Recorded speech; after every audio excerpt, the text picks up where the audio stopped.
chat.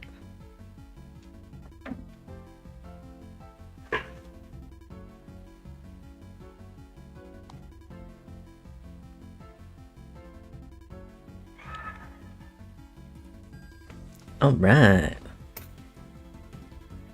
Excuse me.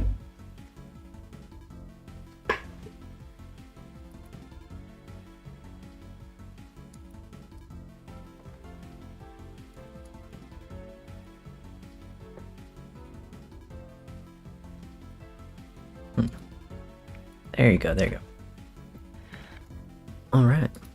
We're gonna start with some FNAF while we... while people get in here. If anyone wants to join me, because I'm gonna continue my Mimic playthrough from last stream. Well, last stream.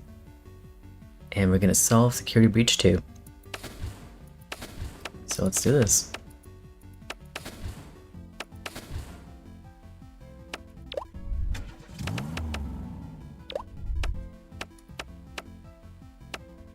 Okay, we're doing the map I'm the best at. Getting better than 5th place this time.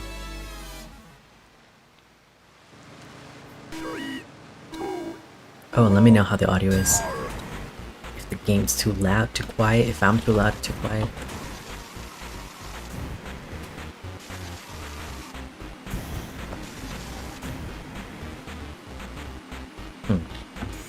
I saw something.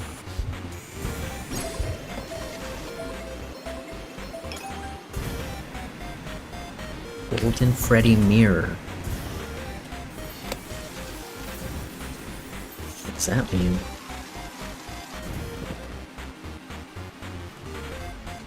Shit.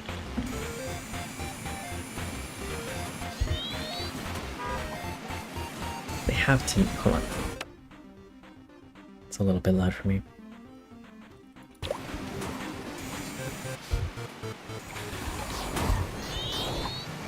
I wonder who composed this music. I forget the guy's name. Shit. Here.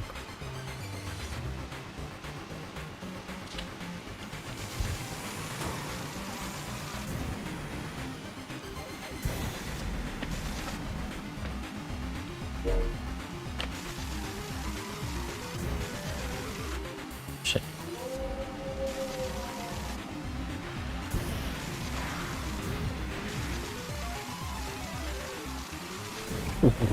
Who's gonna come after me? Yep. Please turn to daytime, please turn to daytime, please turn to daytime, please turn to daytime.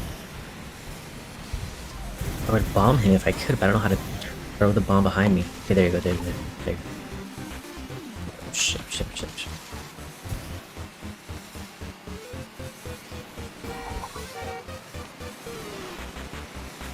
Biggie.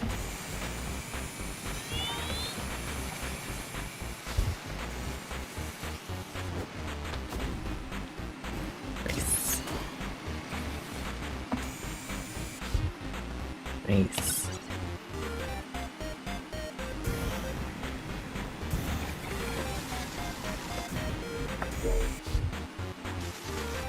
If the wolf comes again, I'm screwed. But you can actually build up your power by drifting and shit. Oh shit. Ah, fuck that. And it's nighttime.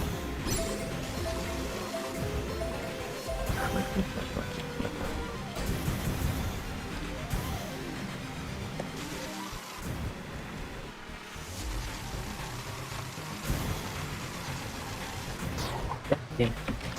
God damn it. It's so easy to just lose all of your momentum. Fuck. Oh my god, that actually got me.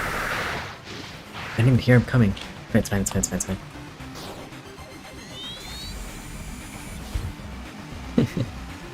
And also, you think this racing game would be a break from the jump scares? Nah. Wait, why? My power's fine. Okay, we're good, we're good. Phase shift. Move up.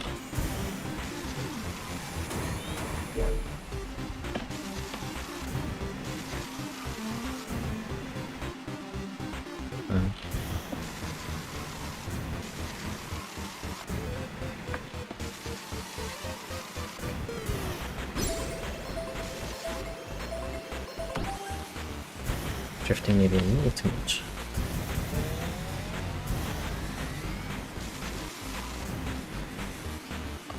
Hey, not bad. Ooh. Can't see shit. Oh shit. Wait, I'm goated. It's so hard to see at night. I don't even dare find like the secret path. Oh, and sorry if there's like screaming outside. Hello, Jackie the Guy. Welcome. Don't forget to like the stream, and then we're playing FNAF just for a minute. Let people get in here if people want to join, and then we'll get into Mimic. Fuck, fuck, fuck, fuck, fuck, fuck. Alright. Okay, last lap.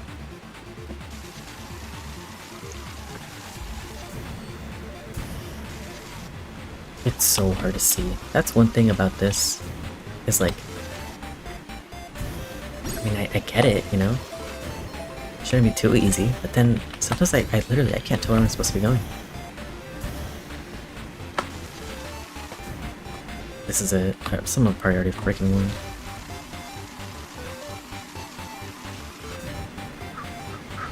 I got this, I got this, I got this, I got this.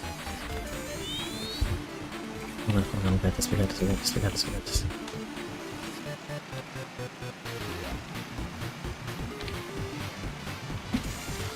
Fuck! I fucked it. We're fucked. We're so fucked.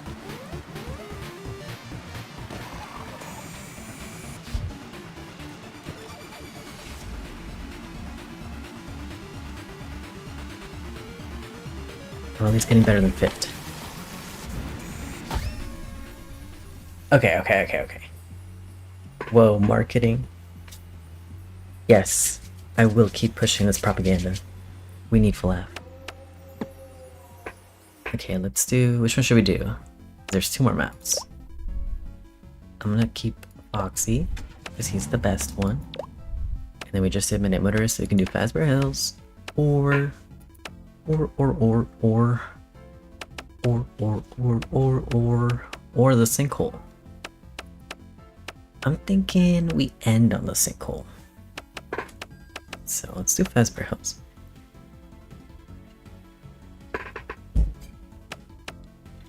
Sorry, drinking some water.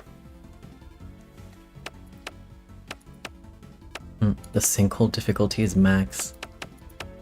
And I think that's true. Yeah, that's it. And then again after this, we'll get into Mimic after we run these maps. Oh shit. Damn, I missed the boost.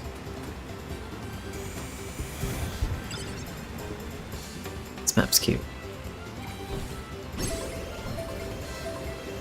And also right there to my top right, that's a barn, right? And then this of course is a watermill. I don't know, you know, the Curse of Dreadbear isms. Because we still don't really know what the barn means. Like the one that Dreadbear walks into. I don't really know what to make of that. Wow, my own explosion got me.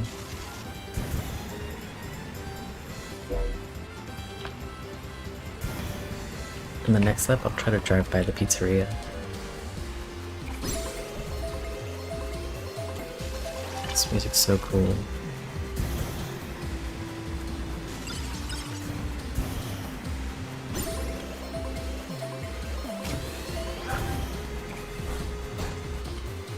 Nice. Got some at the door. Oh shit. So apparently, the wolf goes after the person with the least amount of battery. Oh, he's coming. Oh shit. Also, oh shit, he's coming. No, we're good. Day shift.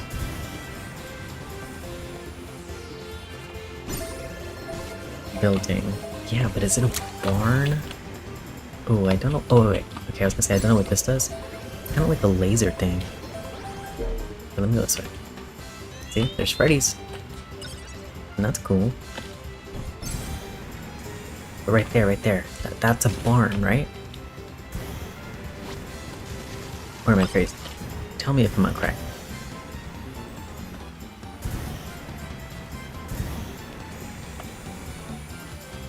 I'm gonna get her, I'm gonna get her. Damn, almost. Exotic butters. Not bad, not bad, not bad. Oh, the Freddy sign is like flashing at night. That's cool. Oh shit. And then can y'all let me know if the game's too quiet or too loud, or if I'm too quiet or too loud, or if it's all good? That's good to know as well.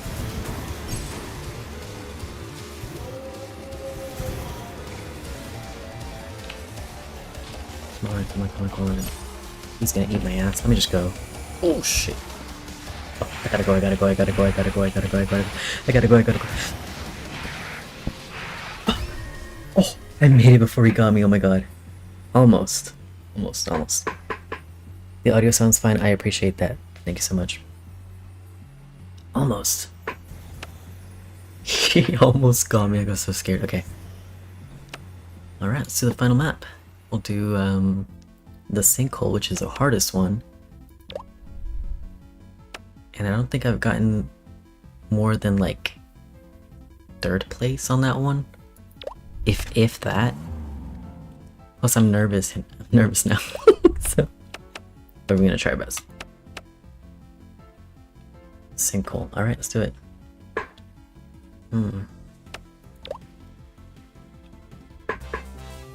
And then we'll get into Secret of the Mimic. And we'll solve Security Breach 2. 3, 2, 1, start. Let's do this. This one's weird because it like changes. There's like routes that appear and disappear. Which is cool. Just confusing.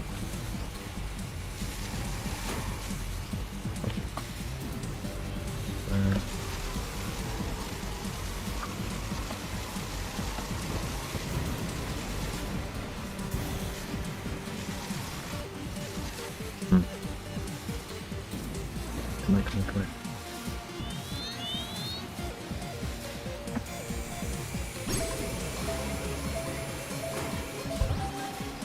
I just used up all my boost and it's nighttime. Great.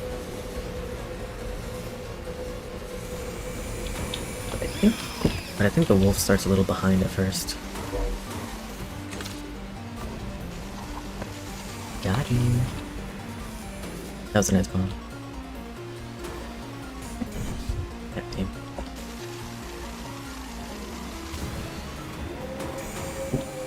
I'm screwed, I'm screwed, I'm screwed, I'm screwed, I'm screwed. Not right now, but like after. Shit, shit, shit, shit, shit, shit. Go, just go, just go, just go. Yeah, I'm screwed. No, it's almost 6 AM, it's almost 6 AM. We're good, we're good, we're good. We're good, we're good. There you go, there you go. Shit, shit. Okay, let's go. Sorry if they're screaming outside. It's summertime, you know. Kiddos are having fun.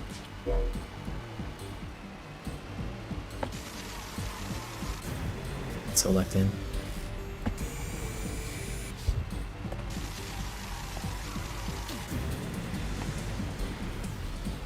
My boost back for night shift.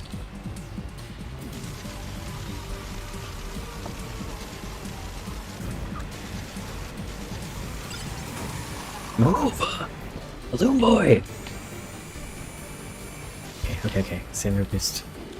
This is probably not enough anyway. Come on. Almost. Oh, what was that? Alright, whatever.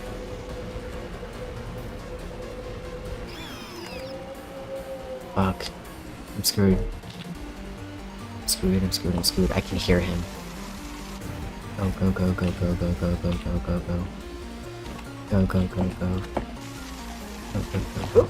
Go, go, go, go, go, go.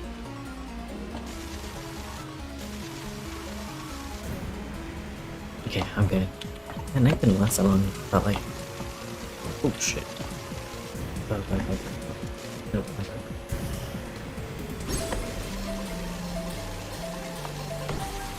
Let's do this, let's do this. Damn, 6th place? I am not locked in. We got this, we got this. Oh shit.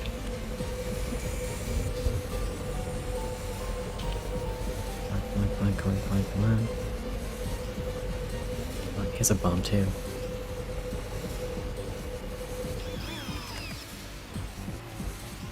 Come on, come on, come on. Fourth place. Final lap.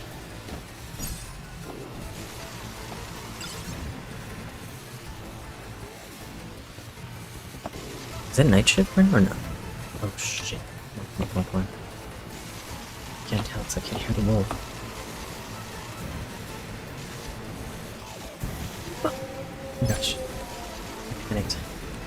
Come on, come on. I'm at full battery, so he better not chase me. Sometimes he just does anyway. Oh shit! Oh my god, it's gonna get me. That should be good. In theory. Oh shit. Okay, day shift. We're good, we're good, we're good, we're good. We're good, we're so good.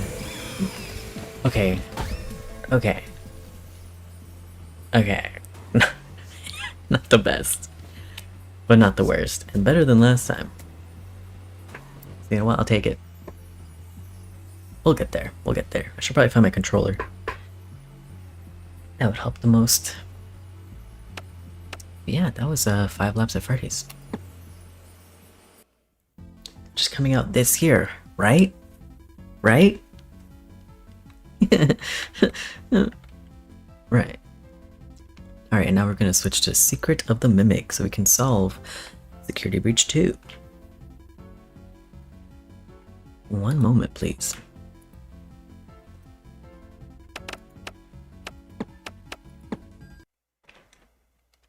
$2027. The great content flood of 2027. Yeah, I mean, things are looking good. Hey, how are you doing? Hey, Glitch. Welcome in. I'm doing alright. How are you? And by the way, don't forget to like the stream.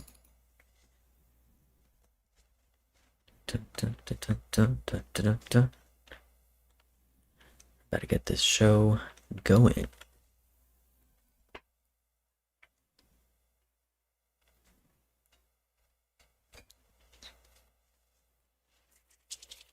Gonna get through the workshop and get to the puppet show, which I think will have the most Security Breach 2 lore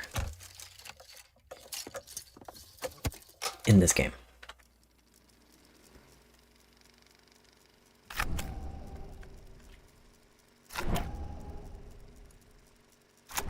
One second.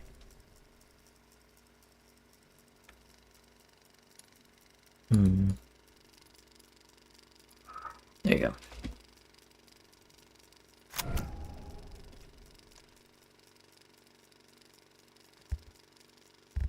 Alright. Yeah, look, we got 4 permissions last time. Not bad. I'm doing well. That's great. I'm happy to hear that. I am in a great mood ever since Saturday. I'm really looking forward to everything that's yet to come. That's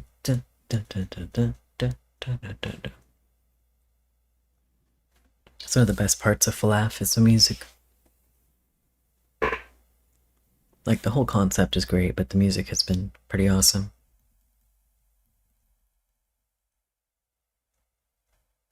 Because there's 2 tracks for every level. There's like a day shift and then night shift.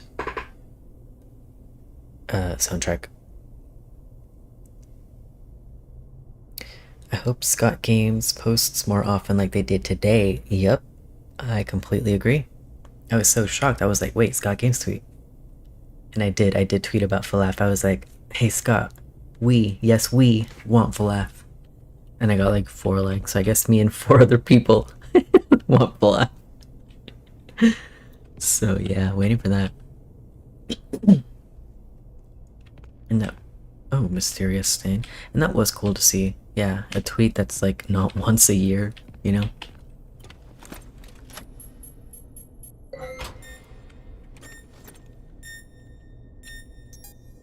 God, I'm really dreading this part. You got a Twitter? Yeah, it's not like a FNAF Twitter though. Like it's not on brand or anything. So excuse me if I don't want to blow up my spot. I am on Twitter, but like I won't really be like it's not really a good place to keep up with me and my like news about me, you know? It's more like every thought I've ever had. So alright, and if the audio sounds good for the game, then let me know, or else I will, you know, adjust as needed.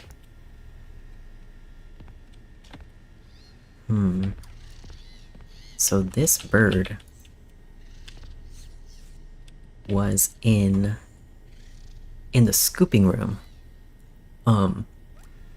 Not this place, but I guess similar from Ruin, the Ruin scooper ending.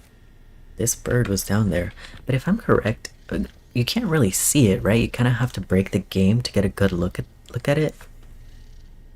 I really like the designs in this game. Me too, man. Me too.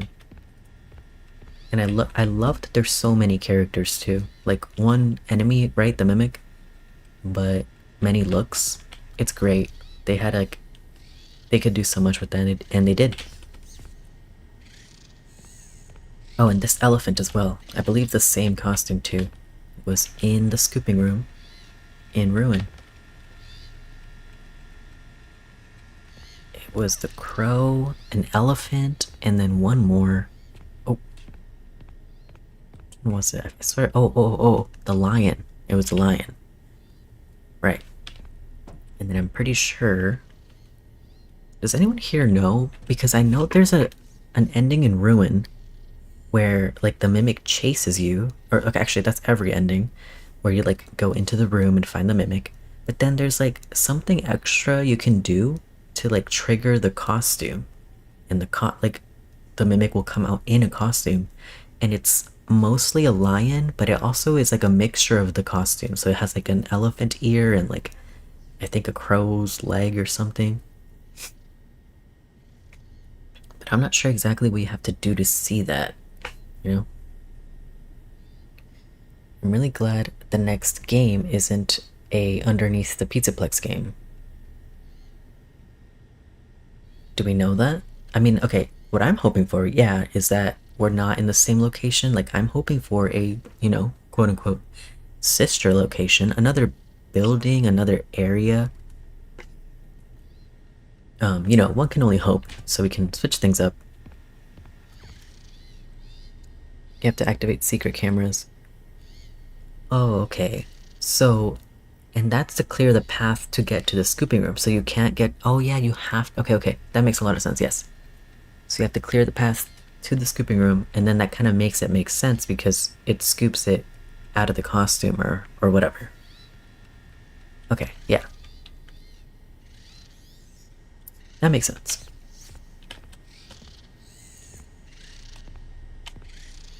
Okay. Well, let's do this, I guess. I don't remember what her... Okay, yeah, okay. Unless you guys want me to listen to these, I think I'm only gonna come back when I have the admin permission to check her out, and then the executive. I vaguely remember what she says. And then these, I'm pretty sure they're all... Well, this one is about the spring locks. And then I actually don't remember these, so I might play those. But for now, let's just listen to this. David, I want to introduce you to someone. This is M1.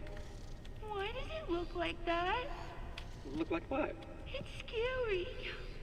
Oh, it's an endoskeleton. It won't always look like this. It'll wear fun costumes. Like what? Anything you want. It can fit into any costume we've created. Think of it as your new babysitter. But it doesn't get paid and go home. It'll stay with us and help around the house.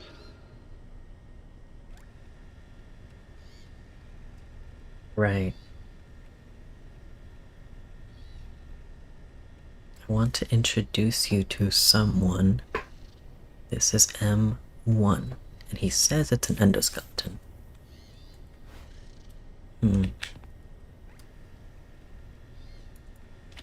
Candy. Or like snacks. Coffee. Oh, glasses. And also, Fazbear Entertainment notebook with Arnie's name on it. We can barely see it, so ignore me if you want to, but because I can't really zoom in. And catch it. Oh, hi Digidog, welcome. Don't forget to like the stream. You're just in time. Let me see. I assume it's going to be a new Pizzaplex with a water park. Yes, that would be cool. Like, I do think the water stuff is gonna go somewhere. That's why I put like Foxy, Chica, and the Rocktopus on the thumbnail. And you know, in Security Breach, all the like Captain Foxy stuff, Captain Foxy's Pirate Adventure, it did say like coming soon, you know? But we didn't actually see any like stuff for that in the Fazbear Theater, as far as I'm aware. So they could do that, like Fazbear Entertainment could have had that planned, and then they'll just do it at the next location, because the Pizzaplex obviously, you know, didn't go up in flames, but figuratively speaking, went up in flames. And maybe a bunch of characters from the Tales books. Yeah, maybe Tiger Rock. Because now that I'm like for sure it's Security Breach 2, I wasn't, when I did my predictions stream, I was like, Tiger Rock, probably not, but maybe. But now it's more likely. So back in MCM, and we at the Springlock section. Okay, and tell me it's not at least implied that Glamrock Freddy and Monty, like the Glamrocks, whatever, that they have like these stomach hatches and they work like Springlock suits, because Gregory literally pilots it like a Springlock suit. Tell me it's not at least implied. Like, come on. So Springlock's more accurately the person who made them. Yeah, I mean, that's still debated if Edwin actually invented them, or if he's just like the manufacturer, you know?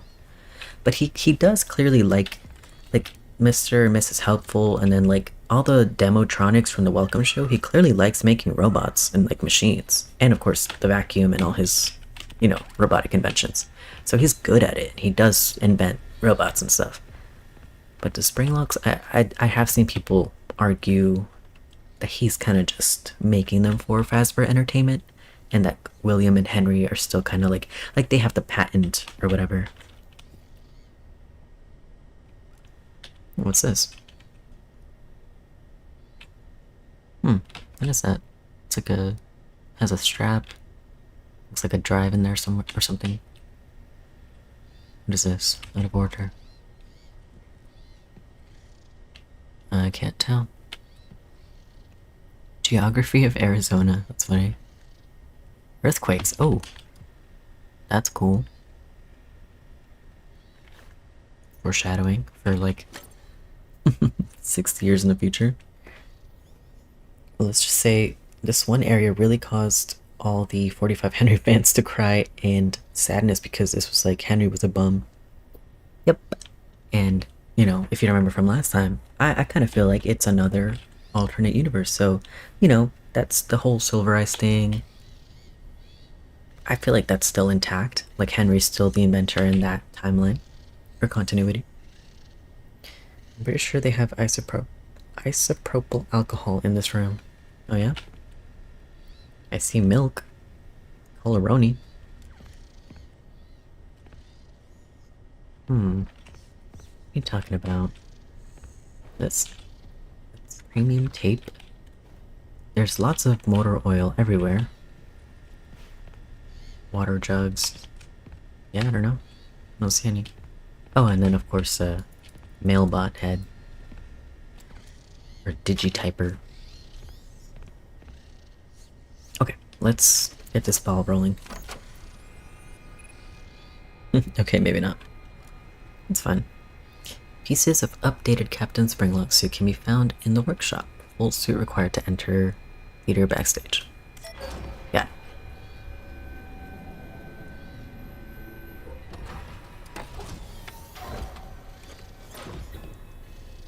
swear I saw it in this game. Maybe in a different area. I'll keep an eye out. I mean, maybe in the doll hospital, but then that doesn't really make sense. Right.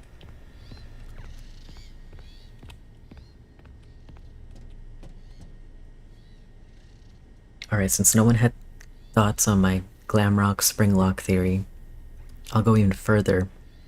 The fun times. William Afton, he likes the spring locks, right?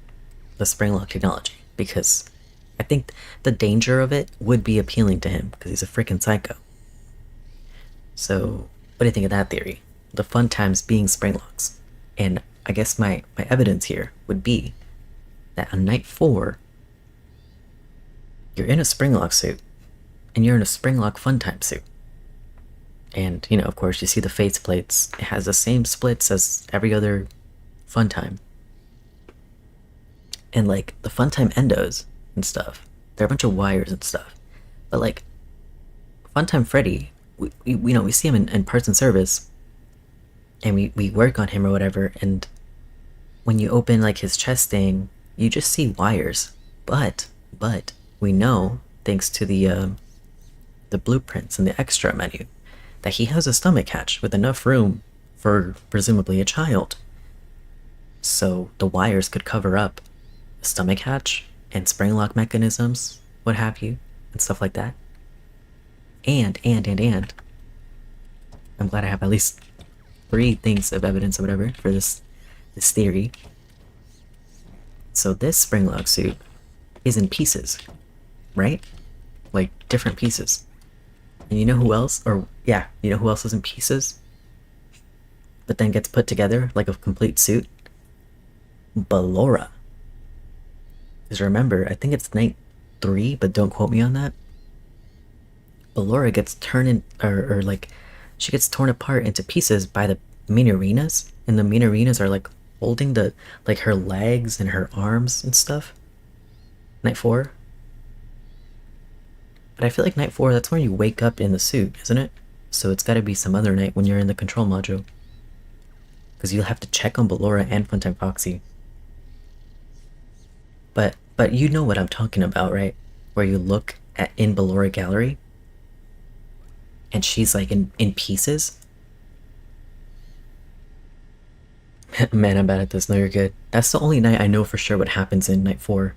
Because the end of night 3, then, like, you know, Funtime Foxy jumps you, and then you kind of pass out. But yeah, anyway, I'm pretty sure you give her like a controlled shock, and then like she's back to normal, or like later you see her assembled once again. So that could be like a feature of the spring locks, like the different pieces spring lock into place, like into each other. I mean, that's how this suit works. Like, it's torn apart, but then just you click the pieces into place, and then you can wear it. It's functional. I mean, after energizing it. That game's really scary on a first playthrough. I'm scared to play it. Love Sister Location. It's one of the coolest ones. If not the coolest game. Doesn't mean best game, but definitely the coolest, I think, in concept and everything. And aesthetics. It's so cool. Yeah, love that game. Anyway, yeah, what do you think of that theory? Fun time spring lock theories. Okay, I'm scared. I'm gonna have to put my headphones on for this. I'm so bad at this part.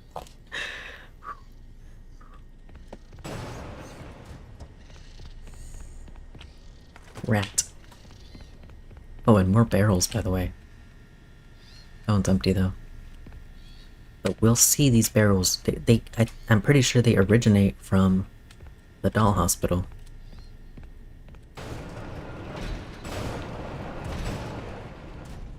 Okay, everybody, shh. Okay.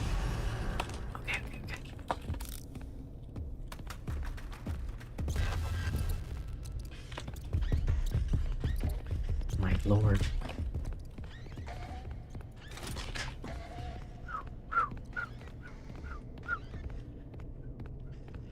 Okay, I hope he doesn't walk forward over here. If he does, I'm fucked. Go, go, go, go, go, go, go. Oh my god.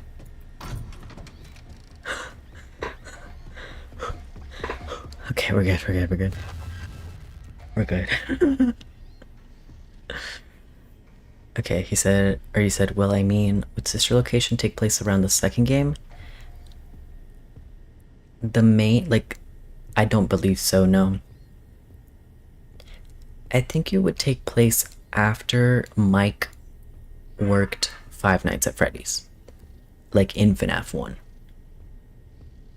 But like, the original Circus Babies restaurant, I feel like that would come after FNAF 2, like after 1987. Yes. So yes, and you know, I hope that answers your question. Go now, now, now, it's not stopping. Like a little after, because the toys are probably part Springlock. Oh yes, the FNAF 2 movie dropped that bombshell on us. And Scott Cawthon, he was like, you guys never figured out, or like, what was the quote that he said on that stream about the Endo O2s?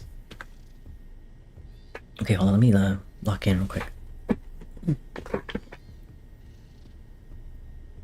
What did he say? I literally, I saw this live, I saw him in the chat, and he said, what did he say?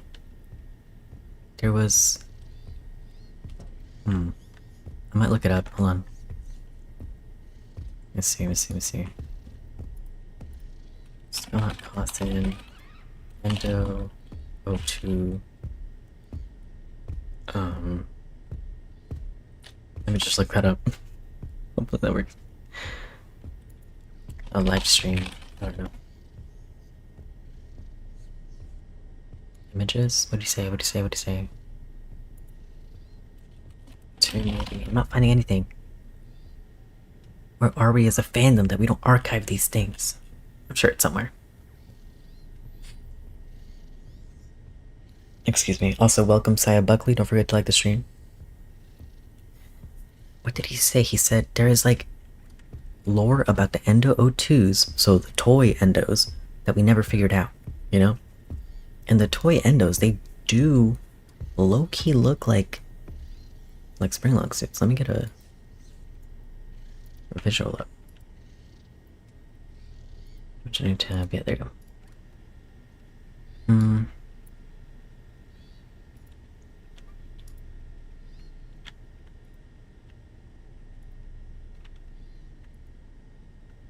Okay, hold on.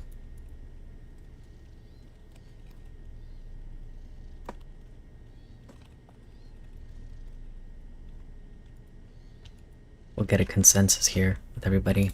1 second.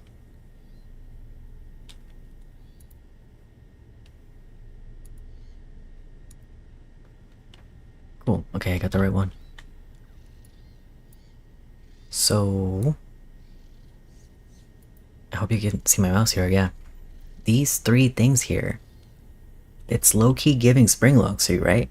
And then these rings are on Springlock suits. Like, for sure. Because there's that Springlock suit in, okay, 1 second. 1 second, I'll find one.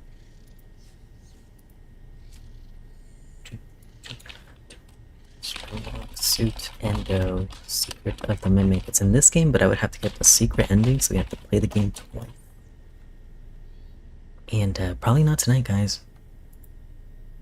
Okay, this is not it. This is unofficial.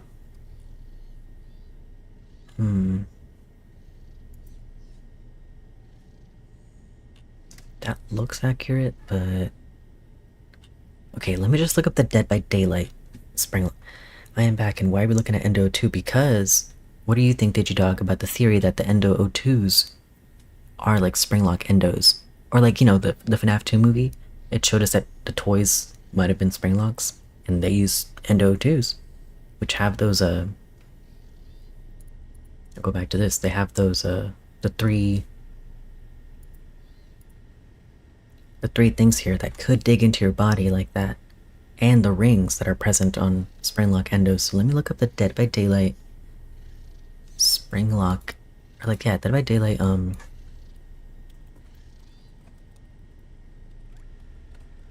Springlock Endo, whatever. Because they did a great job, and I'm pretty sure it's mostly accurate. Oh my god, this is terrifying. Absolutely terrifying. Where's this from? It looks official, but I can't tell. Sorry, you guys are staring at the same image, but let me find a good one. That's fan-made. That's fan-made. That's fan-made. Yeah, the search engine sucks. DPT Corpse with FNAF 3 sub. This has gotta be fan-made. I swear I've seen,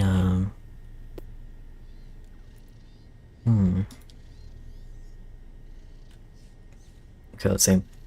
I thought the FNAF movies were in a similar situation to like the novel trilogy.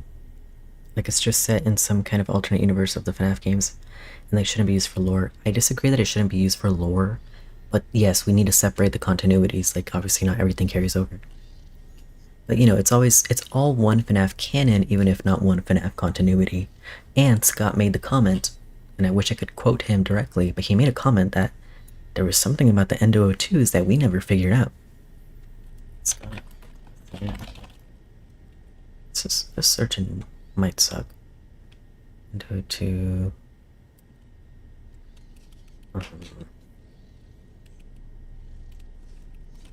Figure it out. Let me see if I can find anything. Yes.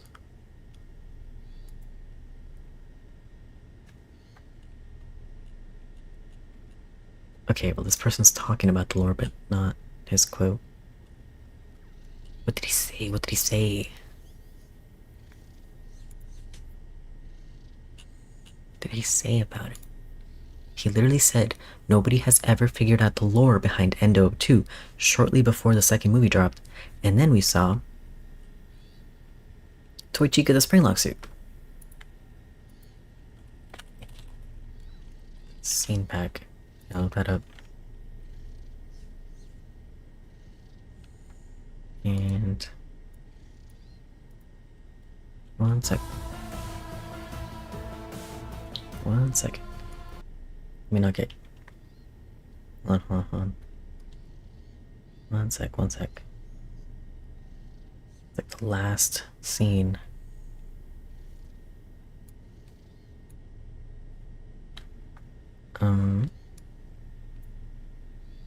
Wait, what? There you go. You guys can see that, right? Okay, perfect. Let's go down here.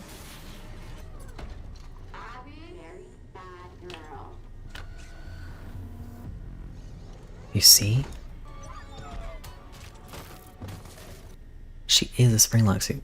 Did I play the one with the puppet? I think I just skipped forward.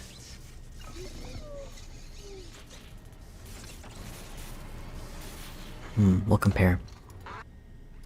Like, look, those 3 prongs. But, look. Okay. And then it is slightly different. But it does have these 3 rows here. Wait, aren't the endos in the movies for, like, the toys different or something? Like with Toy Bonnie? Well, I don't know. Did we see Toy Bonnie's endo in the movie? Well, actually, they all got torn apart. Oh, and you know, Mangle has these rings, even in the FNAF 2, the game. I mean, that makes sense, because it's endo too, but... Okay, I should really find a good image of a Springlock endo, whatever. Springlock, when Foxy's smashing his face. Let me see. Wait. One second. I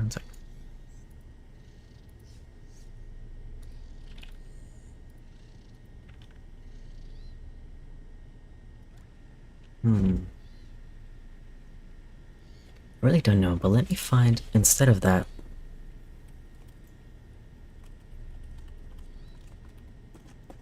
Springlock suit endo. I can't spell. Daylight. Epic daylight. Oh, you know what it could be, actually? know what it could be? Because they kind of like, it's a different universe, so they do kind of retcon the first Freddy's from the movie is like, it can be traced all the way back to 1982. So it's kind of like the first Freddy's from the games universe, which actually opened in 1983, but the FNAF 3 phone calls are from that first Freddy's, right? I think we can all agree on that. And the phone calls, dummy, yeah. The phone calls imply, I mean, pretty much outright state, that the first Freddy's used springlock suits. So, Scott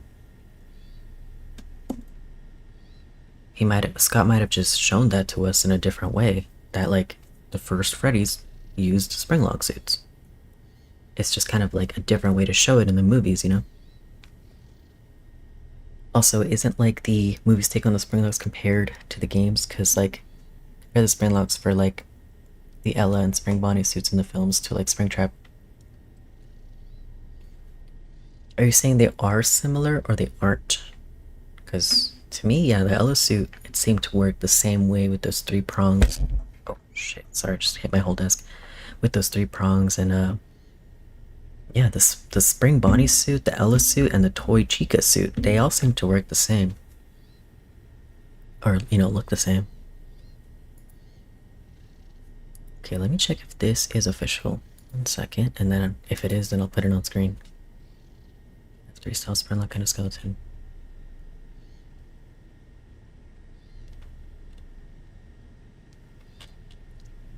Yeah, I believe it is. It's a little graphic, I will tell you guys that.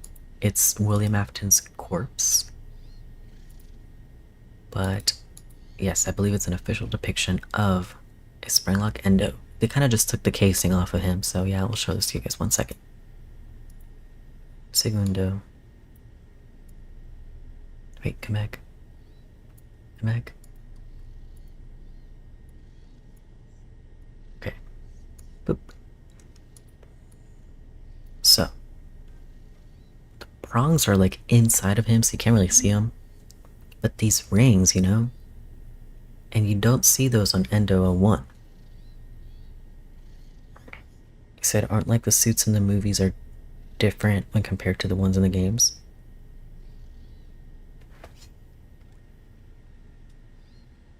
Well, we never really see a complete one, but...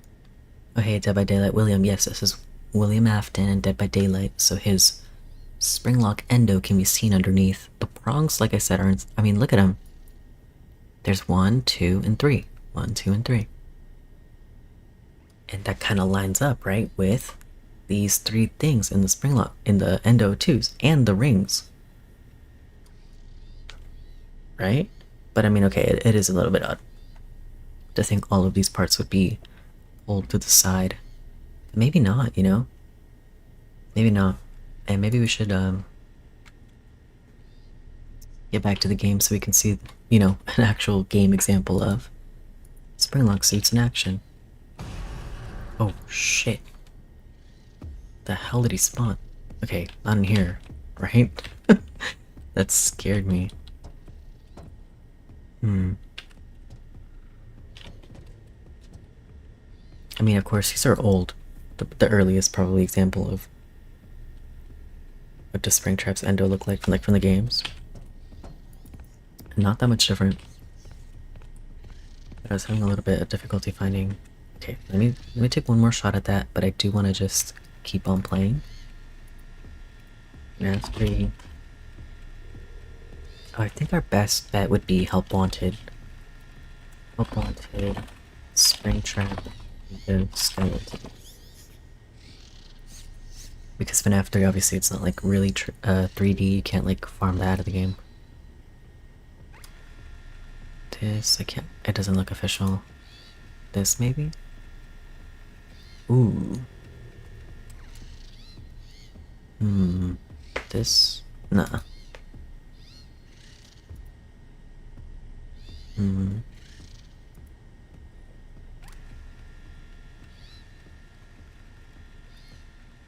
Looks like it's from Help Wanted. Let me see.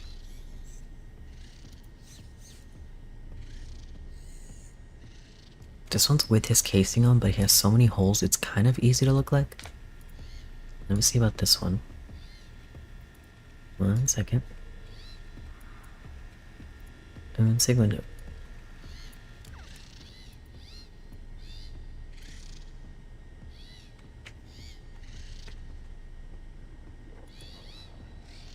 Okay. 1 sec.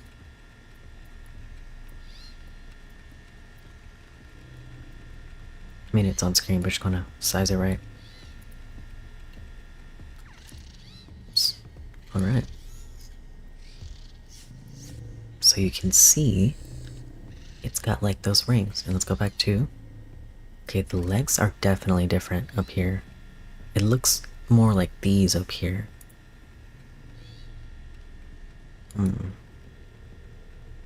Look at that joint though. That looks like this Captain Springlock joint. The ball joint, whatever. But does it look like Endo 2? Yes, it does. Yes, look, it literally has... Well, let's look up Endo 01. 01 FNAF.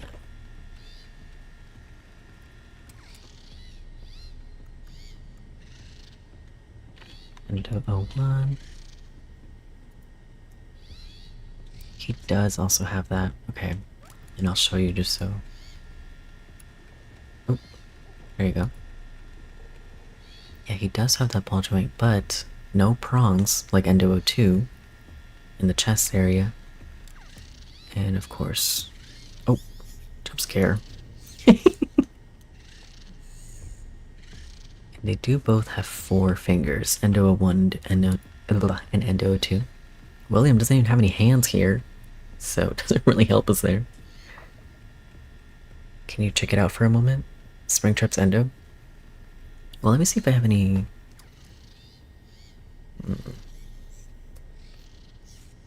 Like, what do you mean? Like from FNAF 3? I can look that up, but I don't think we get a good enough look at that. But I will look it up. Oh wait, hold up. 1 second. Alright, good.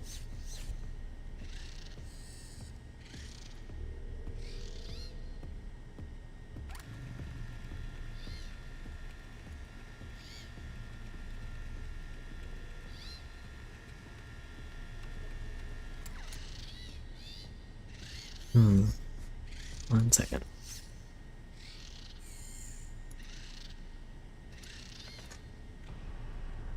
Read my other post. Oh shit, sorry. Which one? The long message? The one where you said, isn't it like the movie's take on the Springlocks? Because, like, compare the Springlocks for, like, the Ella and Spring Bonnie suits in the films to, like, Springtrap. Okay, so Ella and Spring Bonnie suits from the movie, and then Springtrap from where? Because, like I said, FNAF 3, we might not get a good look at it, because it's just kind of flat images. But I could look at Help Wanted. I do have Help Wanted pulled up, and, no, the one that talks about Dead by Daylight William, or it's gone. I'm pretty sure. Oh, let me make sure I'm in the right like chat setting really quick.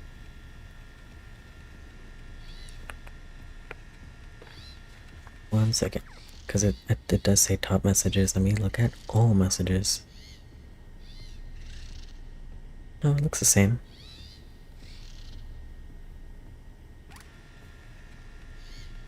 Okay, let me repost it. Okay, cool. And I'll go back to... Well, I don't really know what question I'm even trying to answer. Oh, okay. So my proposition, the one probably most relevant for Security Breach 2, is that the Glamrocks might be Springlock suits.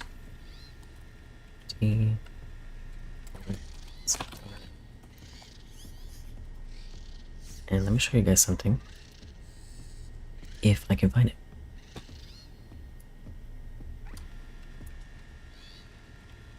Let me just show you this for now.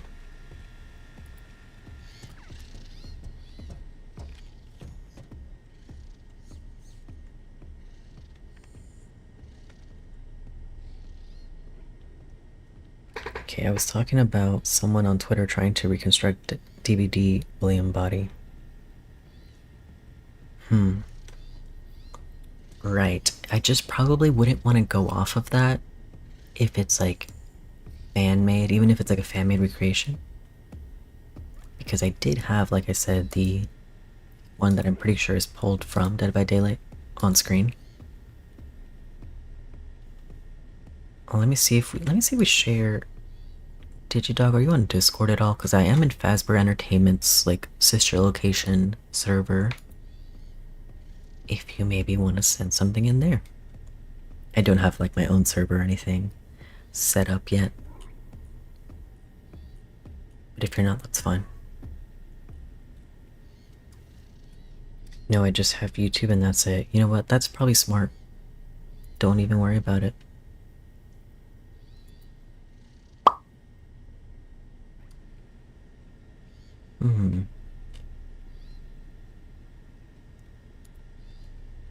Okay, 1 second. I'm gonna go to a terrible, terrible place, aka Twitter. And if I can't find, okay, I did find it. I was like, if I can find it in 2 seconds, and we're good. But I could find it, and let me show you guys something really quick. Go back to this. So this is Ruin concept art, not Security Breach, Ruin concept art from Pinky Pills. You know, problematic media, but I'm just look at it as what it is, and I'll get back to the game in a sec. But like, you know, in this game, Secret of the Mimic, where you go down to what you call it, R&D, research and development, and you find 4 Springlock suits. So you have all, like, in this section, obviously it's really focused on Bub and him being a Springlock suit and all, and you have to put him together and charge him up. But then you go down to R&D, and there's 4 Springlock suits, which look pretty old, not gonna lie. And one of them is Monty, and Monty looks so much like he does in Security Breach, right? And already, even before I even got there, I was like, oh my god. RIP Penis Pills, yeah, I can't believe she died. I'm spreading misinformation.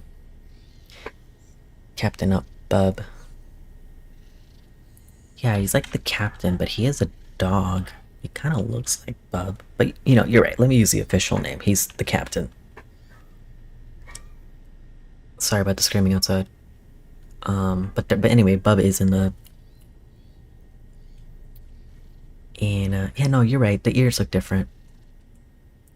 So, probably shouldn't say that. But anyway. Monty is in R&D, and he is a Springlock suit. And already, even before I got there, I was like, oh my god, like, obviously, seeing... And we'll get inside the Springlock suit in a second. Seeing Arnold get in the Springlock suit, and I was like, this is literally just like Gregory getting in Glamrock Freddy. You know? It's literally just like that. And then seeing this concept art, seeing that they were playing with this idea of Gregory in Monty, you know? And then Monty being a Springlock suit in R&D, I was like, alright. You know? So anyway, that's my theory that the Glamrocks are Springlocks. And I've seen a lot of people...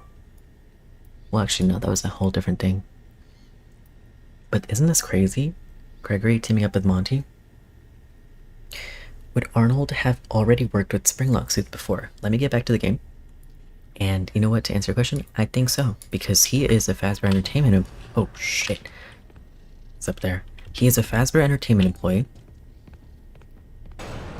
And so he would be going to probably not Freddy's, but at least Fredbear's and working on the Springlocks there. Maybe. I gotta go.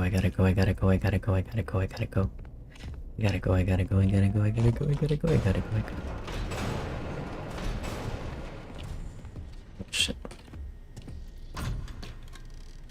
Alright. Because he seems to know how to open them every time. Yeah, you're right. It just comes to him. And that could just be the game flowing, you know? But you're right, yeah, he seems to know. He doesn't do anything too complicated, it seems. But yeah, you're right. He doesn't really need much instruction other than like, yeah, just find the pieces, put them together. And if he, you know, we know for a fact, I mean, there's a pizza box right there. Fredbear's is open, and Fredbear's is definitely using spring lock suits right now. And, of course, Arnold had the Spring Bonnie bobblehead on his van, so he's definitely familiar with at least Spring Bonnie. So yeah, that's a good point. Okay, which ones do I need? I got the arm. I got the two downstairs. That one and that one. I need the head, I need... These two are pretty hard to get. That one's the hardest though. Okay, pray for me.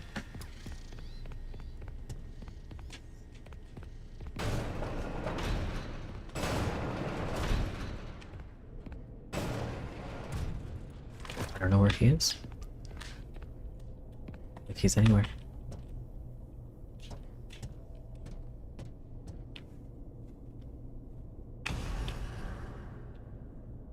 Where is he? Where is he? Where is he? Where is he? He's up there?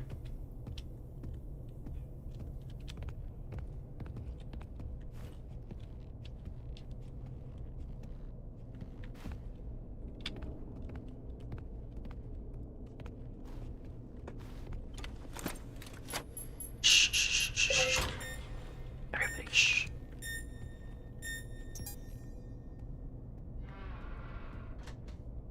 What the hell was that? That noise. Wasn't that the noise of a locker opening? Shh. Guys, I'm scared. I'm scared. I just heard like what sounded like a film locker opening up.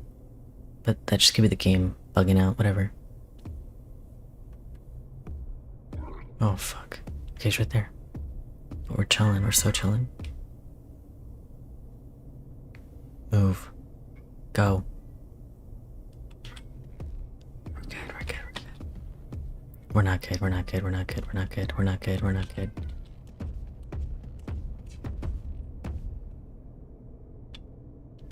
Shh, shh, shh, shh, shh.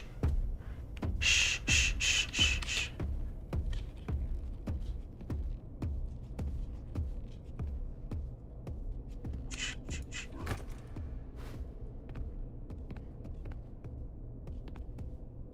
If I throw this down there, I don't want to take a freaking chance.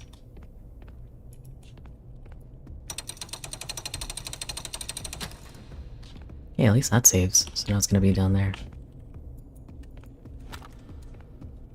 Okay, maybe if I can get it like right here.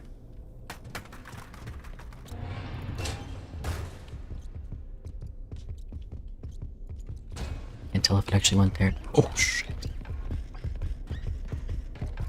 Run, dude. Dude.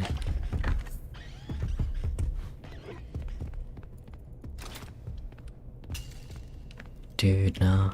We got this, we got this, we got this, we got this. Shh, shh. Oh fuck. Go, go, go, go. We're good, we're good, we're good, we're good, we're good, we're good, we're good. Oh my god. There he is, with that beautiful mug. Oh my god. Okay, we're fine. We're fine. And okay, this was something else I was wondering.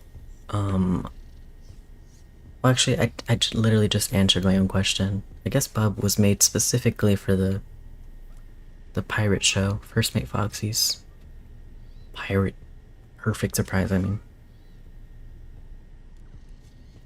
And so he's a dog, not a lion. He does look like a lion, but he's a dog. And his ears are just slightly different than Bub, so yeah, you can't really call him Bub. There's like kind of similarities, but then I guess not really. And he's so random. But I guess they couldn't have us like highlighting Foxy. It'd be a little weird.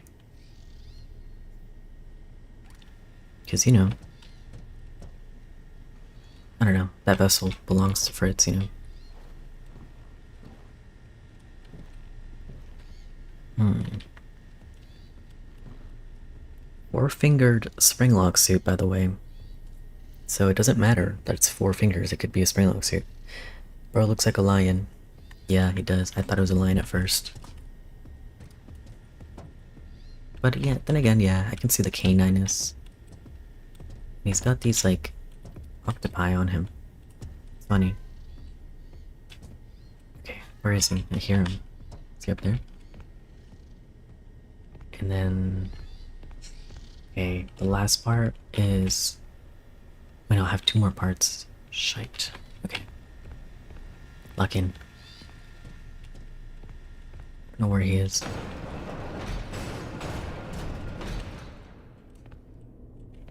But I think upstairs and I have to go up there. Shit. I don't know where he is. Right.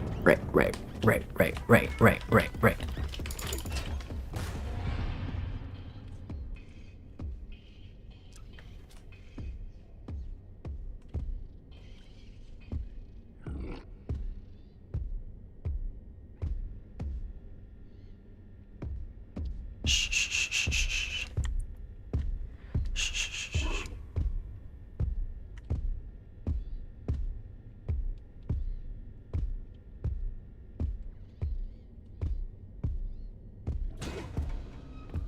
I'm running.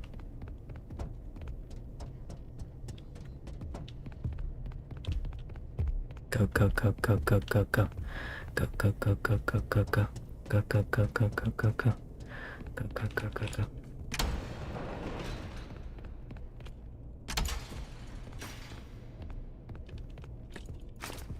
If it doesn't work, that's fine. I don't know where he is. But I'm going. No, I'm dead. I'm just so...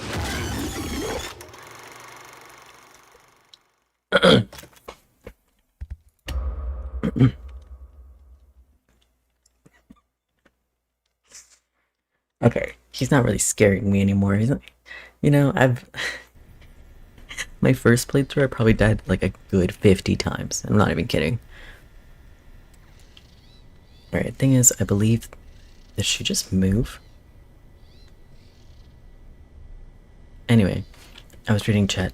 Thing is, I believe that UC and Fredbear is the official design of what the real Fredbear looks like. I agree with you.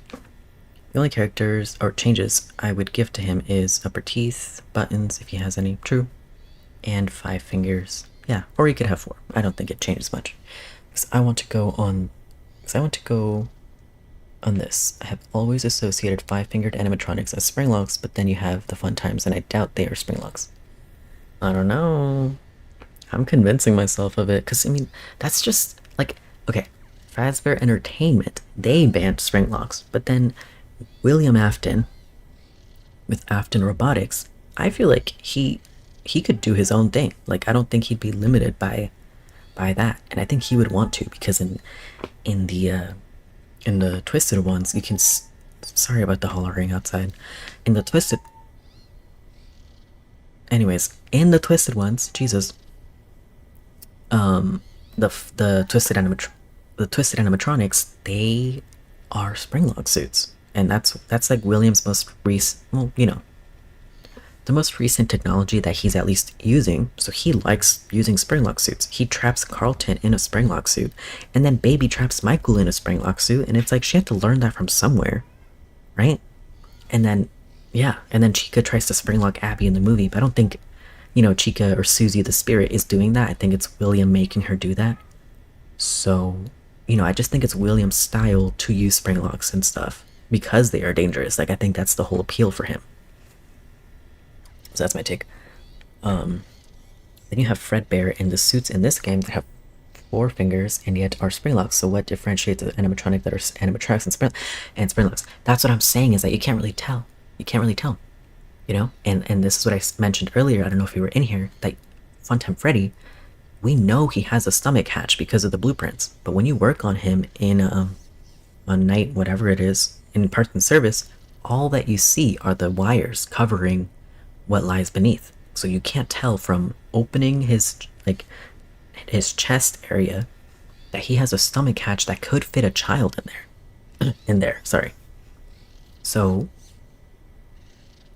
and that is the question. I mean, it could be that easy to like have these guidelines of like a springlock suit will always have a telltale sign that that it is a springlock suit, but also not really. That doesn't have to be the case, and that could make them even more dangerous, right?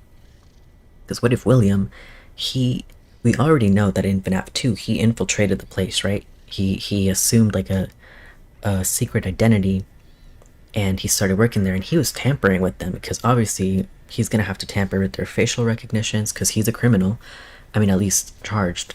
Maybe he wouldn't show up on a criminal database, but I feel like William was tampering. And what if he could swap out a seemingly normal animatronic for a springlock one without anyone noticing, and that's how he hides the bodies, you know? He puts them in there.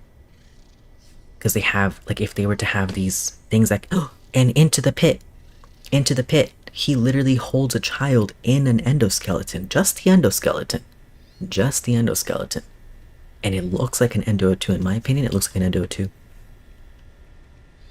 So, if he were to swap out the endos for the Endo 2 or the springlock endo, then he could theoretically use that to, like, hide bodies in there and hold them in there until he could, like, get rid of the evidence and extract it somewhere else, like scoop it out or whatever later.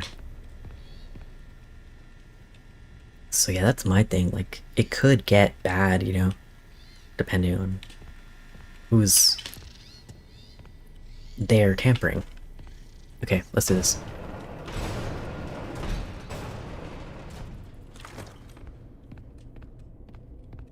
I don't like going up here, so I'm gonna go the long way around.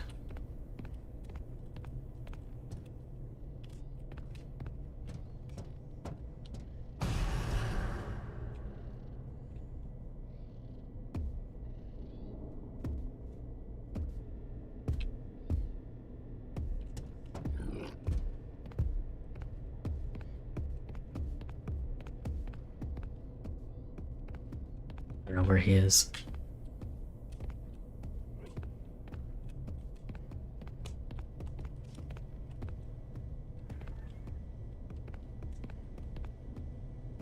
No idea where he is. He sounds far though.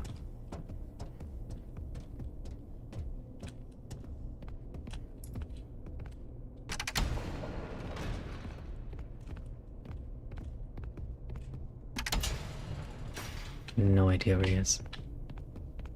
Let's get the smell. Hail Mary.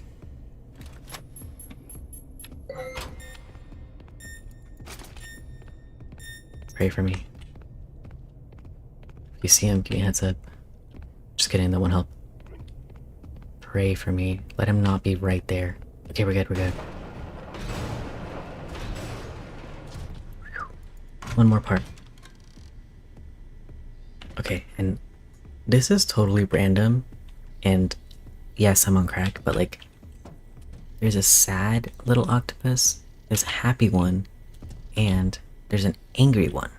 And that reminds me, low-key, of the star babies, the 3 star babies, because there's a happy one, an angry one, and a sad one. But I'm on crack. Alright, see you. Then you have Fredbear and the suits in this game that have... I think I already read that.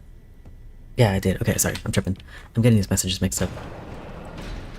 Yeah, what do you think of, like, my idea? Because, like, yeah, if William... If there is nothing that could indicate from the outside that it is a springlock suit, that makes it more dangerous. And I just think that's cool. Isn't every FNAF theorist on crack? That's true. And, like, you know, that's kind of what makes something like the FNAF 2 movie reveal possible, because, you know, we never guessed Huff and Faz crack. We could never guess that inside Toy Chica could be these dangerous springlock suits, but it's possible, apparently, you know?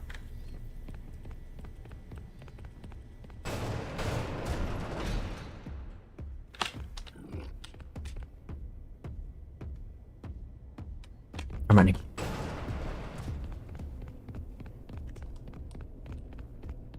I don't know where he is or what he's doing. Oh, he's up there, he's up there, he's up there, he's up there, he's up there. He's up there, he's up there. Go, go, go, go, go, go, go.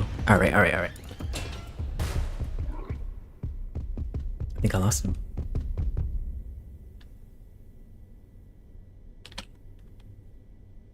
Did he just despawn? I think he did. No, he didn't. I hear him. Let's go, let's go, let's go, let's go, let's go. Or maybe he did. I don't know. Let's go.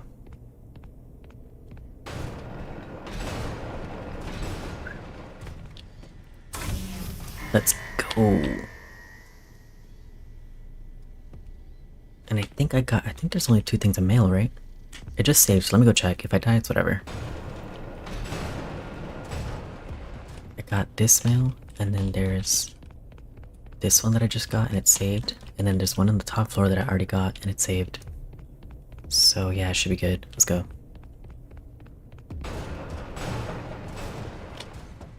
Okay, let's do a quick mail check. See if there's anything significant. Okay. So this was at Edwin Murray's house, August 3rd. Interesting. Hello, here's your mail for today. Your mailbox is full. Last mail received 5 weeks ago. Foreclosure notice. Please respond immediately. And we don't know what year this is, but by August, or I guess 5 weeks before that, so like July? Or maybe even late June? Yeah, his mailbox was full, and I wonder how much mail it takes to fill a mailbox, a digital mailbox. Whatever. Power. Gary, I finally found the missing pieces of this stupid power device. Just got to head over there and turn the power on. I'll check in soon. Okay, Gary, and I believe these are like not Murray, like MCM employees, but Fazbear Entertainment employees, like, Team 12 or whatever. However, at the end of the day, right? Sort of like same thing, because Fazbear Entertainment, and I forget if this is the right word, but they like poached, is that the right word? All of the MCM employees and offered them like better pay and like bonuses or something, sign-on bonuses. So basically, the MCM employees who were familiar with all the Murray stuff became Fazbear Entertainment employees. So it's like the same thing, more or less. And stupid power device. Okay. So they're restoring power, kind of like the Mimic story, right? In the old lace factory. Don't the Aftons, Emilys, and Murrays have other family members, like nephews, cousins, anyone? Maybe, maybe not. Because sometimes people just move out, and so it's just their nuclear family, and they start a new life somewhere. Alright, group chat number 2. Let's read 1 first. Hey everyone. These mailboxes are everywhere. If you see anything strange, we can keep the group informed. Pete. Great idea, Pete. Mr. Murray hasn't used these mailboxes for so long. It should be safe. I'd love to have some place for all of us to talk in private. I feel like the boss man is listening all the time. Penny. Like, remember when he was recording Fiona without even telling her? And the Mushman music machines. They start repeating things like private conversations. So the Mushman music machines could be listening in and recording and stuff like all the time, you know? And you can find those Mushman machines, like the plushies, all around the facility. So that's a way for Murray to like spy on people. Yeah, anyway. I hope this message reaches someone. There's something outside. I have no idea what it wants, but I can still hear Thompson's screams. I didn't sign up for this. This was where we found the Chica collectible. So like the first elevator repair thing in the welcome lobby. So Thompson's dead, and this might be just from Team 12, like once again, the Fazbear Entertainment people. I read this last stream. Spell check. Ed, how many times did I tell you mycelium only has one L? Now all the marketing images are misspelled. Our clients are going to think we make mistakes and don't pay attention to the details. Is there any time to fix it now? And this is from Edwin Murray. Spelling is fine. I know. I don't think it's that big of a problem. The misspelling actually helps us when it comes to possible copyright issues. The double L spelling protects us. Nobody will notice anyway. This was really curious to me, like why they pointed this out. Sales pitch. Mr. Murray, Bob in marketing had an amazing idea. Costumes are great for sports teams and high school pep rallies. We could almost double our sales output if we contacted schools. I will await your reply. Edwin, you chud. Facts. No, not for sports use, and not for personal use either. Sports never did anything good for me, so I'm not doing anything good for sports. Okay, two things about this. And I mentioned this because I started a series on Mimic and I gotta continue it, but whatever. I did play through this area. And one thing I said was, from this, it doesn't seem like Edwin would do anything for money because he's turning down this really simple idea, and it's a good idea, and it would, lead to the MCM being more successful, and more business for everybody. It's just better for everybody. But he rejects it, and this excuse is so stupid, and I don't really know what his reasoning is, but I guess that's one thing about Edwin, that he wouldn't do anything for money. Like, it's not money specifically that, like, is his motivation, It's like, for the ticket booth thing, he does seem to be, like, at first, he did kind of come off to me as, like, a relentless capitalist and stuff. And a smooth-talking salesman. But then, yeah, the sales pitch thing with a really simple and good idea. I was like, okay, maybe not. And then second thing about this is that there is, like, that lion? It's like he does have a mascot, and it has like an L for lion on he has like a Letterman jacket. It looks like a high school mascot, and so they did make one eventually. There's one in here, actually, right? No, it's not in here. It's like rare. The lion's kind of rare. But it is in Ruin, in Security Breach Ruin. Let's see. Welcome, Seeker. And don't forget to like the stream. I think it's to make it clear Edwin is a bit too unworried about stuff that happens. He just does whatever he wants and never stops to think too far ahead. Yeah, he is definitely a bit frazzled at times, and just, yeah.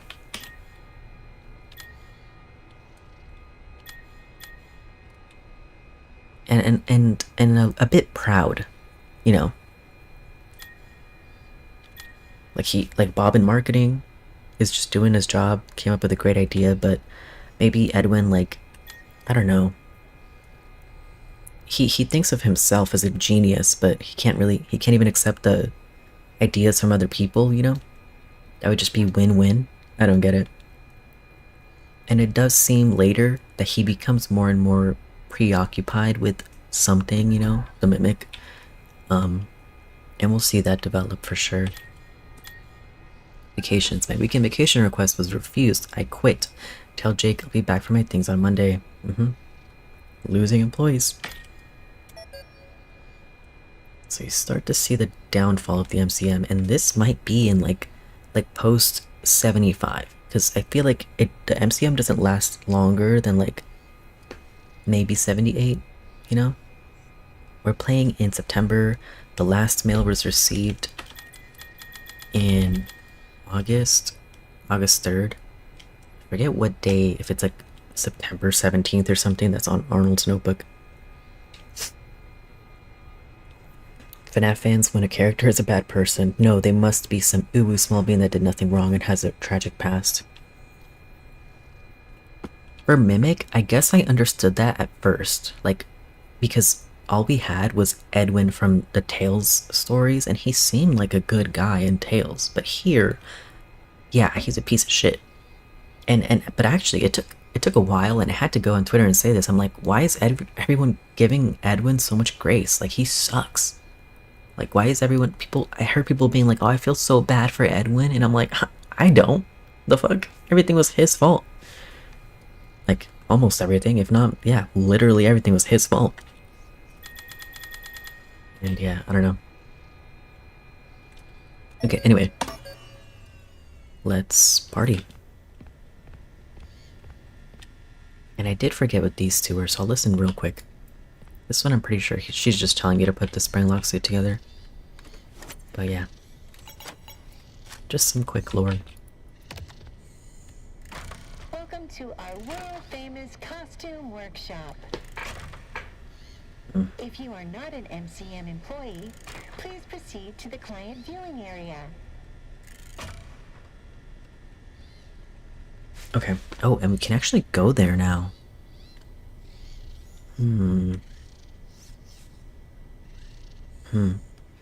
People need to realize that William, Henry, and Edwin are supposed to be a spectrum of shitty guys. How can I make this about Will care? Don't. And yet this same fandom will treat Gregory like the spawn of Satan. Yep. And treat Afton like the most innocent man on the planet. Yes. And you know what, guys? Will care stocks are down, thankfully. Ever since the FNAF 2 movie, you know. Don't you know that I will care about you? But even then, people still... I feel like people... They don't... I mean, what is the opposite of will care? Like, won't care? Yeah, like, people have adopted won't care for the most part. But then they don't adopt it all the way. Like to me, I think it would be cool, and it just makes the most sense to me that William was kind of always a piece of shit. Always a bad guy.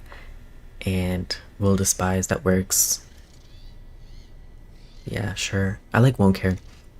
But yeah, that might be more popular because I feel like I have heard that one before. And won't care is kind of just a joke. Anyway, yeah. So like, you know, obviously, and I mentioned this last stream, I feel like William's first victim that we know of was Cassidy in 1983. But even people who don't believe Will care, they like sometimes refuse to believe that he would kill someone so early. Like, they're still looking for some catalyst or something that would like provoke him or something. But it's like, I don't think he needs that. I really think he, I don't know, his own... I just think he's evil, you know? A psycho. And that if he just got curious enough one day, like he had literally this killing machine, and especially if there had been accidents with employees, I don't know. I think I hold that characterization of him as a terrible person all the way through the timeline, you know? It doesn't start like in 85 or something. I think in 1983 he's already evil, you know? But that might just be me. I guess, well, actually it's not, because some people do believe MCI 83. I guess it's because we never get a reason as to why Will does the things he does. Like, we know what he does, but like we don't know the why. Truth. Yeah. It's fair. But sometimes, yeah, it can just be that simple. Like, one of my favorite characters and villains is Hannibal Lecter. And, yeah, again, just kind of a... maybe not a psychopath through and through, but someone who really, like, treats regular people like they're his playthings, and he does these extreme things really just out of curiosity and, like, morbid curiosity and boredom. Like, he does these cruel things for his own amusement, you know? And just because he can, you know? It's a power thing. But yeah, I mean, it would be cool to see more, like, if William was that type of guy, I would love to see, you know, more of that. And, you know, in the FNAF 2 movie, we do see him luring a kid away and trying to kill a child in the year 1982. So again, early in the timeline, 1982, he's already trying to kill a kid. Of course, different continuity.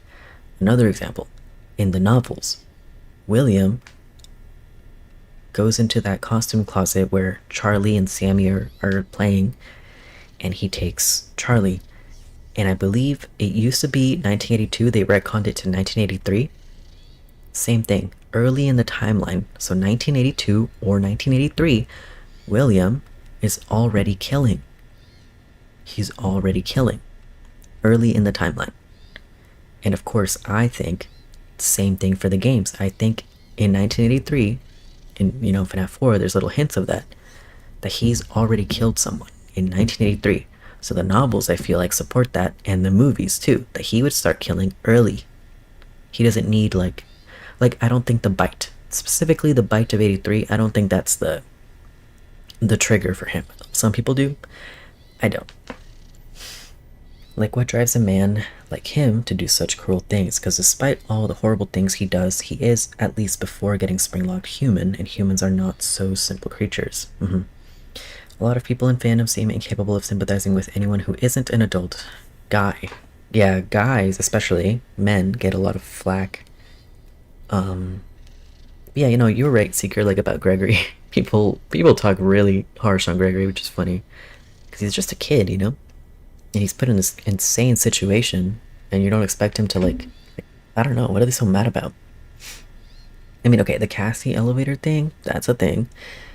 And when it comes to them, they go the other extreme and downright infantilize them. With adult men, yeah, they can be coddled. Did I listen to this one, by the way? I don't remember. Backstage theater access is restricted to potential clients and demonstration operators. For your safety, a spring lock suit is required.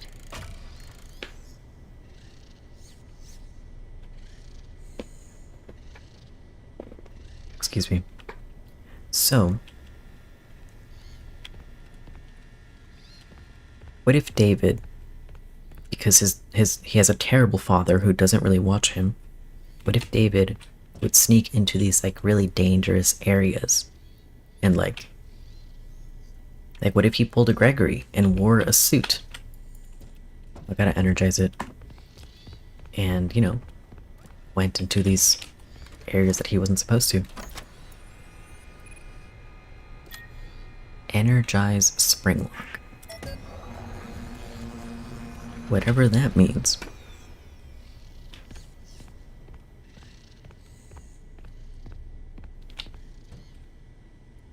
Yeah, I know.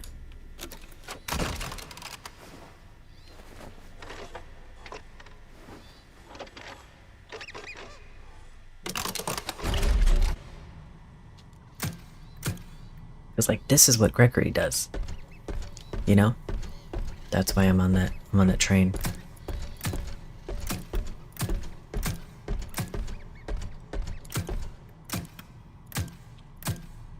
Are we even sure that was Gregory who broke the elevator? Even if it was him, if you tell the tone of his voice, it sounds like he doesn't want to do this, but he has no choice. I don't think we are sure that it is Gregory. It's speaking through the intercoms, and especially because in this game, like, F10 will speak through the intercoms and stuff in an elevator. I'm like, that could be the Mimic. I don't see how Gregory could speak through the intercoms in the Pizzaplex, but anything could happen. But I don't think we know for sure who it was, because I think both are likely. Do people who give shit to Gregory about the elevator thing realize it's so clearly F10 who does it while mimicking Gregory? Yet. Yeah, like that's, like I said, that's possible. It's like the save the one or save the many situation. But like, again, that wouldn't make sense because Cassie left the Mimic behind, and the way that Cassie got into where the Mimic is, I'm pretty sure the Mimic can just get out through that way. So I don't even know why the Mimic chases Cassie. Yeah, I guess I'll ask you guys, do you think it's the same Mimic?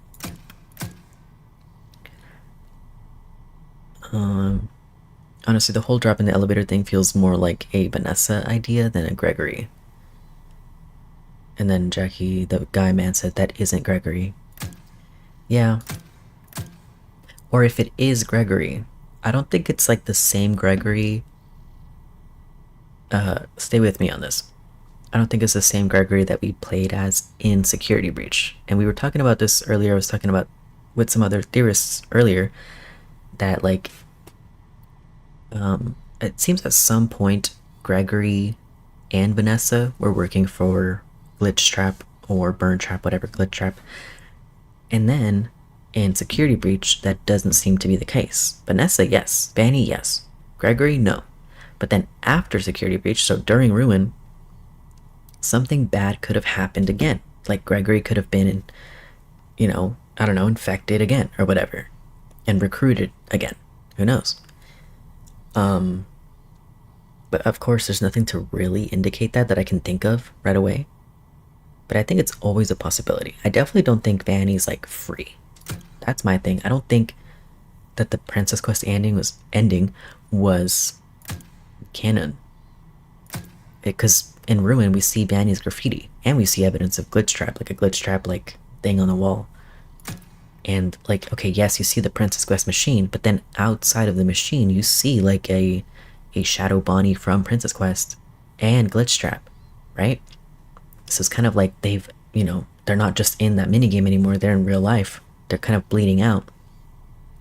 And the sword isn't in there very deep, right? I don't know. I just think I never really thought, how could the Princess Quest ending be canon? How could Vanny be free if Vanny's clearly still around? You know? But yeah. Ruin Mimic is M2, but with reused parts from the R&D animatronics. Could be. But what if it's Willie Mountain? Okay, let's go. Maybe they like scooped him and put him back together with like another endo. So now he doesn't look like Afton, so he kind of gets the camouflage as the Mimic, but he is Afton. This area is weird. It's like, in my video for it, I called this area the mysterious in-between. Because it's just kind of weird. And really, they might have just needed a place in between big areas to load the other area. So, it's just weird. To be fair, I interpret that to mean the princess chased them out of the arcade, lol. But then you're not really containing the problem and quarantining it and getting rid of it, you know? It's kind of like, and that's what she tried to do. Like in her therapy tapes, the therapist is asking about her dad and stuff, Bill, and she's like, the therapist says, you're never gonna get over him, you know, if you don't, whatever, deal with it. And she's like, I've compartmentalized him. So she's trapped him in one place, at least she thinks. And it could be like, I don't know, she trapped him in a game in Princess Quest. Like, I don't know. But have you considered that maybe Vanny doesn't need Vanessa to still exist? I feel like a spirit just doesn't necessarily need a vessel, but like basically needs a vessel, like to influence things in a greater scale, you know? Like I don't think it's like, okay, I forget what you think Vanny is, and you were so valid. That was a really cool idea last time that you said about Vanny, that it's like something other than Vanessa. But like whatever Vanny is, then Vanny would need a body, right, to hold a spray can and tag her name on the wall, no?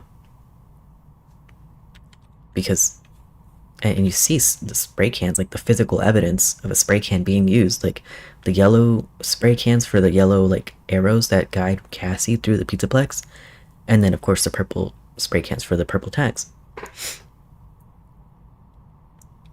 You know, since we're talking about characters, let's talk about the most controversial Michael Afton.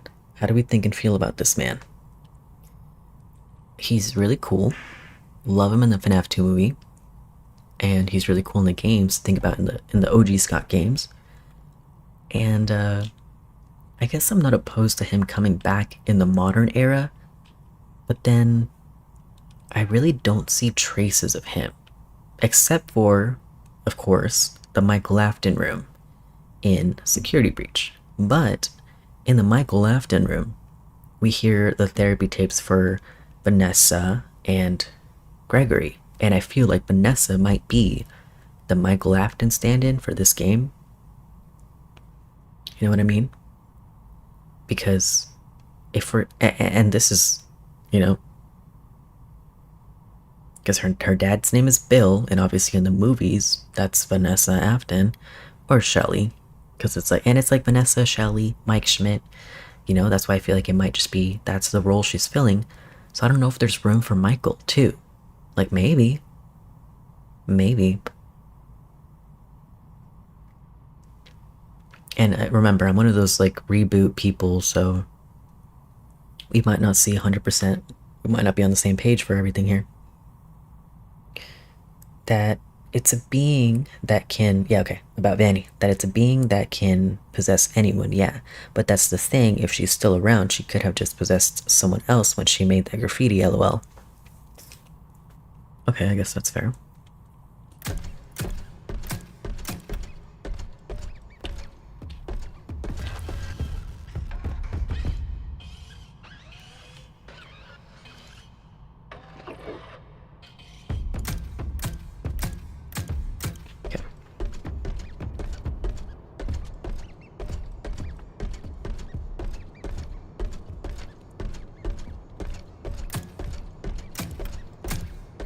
What do you guys think about the, and I guess that might support part of that idea, but what do you guys think about the 2 Vanny ending? Like the one on the rooftop? That might be called the VIP ending, or am I tripping? Where you like, Freddy's like, Vanny, I can see you now, I have new eyes. And then he like knocks her off the roof, but then decides to jump off with her, and like, it's so stupid. And then they both fall off the roof, and Gregory like cries and runs down the fire escape, and he goes to Vanny, and he takes her mask off. Like, he even had to wonder, right? And then he sees Vanessa, and he's like, oh! It's like, bro, okay, be for real. And, you know, that's that. But then, like, does he say goodbye to Freddy? I forget. Anyway, then the whole credits play, but then at the end, Vanessa is at the top of the building, it's on fire, she's looking down at her body. So, you know, quote-unquote 2 Vanessa endings. That could imply, again, that Vanny and Vanessa are 2 different things, because the Vanessa on the roof, she's in a security guard outfit. So, yeah.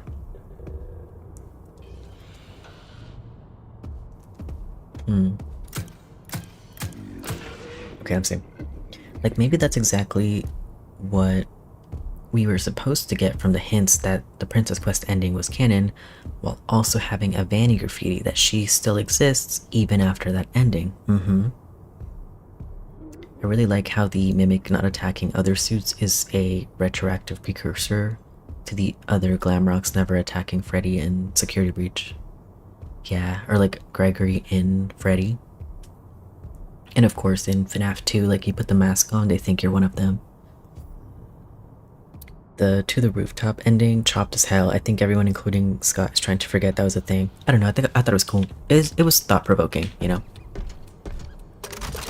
And especially, like, that's a good point, Seeker, about if Vanny's still around but Vanessa was freed, you know? But yeah, who's to say? Because, okay, for the Princess Quest ending, to get the Princess Quest ending, do you have to, must you, and I'm asking seriously because I don't have the game, do you have to steal Roxy's eyes? Do you have to break Monty's legs and, you know, steal his claws? Do you have to steal Chica's beak? Because Ruin, like 100% in Ruin, we know that Gregory took Roxy's eyes, took Chica's beak, and broke Monty's legs. So if Gregory did all that work, but he didn't have to get the Princess Quest ending, then that makes me think, like, okay, he probably didn't do the Princess Quest ending. And then Princess Quest ending, it seems like, again, extra steps, more work. And why does, like, Gregory doesn't really have a reason to care about Vanessa, you know? he just wants to get out of there. He when he's talking about Vanessa in the earlier parts of the game, he's like, I don't know who she is, but she's trying to get me. You know, he doesn't trust her. Why would he do that for her? So the Princess Quest ending, in just a lot of ways, doesn't make sense to me. Yeah, I see that ending as just a representation of about how Vanessa's body died while Vanny was in control. Vanessa didn't get to even die in her own body. Yeah. Well, to progress the game, yes, but not in accessing the ending. Just play Princess Quest in order. But I guess thanks to Ruin, he did do that along with getting the ending. But then, like, why? You know? That, like, because to get all the upgrades for Freddy... One second. To get all the updates to Freddy, like, to make a Super Freddy or whatever, that kind of equips Gregory to go downstairs into Roxy Raceway. And, you know, face Burn Trap and end this once and for all. Because the issue is bigger than Vanny. Like, he can kill Vanny, but then there's still Burn Trap in the basement. So Burn Trap, I think, is like the root of the issue. You know? And if he's gonna... Like, I feel like he does everything to get ready to go down there. You know? And I feel like, too, that's why the Roxy Raceway poster is in the Michael Afton room. Because you can listen to those tapes about Vanessa and Gregory and, I don't know, just get curious about them. But then, yeah, I don't know. I feel like, so, as it stands now, I feel like the Burn Trap ending is the most likely one to be canon. You know? Just, I don't know. But I guess, okay, I read that one. In Security Breach, we still don't have a full picture on that game. What game? Like Princess Quest? Remember, Gregory thinks the Glamrocks deserve it. He may just have done it out of spite, lol. I don't know, because then he would have just destroyed them. But, I mean, we play the game, you upgrade Freddy. And you make Super Freddy. And okay, I think at first he only does it really... give me 1 second, guys. Un segundo.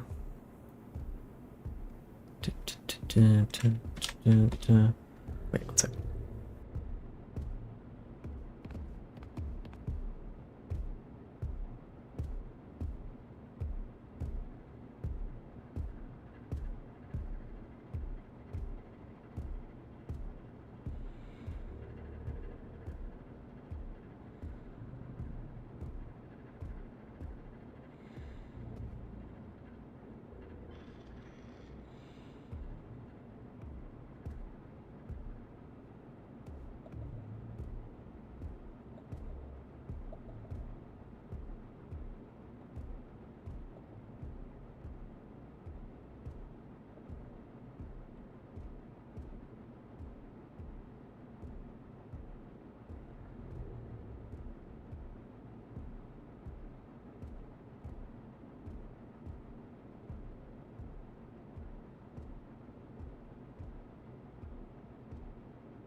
Okay, sorry, I'm back.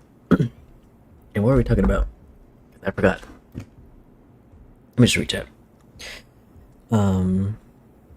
Wasn't there both a Roxy Raceway and Vazer Blast poster in the Michael room? Yeah, I think you're right. So maybe that's not as big of a point. But you know, there's hints about the Roxy Raceway and something like Freddy's like, I haven't been there for a long time. And then he's like, a hint, hint, maybe you can deal with Roxy or something. So he tells you to go there. So you know, he's trying to hint at you to break Roxy and take her eyes. Even though he's like, Freddy's acting like he doesn't want you to destroy his friends. But then he's like, hint, hint, you can lure Chica with some Monty mix. It's kind of fake that way. Oh, let me make sure my mic's on. You guys can hear me, right? I think so. Maybe he was planning to go confront Burn Trap after freeing Vanessa. But she was like, nah, don't worry, he can't do anything without my help. Let's just leave, lol. Ooh, and that's another thing.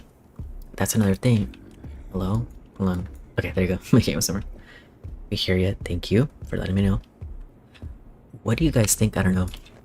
Like, what was Vanessa's plan with Burn Trap? We do hear Vanessa say, like, at the beginning of the game. Because Freddy, like he ruins the show. And what does she say? She's like tonight's not a good night for this, or like, yeah, what does she say? But she something is special about whatever day or night we're playing in Security Reach. Like maybe it's like she's been working with Glitchtrap for like a while, and it must all be leading to something. And of course the trailer implies that it's, you know, it leads to Burn Trap. She's like, there's more going on here than you realize, and then we see Burn Trap's hand. So I guess that's the goal. I don't know if you guys agree, to bring Afton back, or maybe her dad Bill back. Yeah. And that might be, I know I like asked everybody, but I'm like going off. That might be why I'm like, and maybe I'm just repeating like Nervous's Remnant Plex thing. I don't even know if she mentioned this, but like, you know how they reroute the power every hour? Like, it might all be going down there for Burn Trap. I mean, he's in a charging pod. I don't even know. But that's another thing. Burn Trap is missing in Ruin. So is it because, like, I don't know, were they successful or not? Like, did the blob get him and he's just dead or absorbed into him? Or what?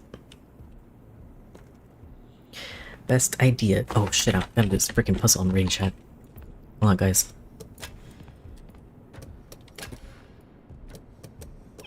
Come on. Shit, I fucked it up. Hold on.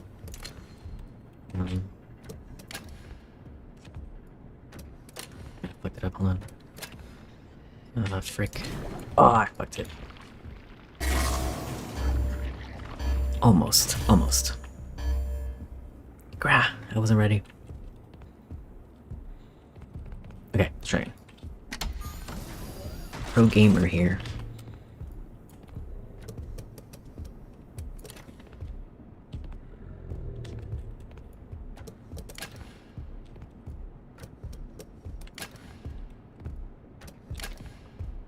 Okay, that should be good.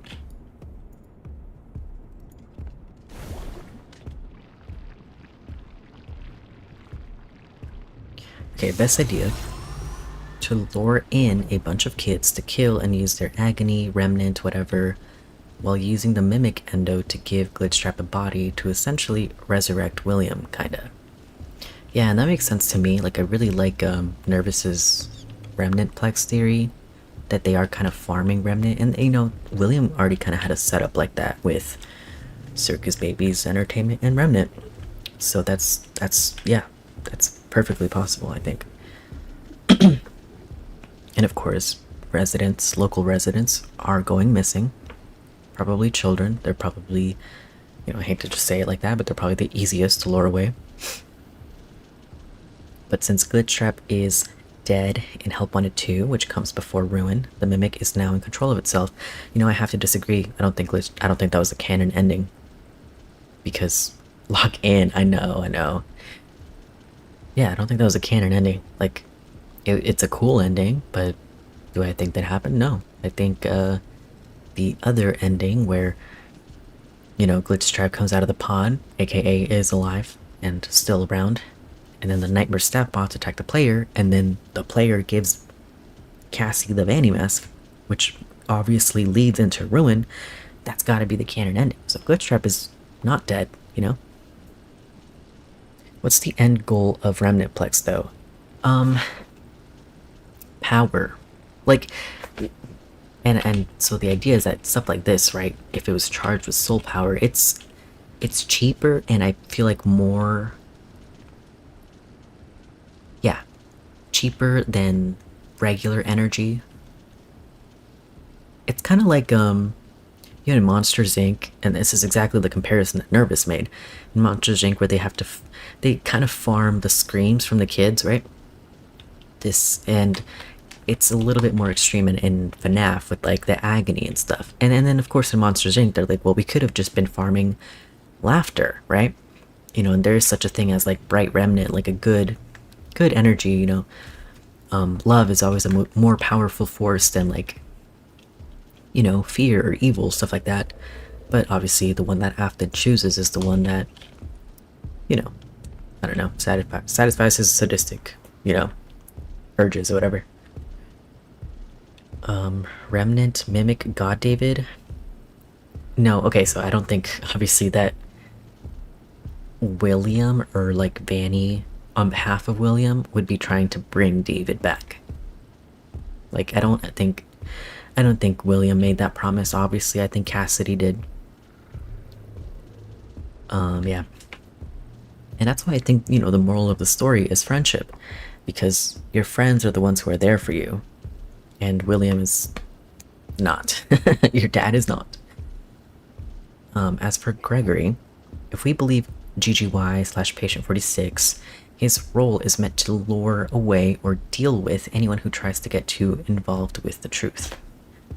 Like a JRPG final boss. Wait, what do you mean? Like God David is the final boss? Gonna have to clarify on that.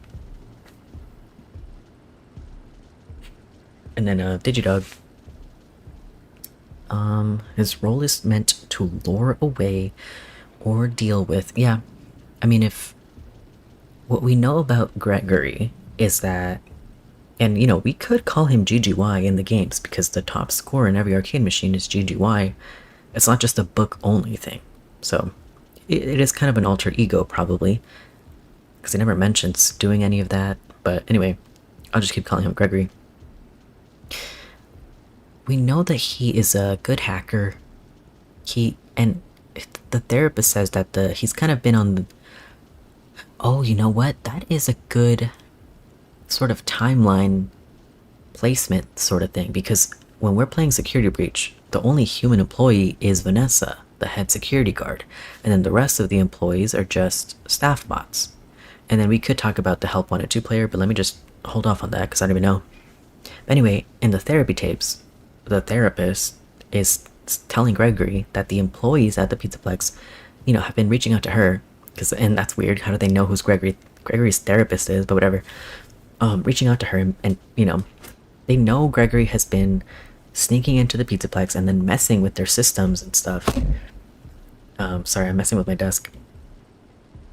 So anyway, there's human employees there, so I feel like, yeah, before the all-staff meeting and before everybody's replaced with staff bots, Gregory is going to therapy, first of all, and, you know, using his hacker skills to mess with things at the Pizzaplex.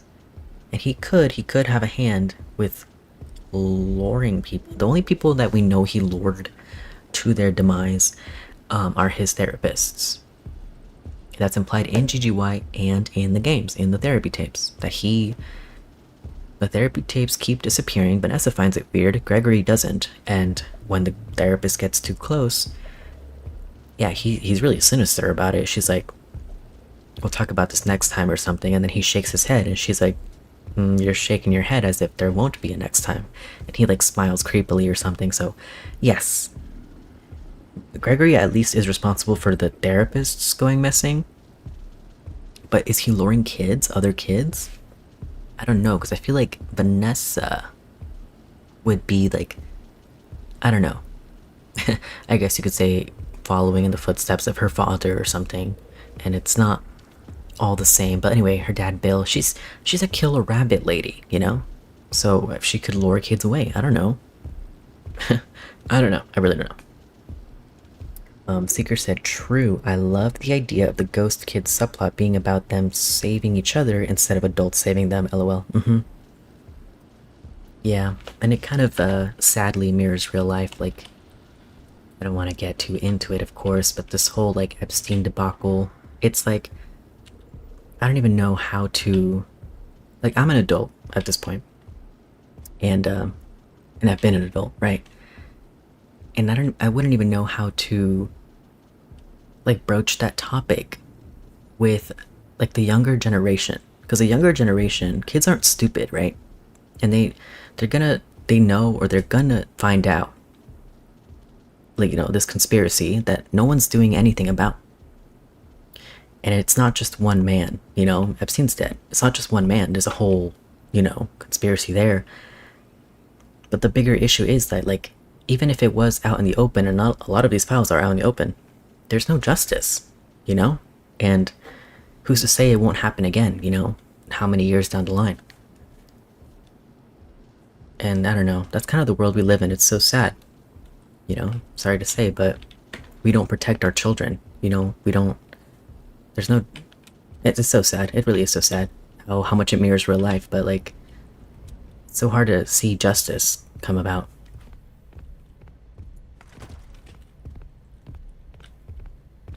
Shit. Oh my god, how am I alive?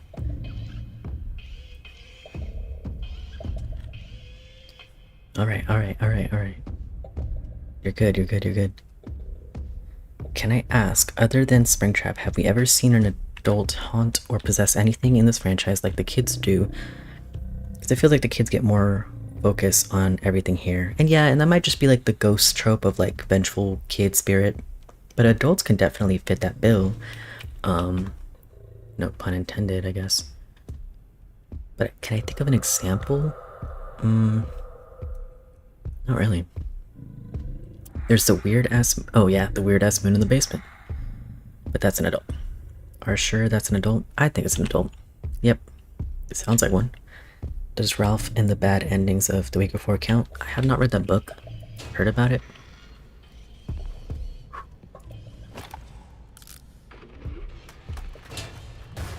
But I haven't read it. And I don't know, I don't like those theories where it's like every adult who dies in a situation ends up possessing something. But it's certainly possible. Like if there is a scenario that leads to possession, then it's the one that happened to the MCI, and if that happens to an adult, then why not? But I don't know. I feel like the whole loss of innocence and just the tragedy also of their lives being tragically cut short adds to this sort of like, I don't know, maybe that spark that's needed for, I don't know. Because we see in the FNAF movie that security guard get killed in like the shreddy fast chair, and then of course like in Dead by Daylight, Springtrap's Mori, he like kills people with the shredding endo. But does that lead to possession every time? I don't know. I don't really see indication of that. You know, but yeah. I mean, and that might be a plot hole, sort of. Get Sharpay wave, please. Well, she's not. I don't think he did do it. Maybe. I think if I come down. Oh, shit.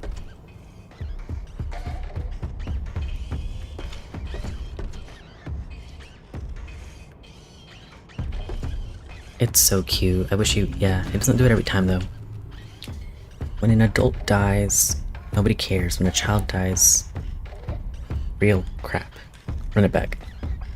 Oh shit, damn bro. Chill.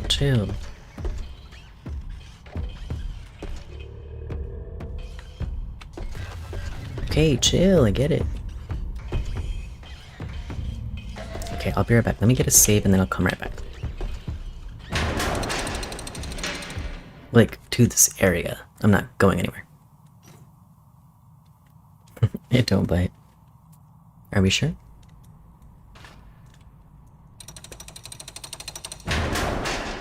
Operator suit detected. Run demonstration pre-show. Okay, it's saved.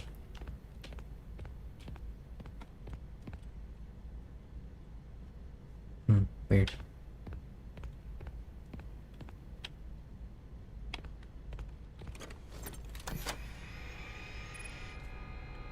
Why is bro just walking around doing nothing like this, lol? Is this just what he does all day long normally? Yeah, and that's weird, right? So, I'm a big fan of like the Mimic being a ghost, like Mimic being possessed, and the Mimic is a program, right? So I guess kind of like the way you describe Vanny, like an entity that is not really limited to one place, but it could be stronger with a vessel. So like any machine in this, in my interpretation of this, could be the Mimic's vessel, but the Mimic program can go anywhere and infect any machine. So I'm a big fan of that, personally. And let me try something.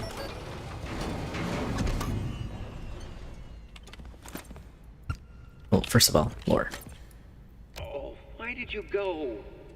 You weren't even supposed to be there. You were supposed to be here with me and David. Oh, how am I supposed to tell David that his mother is gone? How am I supposed to raise a kid on my own? His life is ruined. My life is ruined. Whatever, dude. Or how Dako would say, womp womp. Okay. Let's try this. Oh boy, time for Edwin to sound like he doesn't give a shit about Fiona. It sucks that happened. I feel bad for Fiona, but I don't feel bad for Edwin. He's so selfish, you know? He's like, think about, first he's like, okay, his life is ruined. He's talking about David. Then he's like, my life is ruined. It's like, bro, her life is over. Like, ugh, he's so annoying. Okay, he's supposed, oh, shit.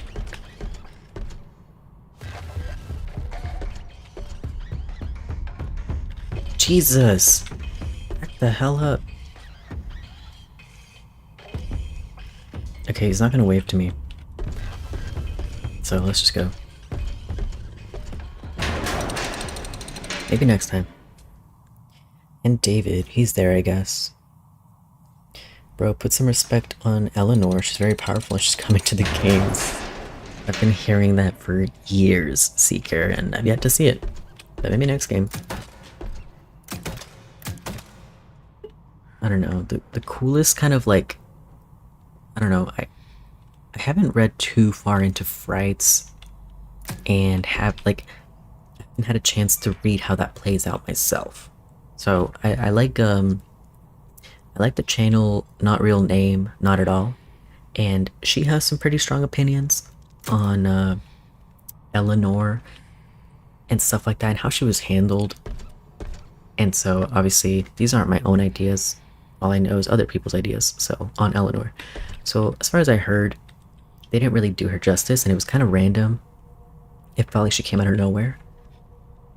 But I did like, though, I did like in the Silver Eyes, I guess the Fourth Closet, like the grown-up baby, like Elizabeth got to be like, she kind of got to grow up into a, you know, more mature version of baby and not just stay as like a giant baby, you know. And I think, you know, that is some indication, I think, this is totally random, but that like ghosts can definitely learn and mature, maybe even. Ooh, there are still a few kinks to work out. I feel like there's more voice lines now. Like in the past, I've played this game a lot. Well, I mean, probably at least 30 some hours, 40 some hours. But I haven't heard these specific voice lines. It's interesting. But yeah, I think I finished my thought. Not sure.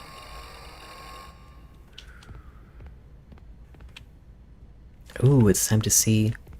You know who it's time to see. And then pretty soon we'll get to the puppet show.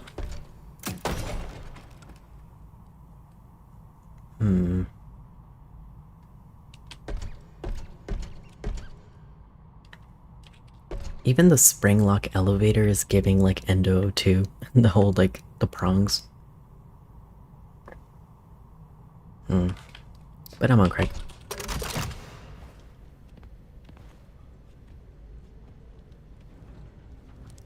I unironically like Eleanor. Hold on, Edwin's about to start yapping, so let me read this. I unironically like Eleanor, mainly because I interpret her as a more morally complex character than the rest of the fan base, lol. That's fair. And again, like, I tried not to comment too much on it or like shit on it because I haven't actually read how it all plays out. So yeah, it could be cool. Morally complex, the character that is, oh, I was the main villain in every other story just to gain relevance. But I don't know.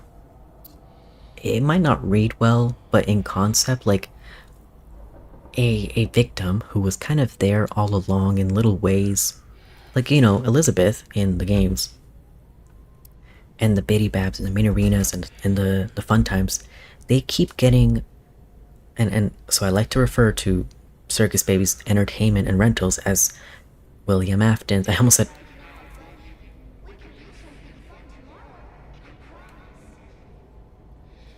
Can't right now, buddy. We can do something fun tomorrow, I promise. Anyway, I like to refer to the entertainment and rentals facility as William Afton's, and I almost said Edmund Murray's, as William Afton's giant remnant mixer. So I feel like he breaks them, puts them back together, and that's why Baby, she talks about the scooper, and, you know, you see the scooper scoop Ballora, and Baby talks about, you know, how would you feel? Like, it sounds cool, a scooper, sounds like something you'd want at your birthday party. But what if you were a pint of ice cream, you know? And scooper was being used on you. So obviously Baby's been scooped. Ballora's been scooped. The Fun Times have been scooped over and over and over again. Broken apart, put back together.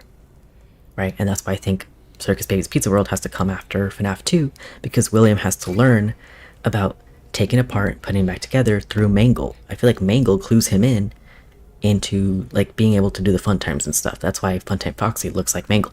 But whatever. Anyway, the scooper, scalable creation of ulterior presence. So scalable. So if there's a piece of Elizabeth in, you know, all the animatronics down there, there could have been a piece of Eleanor used in every twisted creation that Fazbear Entertainment made or William Afton made. And that could be what they're hinting at. It just probably didn't read like as impactfully like that. But it could kind of be that concept and just trying to make us understand that concept from the games. But, you know, you can't make excuses for bad writing all the time. Daddy's busy, buddy. Wouldn't you go outside and play? All these Edwin being a terrible father flashbacks are crazy. Okay, let's see. No, see, in Eleanor's origin story, she does this weird thing where the thing that kills the protagonist actually had a chance to never happen, and Eleanor was seemingly fine with that. Like, if her pendant comes off, she dies, but it only comes off because of chance. It could have just never happened and the girl would have just kept on living. And a lot of people see that as like just sloppy writing, which, yeah, fair, but I like thinking it isn't, and Eleanor has this weird thing going where she left whether the girl dies or not to chance. Yes, but then there's also, you know, quote-unquote the field, which I don't believe that the field, a nameless like force, is responsible for what's going on in the story. I think it was a spirit, right? Or spirits, whatever. And so, you know, I feel like she kind of, I feel like I did read To Be Beautiful. I feel like she did count on the necklace coming off eventually. You know? I don't know how sustainable that was in the long term. And she really doesn't feel bad for Sarah. She kind of just leaves her behind and steals her likeness or whatever. So that's at least how I feel about To Be Beautiful and Eleanor.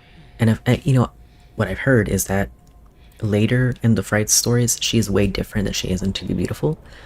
So that could have changed. But again, I haven't not read Frights and it's, you know, completely. So anyway, let's hear Edwin yap about the totally not the storyteller, but the stage manager. Welcome, potential investors and buyers.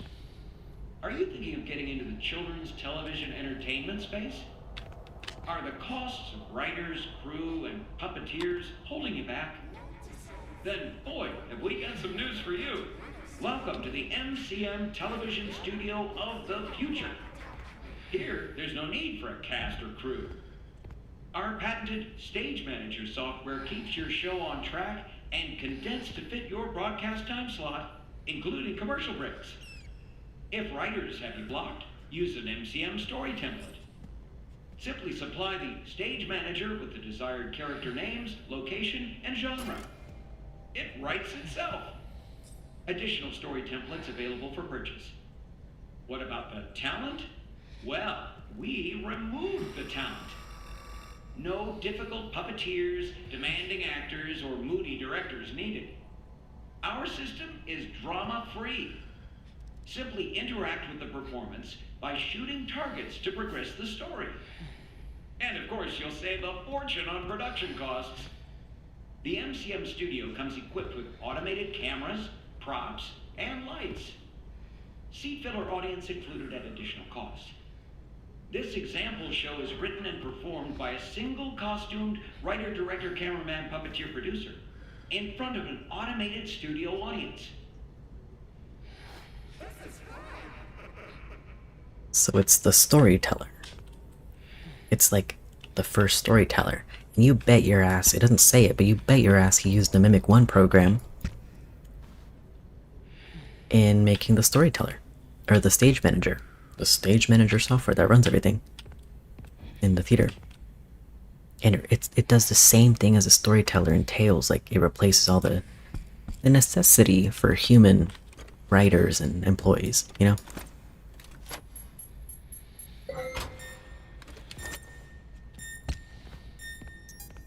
And yeah, I definitely think the Mimic is involved in this. So.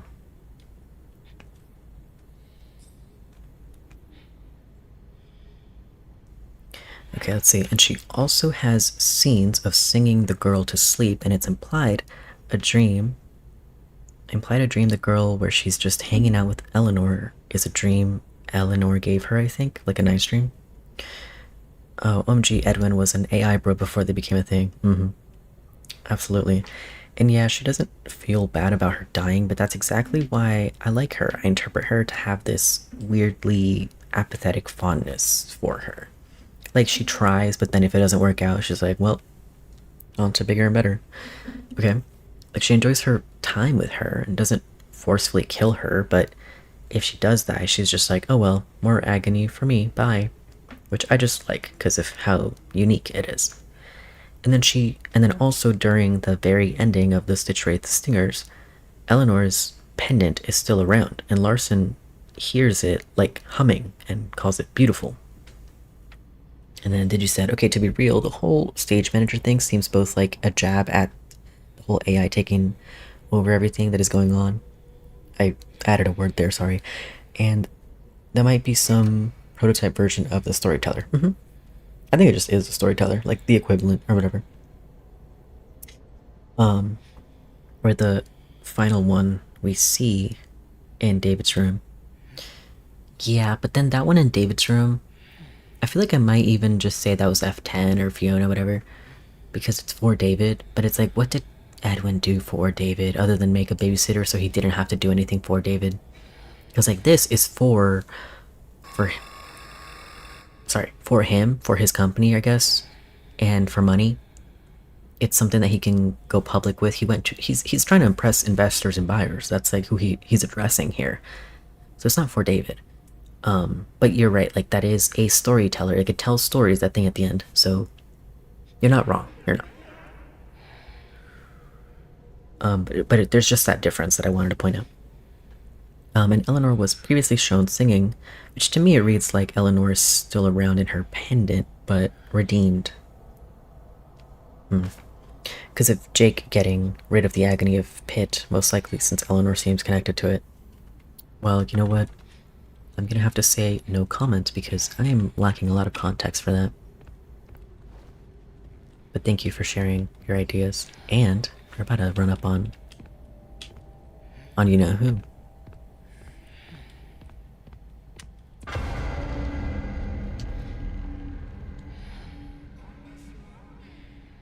Oh, the voice lines get crazy here in this area. And sorry about the sirens. He's doing the arm curl thing, like he could be holding a plush. I think that's from Tails.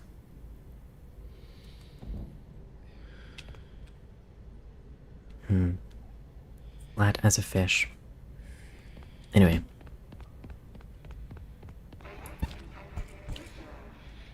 left him out at the playground.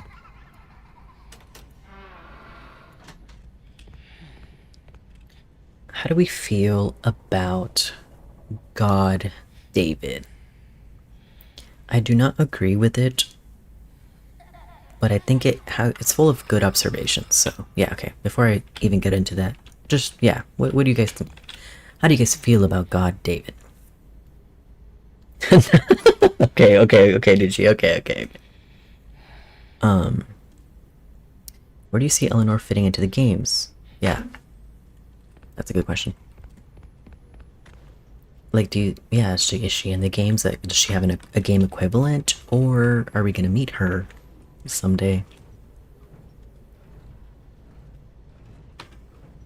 And sorry about the cars outside, you know. I am right by a parking lot. Ooh, I forgot to smell. Okay, did you? Okay. I'm sorry I said your trigger word. Alright, let's check this mail before I forget where I found it. I just found 2.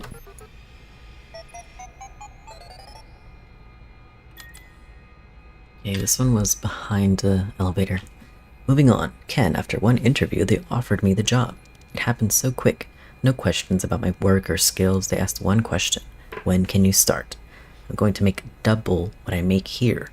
You should come with me. There's a referral bonus if we can get more Murray employees to jump ship. Yep, so all their employees were poached or whatever. I believe that's the term. Projector issues. Lee, the projector is down again in the theater. I swear this stupid show is cursed. What was Edwin thinking making this kids thing? Plus, those things just creep me out. Ooh. There's still a few kinks to work out. Okay, projector issues. This is, to me, like one of the indicators that he's using the mimic stuff in this, because the mimic stuff, it has unintended consequences or whatever. I said consequences.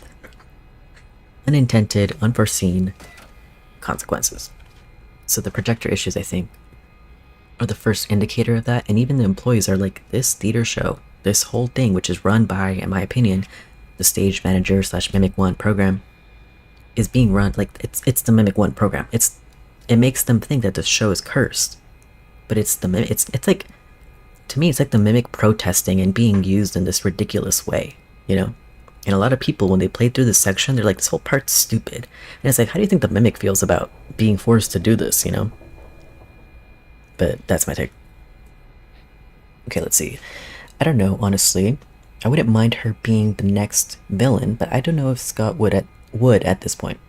She seems like a Fright's exclusive character, like the rest of the Stitch Race characters. Yeah. Dude, with how weird Fright's is, you think Scott's gonna have the balls to put in Eleanor? I'd see him putting that reagent thing in the games. Oh, you'd see it's more likely to have reagent in the games than having Eleanor in the games, I guess. Again, no comment because I'm not too familiar with that. I think it's the Escape the Pizzaplex. I would love to, you know, go through all those interactive stories. Okay, what's next? Okay, I have to go up there. Okay, so about God David. God David is, and I already said I don't agree with it, because it's kind of like it interprets Secret of the Mimic, the Scott games, and then Security Breach as one long story in one timeline with 3 separate Davids, right? And that's weird to me. Like, to me, I'm a fan of the idea that we've rebooted the story a few times at this point, and in many ways. And so to me, it makes more sense for there to be multiple stories, each with their own Davids, instead of one story with multiple Davids, you know? That's how I feel about that. But I still think that T-Dreads is really good at making connections, you know? He's really good at that. And, you know, the connections that he drew between Gregory and...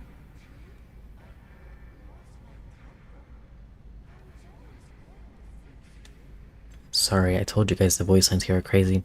The connections he made between Gregory, David Murray, and David Afton, or Adam, or Evan, or the crying child, or the bite victim, whatever you want to call him, those are perfectly valid, and I think he's right. They're connected, but to me, they're correct. They're connected like narratively, like as characters in their own stories, and as a way for us to draw connections. And the one story that I think matters the most to me is the original one, like the Scott Games Crying Child story, which there's not much to wonder about with the Crying Child, in my opinion. But the real mystery is the Fredbear plush, his identity, you know, his who promised to put him back together and who kept that promise. A lot of people think it's William. I don't, and I think that this game, it shows us that Edwin, his, this Crying Child, this version of the Crying Child's father, he wouldn't do that. So I don't think William would do that either. And you don't need this game to tell you that, but I just think it helps. And that's my take. Speaking that thing. Ooh. The interactive novels, boy howdy, wasted potential book series, I see. Yeah, you think so? That wasn't meant to be sarcastic. Honestly, that book series might be the one I would have liked to see continue. Ooh, yeah, it's really cooling. Ooh. Yeah, it's really cooling. And, yeah, the voice lines are crazy here. And why do you guys think that is? There are certain parts in this facility where you will just hear so many voice lines. It's like the veil is thinner, or like the presence of a spirit is stronger. And why? And okay, this is the area, this is why the thumbnail is what it is. Jesus. Because the theater, the puppet show, this is really, I think it's gonna play out in Security Breach 2. I do. Just like Captain Foxy's pirate adventure was hinted at in Security Breach, and then help wanted with the Captain Foxy's log ride, it's all gonna culminate into something. So this is where we're gonna stop Security Breach 2, guys.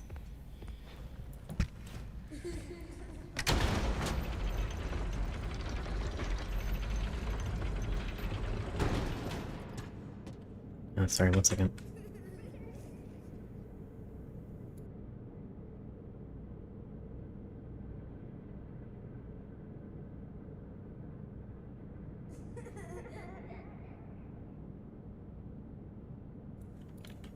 Okay, sorry, I had to burp. Honestly, that book series might be the one I think I read that message. I would have liked to see continue. That's the crazy thing, though. From what I've seen, Will Plush believers don't even think he fulfilled that promise. But they do, though. Or, like, they at least think that that's... How do I explain this? Let me see. Let me just read your next message. They just interpret it to mean off-screen experiments that never lead to him being put back together, lol. Good night, Digidog. Thank you for stopping in and, contributing to everything. Don't forget to like the stream if you haven't.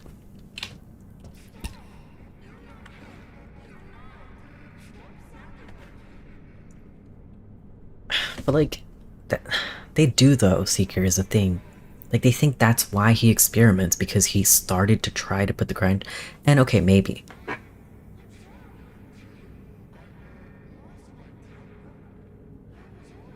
I got a cough. One second.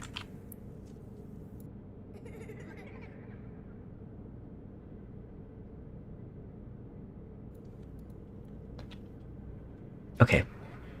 Well, not every Will Plush believer does believe that. But I will say a lot of them do. A lot of them do. And even people... Okay. No, yeah, almost everybody does. That's the one... That's the interpretation I see the most often. And, I'm sorry, I'm having a really hard time forming a thought while these voice lines are driving me insane. So, let's progress a little bit, but... I do have thoughts on Will Plush. That's like... I don't hate... Yeah, okay, that's a lie. I was gonna say I don't hate any theory. It's a big fat lie. I do hate Will Plush. And I do hate the DCI theory. Doesn't mean they're not valid. It's just I don't like.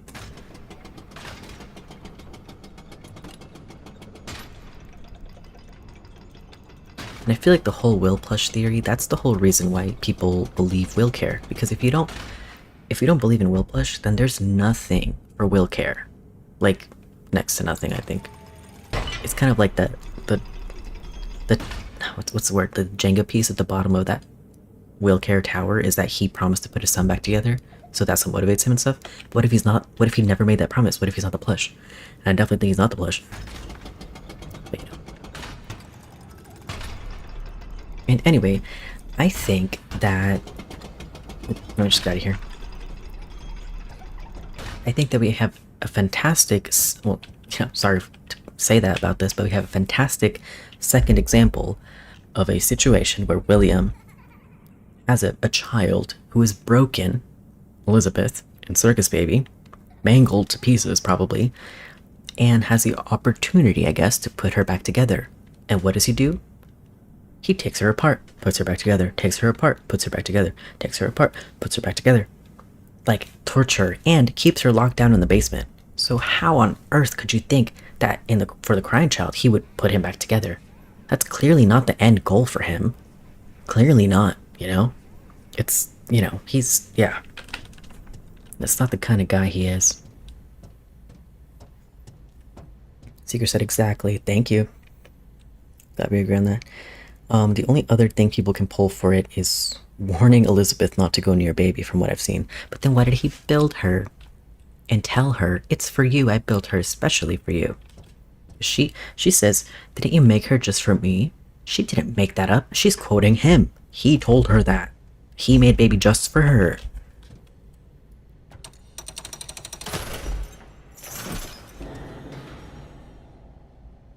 You know, once is weird. Twice, that's not a coincidence. He wasn't there for his son, for the bite, and then Elizabeth dies too.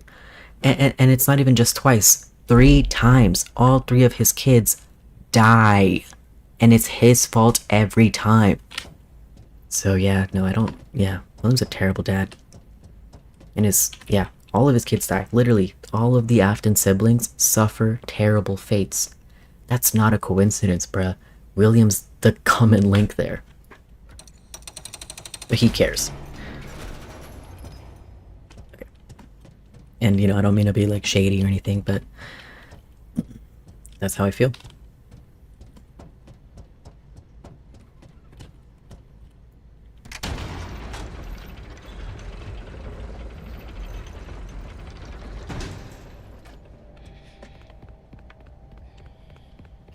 The walkie-talkie next to the plush in the secret room made me believe back in the day. And like, okay, that relies kind of on the plush being a physical item. And you said back in the day, of course. And you've heard me yap about this already. But the plush in FNAF 4 is teleporting. And it has the possessed eyes. It's teleporting. It's like floating, it's behind cars, it's in the sewers, it's in a flower. It's like, and it's like a disembodied head on a flower. It's not real, you know, it's not physical. So you can't attach a physical walkie-talkie to a non-physical plushie who's teleporting everywhere. And, you know, it has never made sense to me. And also the plush speaks in the restaurant while William is working in the restaurant with another employee. Like, he can't be speaking into the plush with someone else there because then the jig is up, right?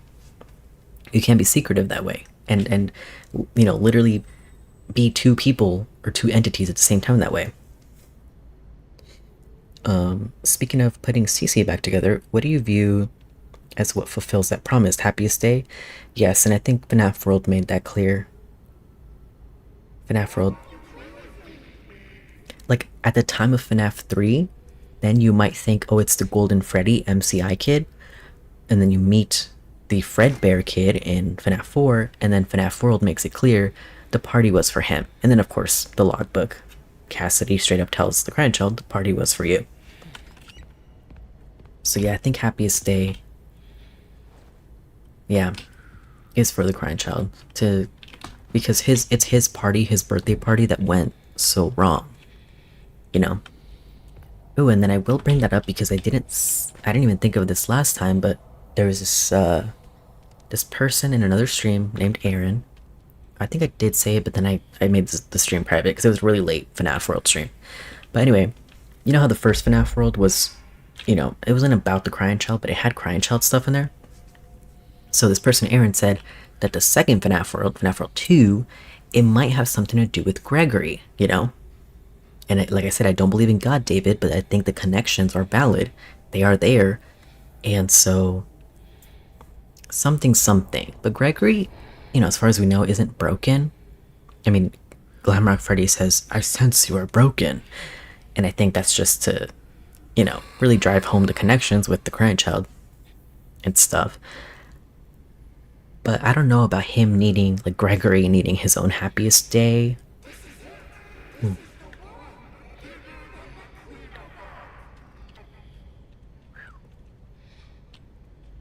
But yeah, I thought that was cool because, you know, the first FNAF World was about the Crying Child. Maybe the second FNAF World will be about Gregory, and then of course TD will lose his mind. Sorry, set my water bottle down. Or T-Dreads, I mean.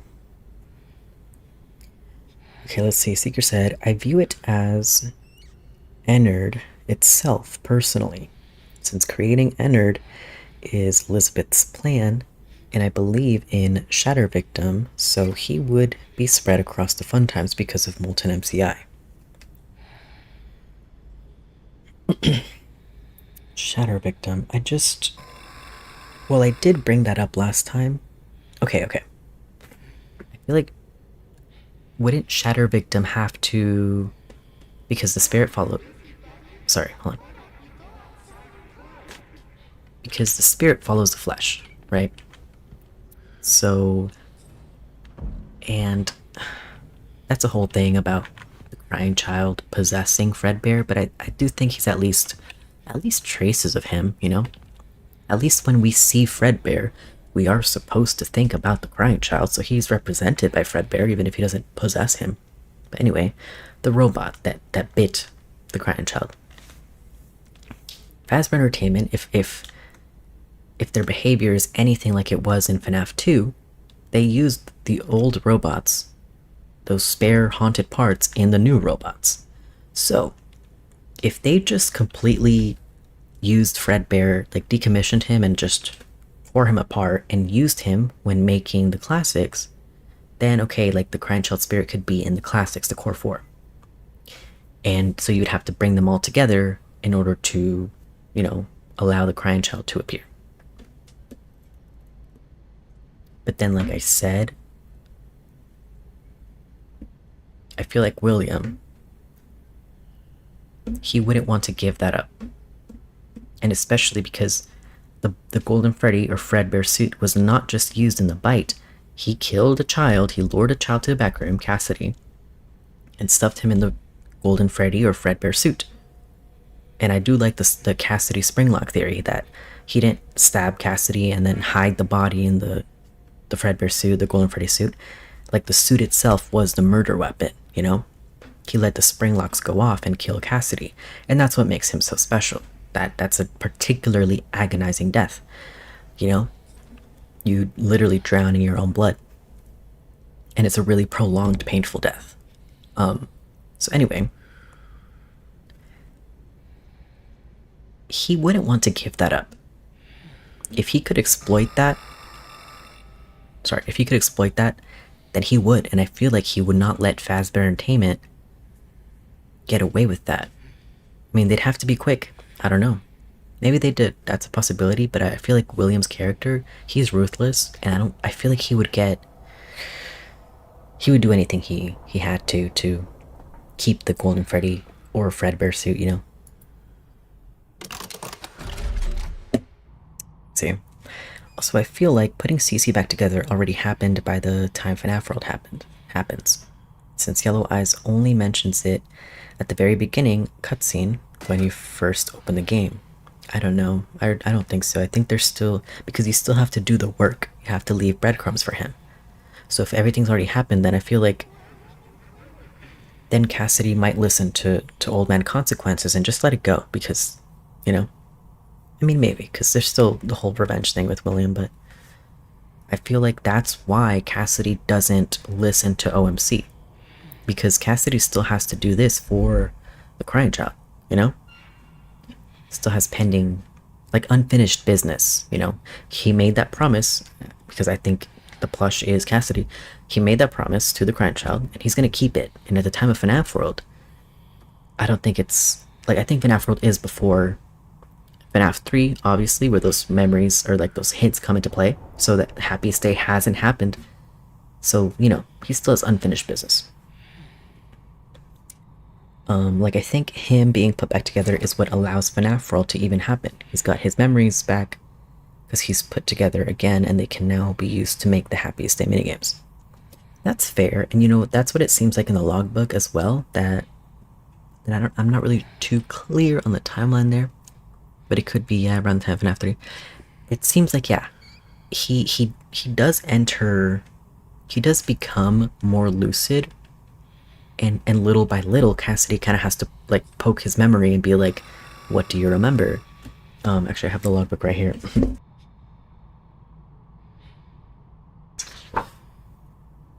Yeah, so Cassidy asks, like, what do you remember? What was your favorite childhood toy? Or was your favorite childhood toy a plastic purple telephone? Do you remember your name? Do you have dreams? Do any of these toys look familiar to you? Did one of these belong to you? Was your favorite ride the carousel? What do you see? Do you miss them? Does he still talk to you? Is this song familiar to you? And then finally, the party was for you. So that's fair. I do think that might be the case. That's a good point. Well, I view the putting breadcrumbs for him in the context that he's the one we play as in the Happiest Day. Yeah, I remember you saying that. In the Happiest Day minigames, we need to put them in place so he can find them and free the MCI kids, lol. So then who do you think is at the table? Like, do you think that's Cassidy? Knowing what we know in Ultimate Custom Night, that Cassidy's, like, motivation is revenge on William Afton? Since Yellow Eyes tells him he has to go find the pieces we put in place in the clock ending.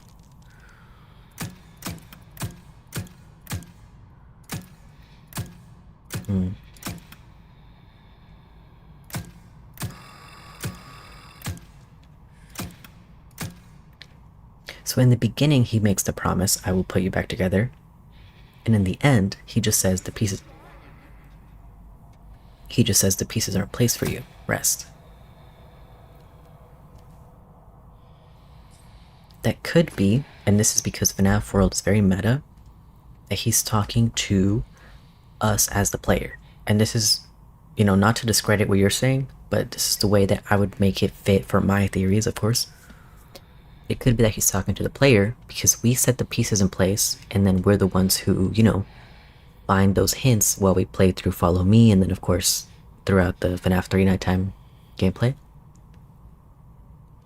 So, and that could be, you know, Scott helping us make that connection, whatever.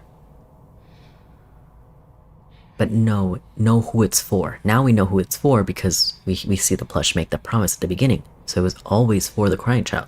In FNAF 3 it was for the crying child. And we set the pieces up and we find them. That's how I would explain it. And of course, like, we're piloting the puppet going in and out of Happiest Day. You know, it might not be Charlie. Just like, it's probably not, like, you know, we play as Toy Chica and the other one, Mangle, Balloon Boy. And you know, are their spirits possessing that? Are they doing that? Or is it us, the player, you know? I think it's more likely us. I don't think Cassidy is the vengeful spirit, personally. I think the Golden Freddy stuff in UCN is more or less a red herring, and we were meant to realize Golden Freddy has never been all that much more vengeful compared to the other kids in previous games. I disagree, hard disagree. He's always been super aggro, like in FNAF 1. It's not just a regular jump scare like all the other ones. He literally crashes your game. And He has both the minigame jump scare in FNAF 2, and then of course during the night. And then FNAF 3 he does take a back seat, and I think it's because we're meant to think a little bit less about the MCI Kid Cassidy, and then have it lead up to the crying child, Fred Barricade and Happiest Day. You know? But no, and TJ has pointed this out, every the most aggressive and hardest custom night challenge in every game is called Golden Freddy mode. Like, Golden Freddy is associated with the animatronics being their most aggressive, the most difficult, and of course, Ultimate Custom Night as a whole, it ends with the Golden Freddy cutscene. So it's like, it's something that's been building up every game prior, and then of course, Ultimate Custom Night, you're like, of course, it all ends with Golden Freddy. Because, you know, it all starts with him, you know? But Yellow Eyes mentions a bunch of FNAF 4 final speech phrases in the beginning and ending cutscenes, so I feel like she has to be talking to CC. That's fair. And I'm not going to pull them up right now, but I will, you know, refresh on those. But let's get going. If you want to solve a security breach too, we gotta do this puppet show.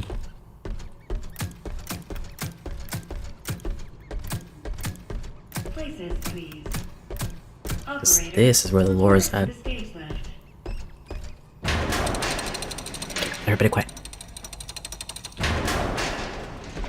Shoot the broadcast target to begin the show. I hope it doesn't glitch out on me. Shoot the broadcast target. Main stage curtains. Action. Ahoy there, kid. Ahoy, Foxy. Oh, why ye look so down in the dumps? Today's the big surprise party. Ye should be excited. I'm sad because today is the big surprise party. I forgot to get a gift. It's a disaster. Shiver, timbers, no gift. All hands on deck. All hands on deck. Lads, did none of you get a present? About an IOE. Foxy. We need the perfect present for the big surprise party. Oh, is that all? Is it? Perfect present coming right up. Yarg! What's all this racket? Foxy, you woke up the captain. Are we under attack? The ship be covered in decorations? Decorations. First mate Foxy, are ye having a party? Of course not, Captain. We would never. Right? Did you forget pirate rule number 22? No parties. And pirate rule number 2? No decorations. Aside from our flag, that is.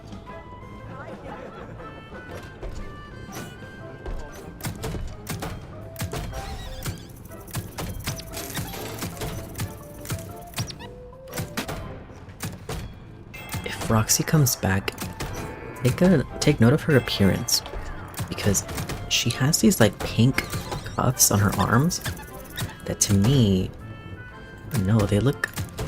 I'm gonna have to pull up Roxy from Security Breach, but I feel like, isn't that a part of her design in Security Breach is like those pink like accents? I'm not sure, I might be making stuff up.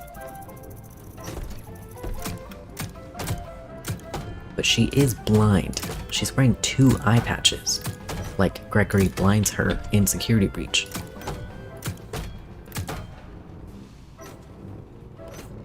So I feel like, you know, that's part of the canon. Gregory taking Roxy's eyes. How much did you pay? I say alone, there was no guest list, so I made a little extra. It's nothing now. I can make more.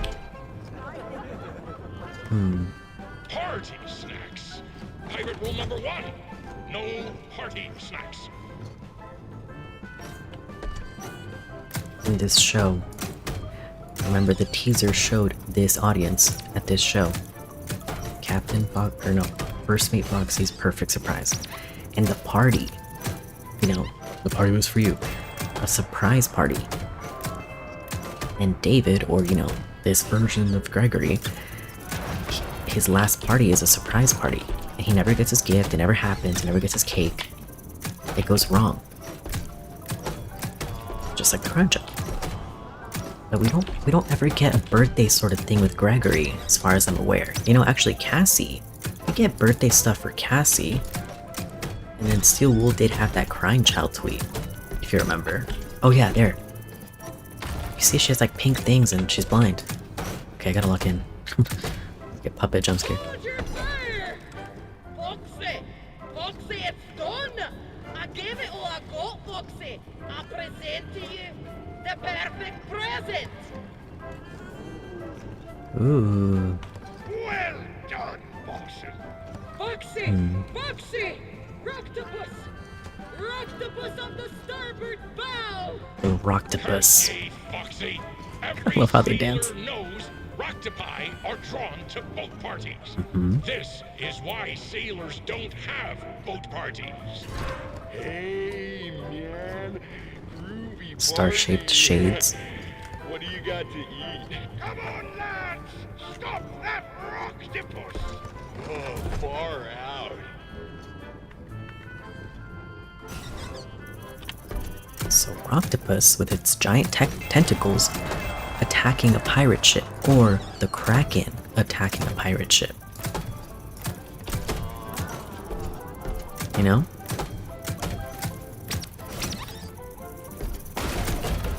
Okay, I gotta lock in for real, I don't wanna do this again. Oh shit, come on. Shit, come on, come on, come on, come on. Come on, come on, come on, come on, come on, come on, come on, come on, come on, come on. Really don't want to do this again. I mean, I guess it'd be cool. And look, more octopuses. Huh, interesting. But this big one, the Kraken, you know? Attacking the pirate ship, Curse of Dreadbear. You know? And the lake, Old Man Consequences Lake. So, FNAF world. And UCN, of course. And if we're talking UCN, we're talking Cassidy. Bummer. This party's a downer, man. What a bunch of squares. Well done, lads. You all work together for once, like a real crew. It's Felix. Made me the happiest captain on the 7 seas. You did it! You did it! You found the perfect present for the captain! I did. The perfect present for friendship all along! Foxy, this party was for me. Party is for you. And who else? Foxy, my birthday was last week. Emergency. Unsafe conditions detected. The show must go on. Simply shoot the targets to progress the story. Please Ooh. follow the script. Reloading. I just made a... Reloading. I should have mind blast. But the Kraken pulls the ship down. We're at the ship and we fall down. And where do we end up? In the cave/workshop. In the doll hospital in the sister location. But am I crazy? No, I'm not. Because, you know, I've already said this, I feel like the lake goes into the cave. Oh, no, no, no. Poor Captain. Another Springlock failure? According to your records, this is not your first visit to the service hospital. Scanning. Error. It appears you have a foreign object wedged inside. Now don't you worry. We will get you all sorted out. Stay right there, and I will consult the service manual. Good news! The procedure is simple. We must clear out the foreign material. First, we will blend up the foreign object. Then, you'll need a stringent steam clean to soften up the remaining organic material so we can scoop it out. Finally, we will flush out your interior with a power hose, then give you a nice long soak in the bleach bath. You will be shipshape in no time. Please wait here until your number is called. There are 4,625 tasks ahead of you.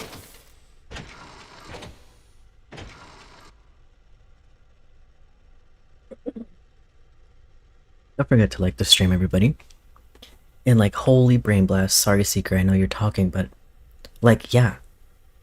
The Kraken pulls the ship down on the lake, Old Man Consequences Lake.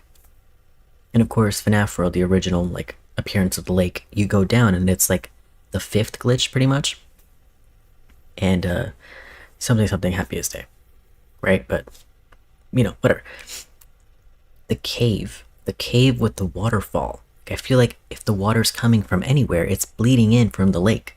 So, and like, you know, in moon.exe, you go to this pond, just a pond, right? And there's a toy pirate ship with like a toy Foxy plush on it. You know, Foxy the pirate on his ship on the lake or the pond, where you find Monty's fishing game. So it's OMC's lake, right? Yeah. And in Curse of Dreadbear, you see Foxy's pirate ship. And Curse of Dreadbear has, pretty sure, the log ride, right? Captain Foxy's log ride. Correct me if I'm wrong. But I believe I'm right. And so that's Foxy's ship, right? But again, in moon.exe, it's just a pond. But then, once you fix all the masks and stuff, you get the owl mask, you go into the dark cave, which is the moon's cave. Edwin's cave. Because he's in there. If you try to go in there without the owl mask, the moon like puts you back to bed and ends it's game over. Anyway, once you're ready to go in there, you go in there and you find like a workshop with like, you know, creations that he's working on, and stuff like that. And you find there's like running water, I believe, like pond areas with an alligator, like you see an alligator in there. And I don't know if, yeah, you come up basically on a pirate ship. And you just saw a toy pirate ship in a pond, but now you're down here, underground, in this cave, and you find a real pirate ship. So, the pond, I feel like, is just a smaller version of, like, it might just be, if not directly above, it's just meant to imply, like, that's, you know, if it's just deeper underground, it just has a deeper meaning. And we saw only the surface level meaning, you know, on the surface. Anyway, the pond or the lake bleeds into the cave, the cavern with the glowing mushrooms, and in other continuities, William Afton's workshop, right? So like an underground workshop for William Afton would be the sister location bunker, right? And that's the vibes that you get here underneath. You're at the pirate ship, you know, doing First Mate Foxy's pirate show, and then you fall down and you end up here. It totally not Circus Babies, right? But you know, that's Dolly, voiced by Heather Masters, voices Circus Baby, and you know, same sort of thing. But yeah. So yeah, in Security Breach 2, if not like FNAF, because FNAF World 2 actually might have a chance to revisit Old Man Consequences Lake and stuff. And maybe even the Mushroom Cave, because we saw Old Man Consequences in the Mushroom Cave in Princess Quest 2. Then we have, yeah, there's an opportunity in FNAF World 2 to revisit those places, and then go even deeper in Security Breach 2. So yeah, like I said in my first prediction stream, I definitely see Foxy and Chica, Captain Foxy or Pirate Foxy, the pirate crew. Hopefully, this would be so cool. Like the whole gang, like Freddy, Bonnie, Chica, and Foxy as a pirate crew plus Mermaid Chica. And maybe Monty. And yeah, the pirate crew. Definitely see that in a Kraken or a squid, a giant squid animatronic like in Submechanophobia. And yeah, maybe we'll revisit the sister location bunker. Like here we got, like I said, probably like an alternate universe version of it, where it's Edwin Murray's workshop, not William Afton's. But to me, it's all so related. Anyway, let me catch up on chat because we're about to get more just lore and stuff. Yeah, she crashes your game, but she's the easiest to get to leave. Who's she? Crashes what game? I Actually, give me 1 second. 1 second.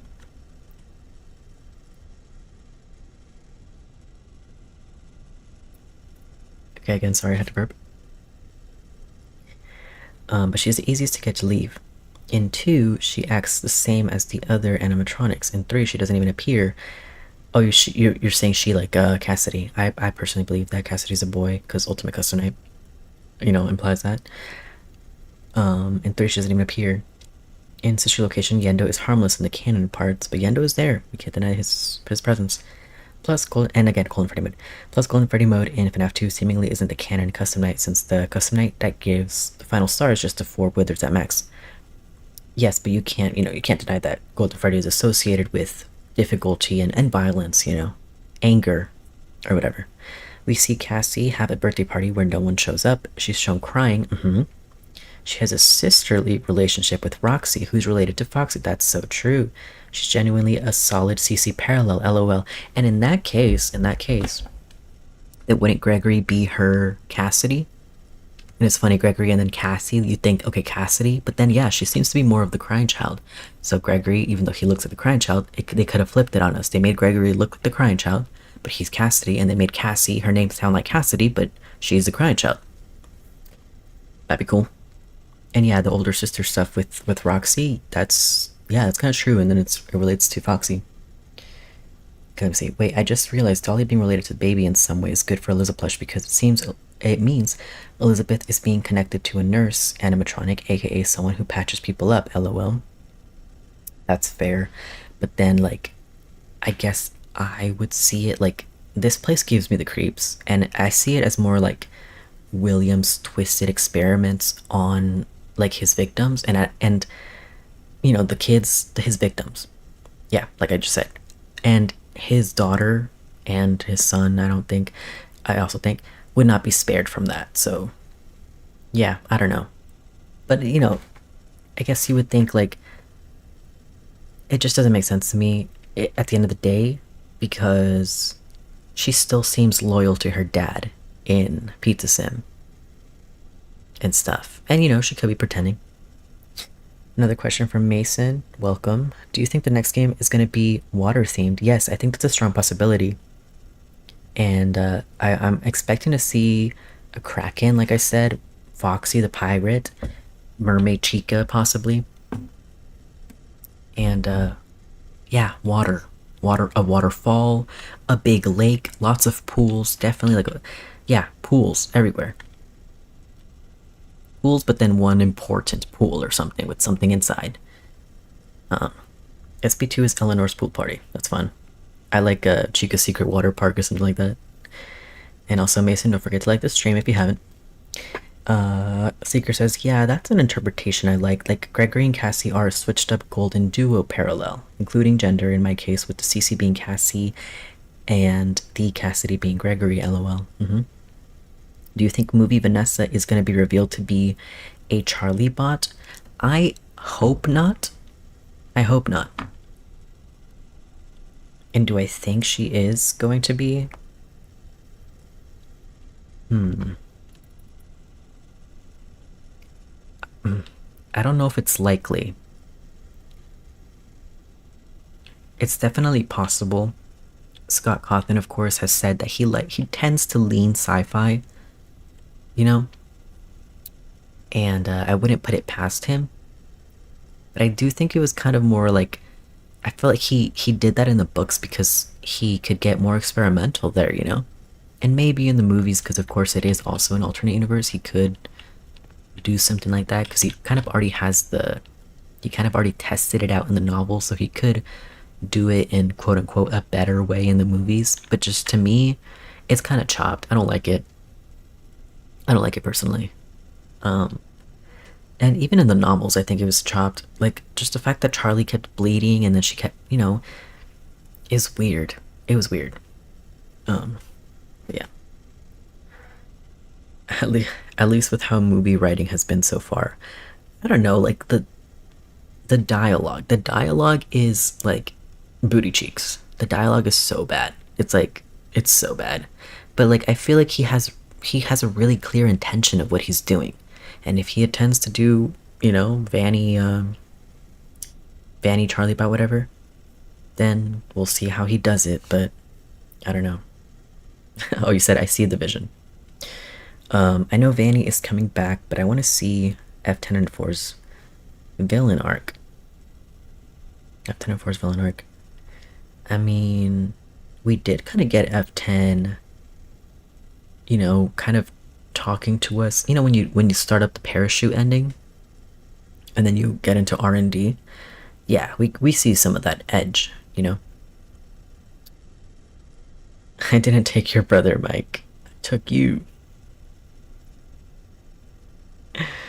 That's crazy.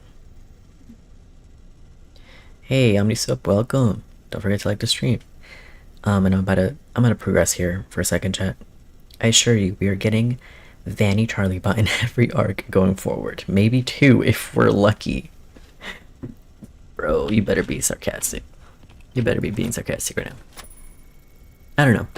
I don't like it. I'm not a fan. Alright, yeah. But this place is totally a circus babies, like ENR.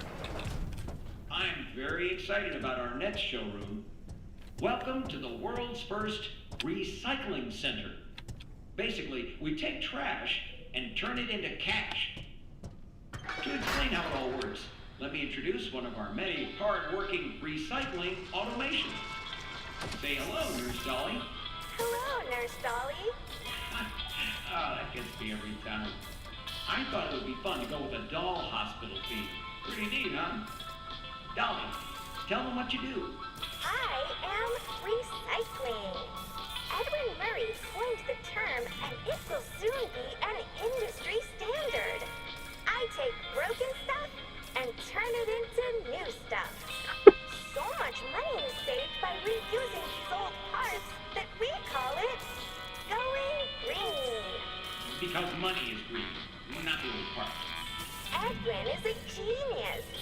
Wink. Oh, get back to work, you. But Edwin, how does it work, you may ask? Well, we collect various discarded materials. I'm talking about broken Midway games, costumes, computer and television parts, vacuum cleaners, toasters, and precious metal. Those useless things are then used to create new Midway games, costumes, and technologies for your family fun centers at a discounted price. And what we can't use is broken down into its basic components, which we then sell at a profit.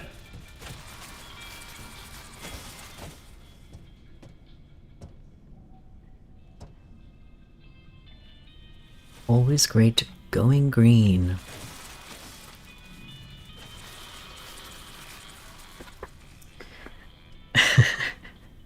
I take broken stuff and turn it into new stuff. Let's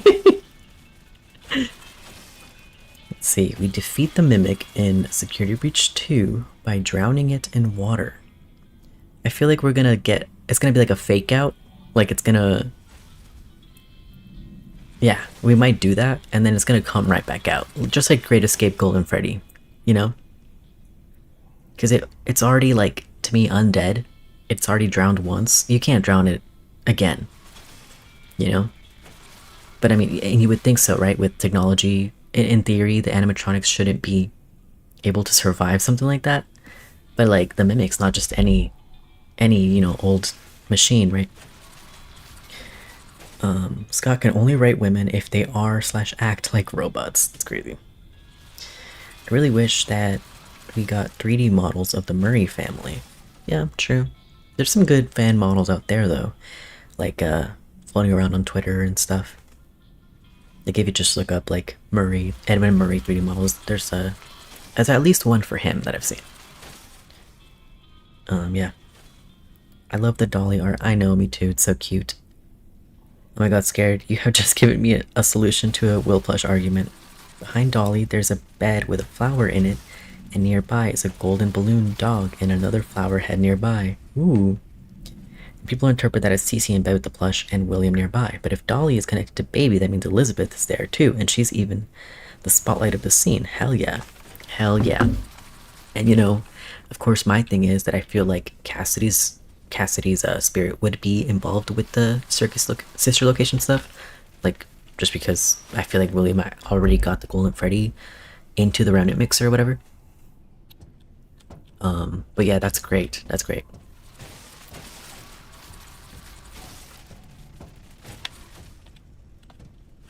I think the biggest difference between you and I would be like, I really see a more natural progression of Williams, of like the animatronics in general. So the reason I don't think Elizabeth can die so early is because I don't think Circus Baby existed in 1983. And I know the movie, it might, you know, suggest otherwise, but at the same time, we saw Circus Baby in Vanessa's nightmare, but like nightmares aren't necessarily representative of like, you know, the real life events and the order everything happened, you know, they're not completely accurate. And it was obviously very surreal. So anyway, I play Circus Baby's existence and you know, Circus Baby's Pizza World after 1987, because I do think it all started with the ancestors, right? Freddy and Bonnie, Fredbear and Spring Bonnie, the golden ones, those are first. And then came, you know, it was Fredbear and Friends, and then came Freddy, Bonnie, Chica, and Foxy. Then that location closed, so then we got Toy Freddy, Toy Bonnie, Toy Chica, and Funtime Foxy. Funtime Foxy was taken apart, put back together. William broke into the 1987 location and saw this. He witnessed Mangle get torn apart and put back together, and it wasn't his idea, it was the kids. You know, kids can be so cruel. But he ran with it. He got fired pretty quick. He got found out in like a week or 2 weeks, I don't know. But he had already learned what he needed to learn. And so Mangle to me is like, that's where he really can go crazy, you know? That's when he sees the potential for what he can do with these animatronics that are possessed. Because and of course because he knows, hey, I only killed 5 kids. I don't believe in the DCI. I only killed 5 kids. There's 10 possessed animatronics here. So in FNAF 2, that's where I think he learns that he can go crazy. So I think that's the more natural progression, that it could go from, you know, the numbers start growing, but the victims don't necessarily have to. So anyway, then he makes, and especially I think Mangle was the inspiration, then he makes the newer updated Funtime Foxy, Ballora, Baby, Funtime Freddy, and the Bonbon Hand Puppet. They all have their own little purposes. So I place the like Circus Baby's existence and creation after his time at the 1987 location. To me, that's more natural. It is weird. I find it really weird for the fun times to be in the 80s, you know, or like early 80s, like 1983 or before that. I find that really weird. So that's, you know, that's why I can't really accept something like that. That's how I see everything progressing. Yeah, and we'll get a closer look too at what you're talking about, Seeker. And I don't, as far as I know, you don't make videos or anything, but if you want to take a screenshot or record or anything, whatever, you know, just give me credit, it's fine. Do you think Vanny is gonna be an older Cassie? Because I really hope she isn't. Yeah, I don't think so. And I've heard that so much lately, and I'm like, what? You guys are crazy. Dumb question, but which do you think is the better character, the Mimic or the Prototype from Poppy Playtime? Actually, I'm not a Poppy Playtime fan. I've never played the games, and I've never gotten into that franchise. Sorry to say, you know. But you know, I really like FNAF. I also really like Ban, Carton of Ban, which, you know, I have a lot on my mind with FNAF, but once I have like downtime, and maybe I might just take a break from FNAF if, you know, if I run out of FNAF stuff to talk about, and I'll play Garden of Ban on stream or something. That could be fun. And then aside from that, I also really liked Amanda the Adventurer. It looks dumb from the outside, but Amanda the Adventurer is actually really cool. So yeah, I can play those games too. But yeah, Poppy Playtime and like Bendy, I never got into those. Sorry to say. Alright, let's see. Funny thing is, I agree completely that Mangle was the inspiration for the idea of putting Cece back together. I just instead connected to the Mangle in Elizabeth's room, lol. Yes, that's... And again, you know, the same thing that I just said with the movie, because we saw Circus Baby in Vanessa's nightmare, I feel like we see that Mangle toy in William's nightmare. So it's not real life. That's why we see Plush Trap, because, you know, and Plush Trap is based off Spring Trap, so we're way in the future. We're not really completely in 1983. We're learning about 1983, but we're not in 1983 because, you know, 1987 has come and gone. Obviously the FNAF 1 phone calls, FNAF 1 has happened, and of course, Plush Trap, Springtrap, William has died, so Follow Me has happened. That's my take. Yeah, take a band vacation. Yeah. I remember one time I was trying so hard to understand Five Nights at Freddy's, and I just got like, I almost lost hope, like in every sense, and I was like, I need a freaking break. I need a vacation. Like, I almost lost my mind. All right, let's get moving.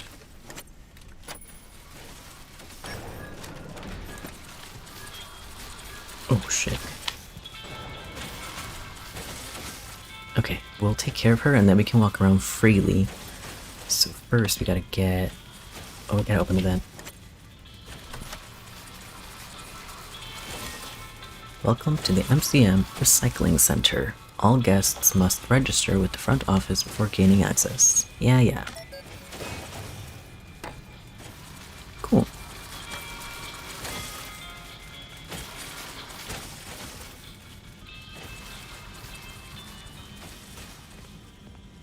Okay, shit.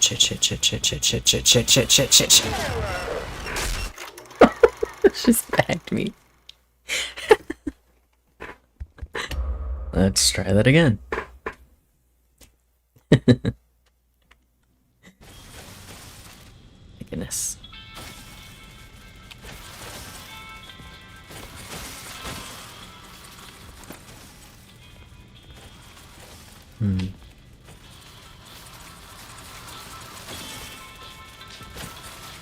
Oh, and like, I guess that's another thing, Seeker. Like, I'm saying that I feel like baby doesn't come till later, but if, like, you know, Dolly is a baby equivalent, the fact that we're seeing her here in the 70s, that could tell you something. But as it being an alternate universe sort of thing, I don't know, I feel like a lot of things are condensed for the sake of making connections. And because, of course, like I said, I'm one of those reboot people, I'm one of those, like, AU people. So, you know, you could completely write me off, that's fine. If it's, because, you know, if you want to say, well, Dolly existed in the 70s, then Baby could have existed in the 80s. You know, that's fine, because, yeah. There's many ways to interpret, the story. I didn't even open the vent. Oh my god. I gotta go back. Go.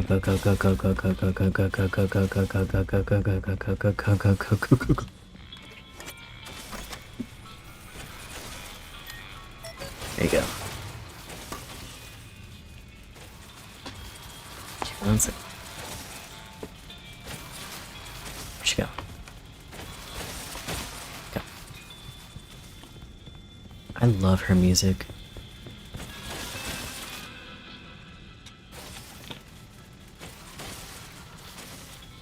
Probably could have gone. But let me just wait now.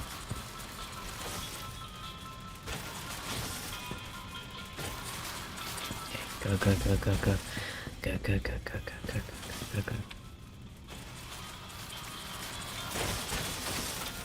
Okay, and okay, the reason also, I mean, I feel like I don't even have to say it, but this is totally like a version of Circus Baby's E&R, because this giant syringe with the goopy stuff, you know, like, think to the fourth closet, where, like, Baby, she's acting as William's, like, nurse or whatever, and she's taking the molten metal, or he is, whatever, they both do it. You know, this is basically, like, the remnant or Phasgu, whatever, and that infused, like, the spirit-infused goop that she can inject into other machines. And again, something that I think was first learned about in FNAF 2, with the classics infecting the toys, because I think it's the MCI infecting multiple vessels, you know?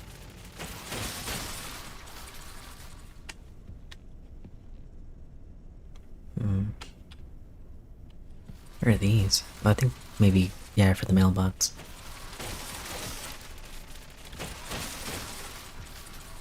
$9.52.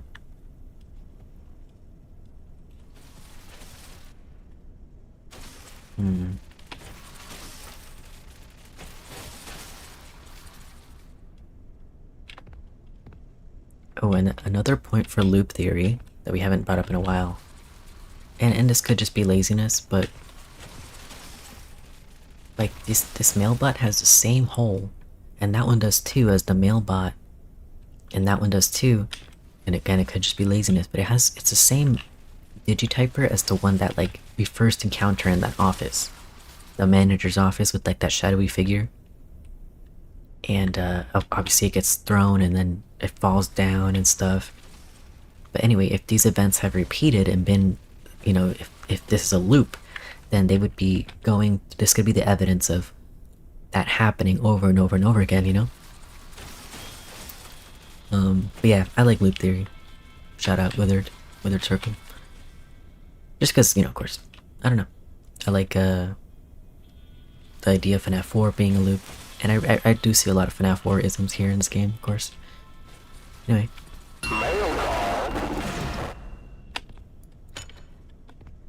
Let's do this.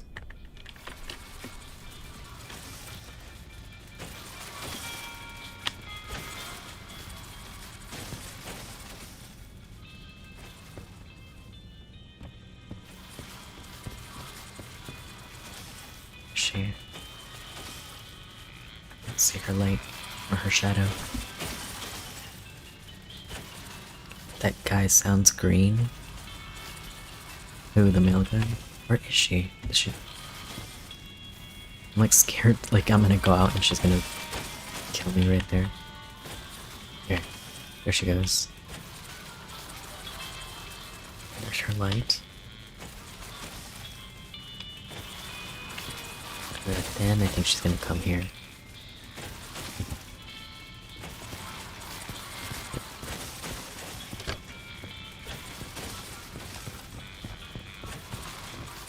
Okay, run. Just a little break here.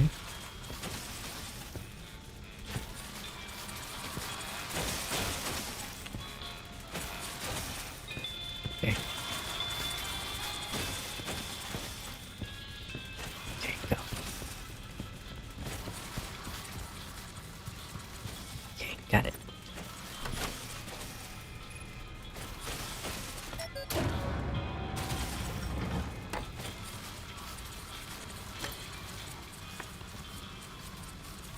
Alright, let's go check out that,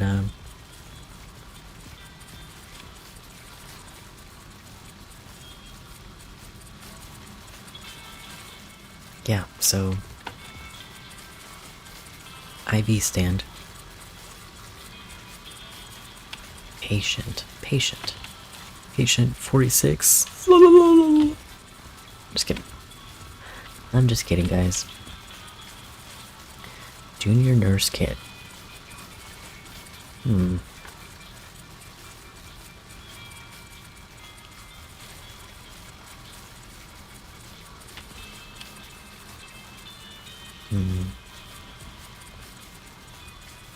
And yeah, the dad flower.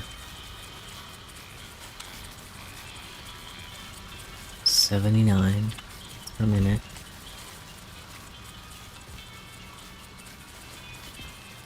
I don't really know what people read into so much here. Okay. This, I guess, is a bit of a stretch to me. But I mean, it is here and it's kind of random, I suppose. And hey, you know, there's no such thing as looking too much into things in FNAF, so... you know, anything goes. So yeah, a victim, an IV stand, so the crying child, you know, that IV stand in FNAF 4. Dad flowers, so, you know, family flowers, Afton flowers. Dad Afton. Then victim or whatever, so crying child. Isn't this... I don't know, but he's here. And then there's a... Well, I think it looks orange, but if you want to say golden dog, sure. Wait, you said there was another flower? Flower there. Where's the other flower?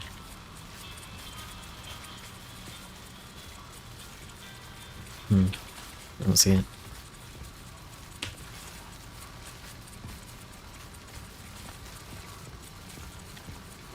Cool though, and then... Another junior nurse kit here, which is interesting. We see the collectible before we actually collect the collectible because it's in the loading bay. And Dolly is in front of here when she first appears, right? Yep, and you can see the stage lights and stuff. And so she slides right here and she gives a little presentation and we're standing down there. And yeah, I think I mentioned balloons and stuff. There's more little cutouts here, like I said. Ocean stuff. There's a snail. Junior nurse kit. Another octopus.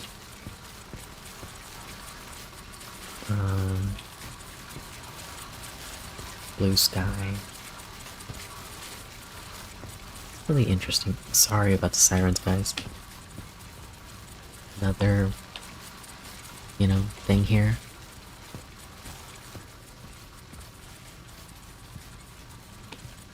VHS. Numbers.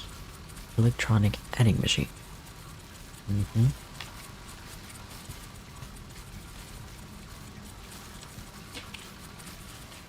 No lore here. Some journals. Paperwork. Oh, another syringe. Green Fazgoo syringe.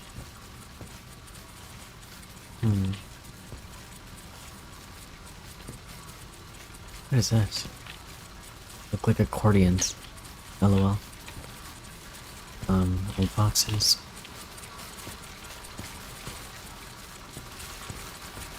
Dolly's shoes.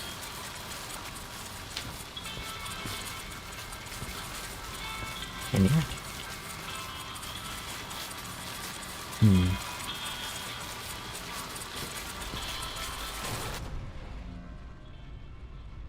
And, okay, so in moon.exe, we're standing like right there, and we're looking this way, and then Dolly's standing here blocking this. No, she's blocking that path over there.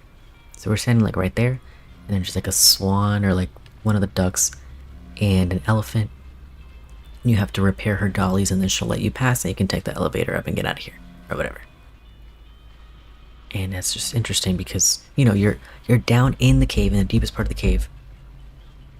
The mushroom cave. And then it turns into, like, suddenly you teleport.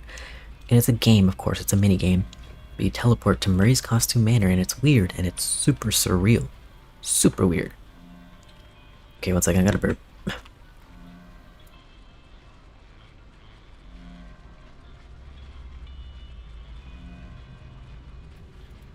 Hey, excuse me.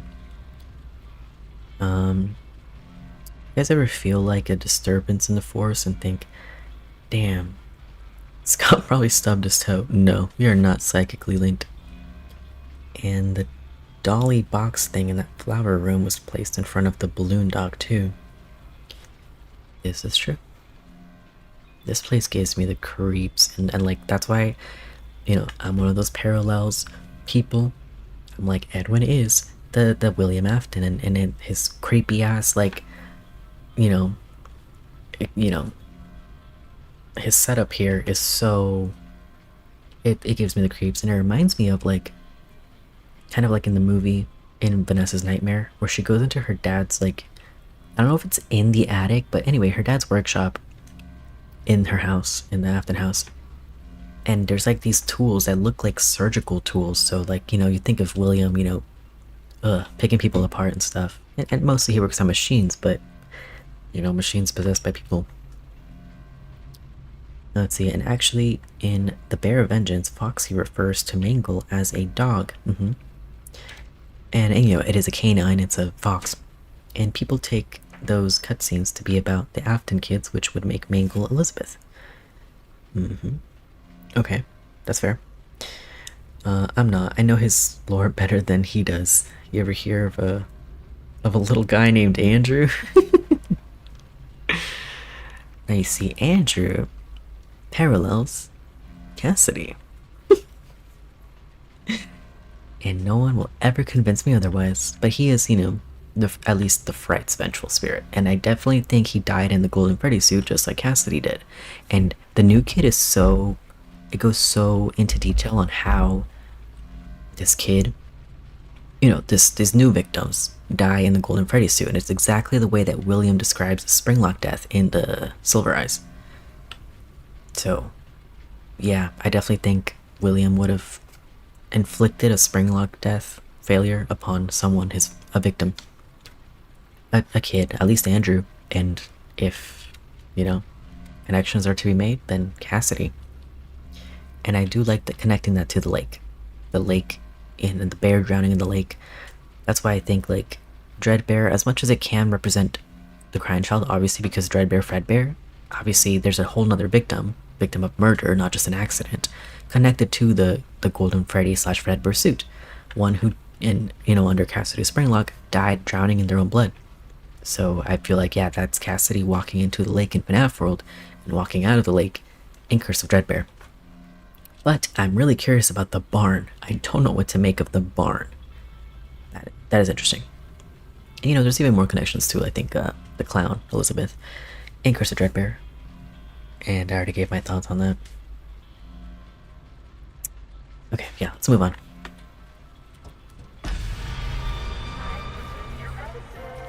Go, go, go.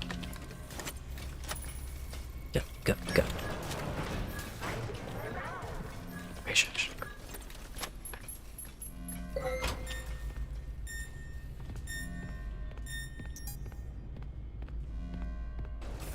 Go, go, go, go, go, go.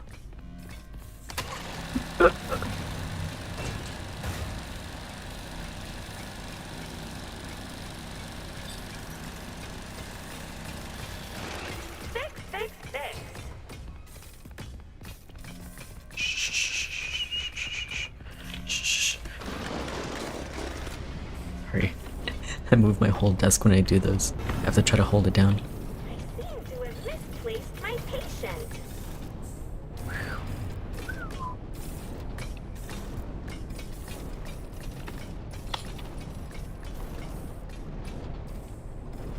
I need to check your chart. Dolly's like the best part of this game. I love Dolly. She was so cool. And I don't know.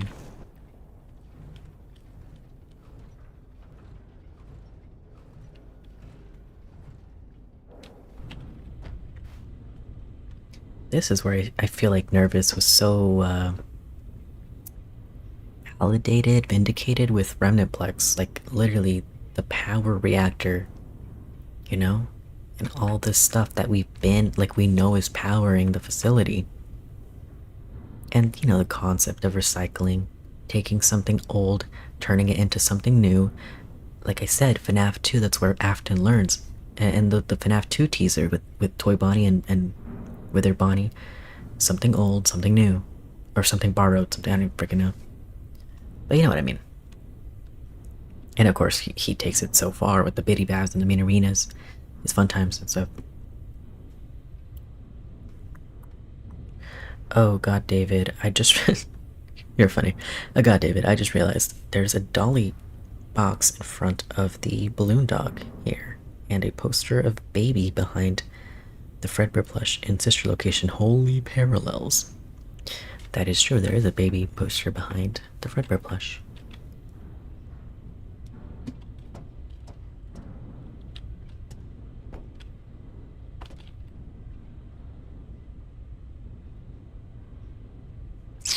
Okay, I think there's more mail here.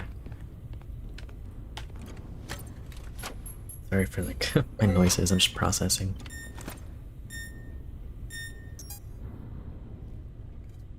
You guys think we'll get like any more sister location stuff in Security Breach 2? Because, you know, I guess my hope is that we're in a different location.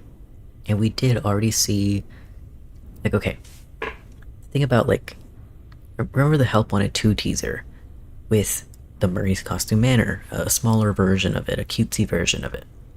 And the address on the mailbox, 4625. And then Dolly repeating that here, 4625. And then the tunnels where White Tiger is. Which to me, that's the workshop, that's the cave. Another part of it, because R&D is part of it. you know? And who knows how deep we are right now, because we fell from the puppet show. We might be in the same level approximately as the tunnels. And remind me to check the elevator. I'll try to remember to check what level we're at, but it might not say. Anyway, to me it's the same thing. So the tunnels, the cave, the sister location, the costume manor, the pizzaplex, the pizza place, all in one place. You know, you could say the address is 4625. And I would hope for the next game that we're somewhere else. Maybe a sister location, but then I don't know. Maybe it's in the same place. Maybe it's just a pizzaplex again. But then in that case, then yeah, we might, like maybe Vanny and Glitch Trap or Afton Burn Trap went further, and we'll see the sister location area spruced up and modernized and stuff, and that would be cool, you know? One sec.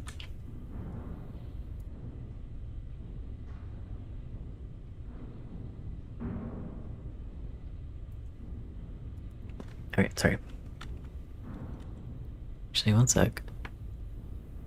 Oh yeah, we're good. Might move this slightly down. Or not.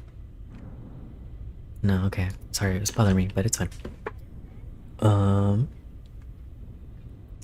me see. Thank you for the proto-remnant steel wool, for real.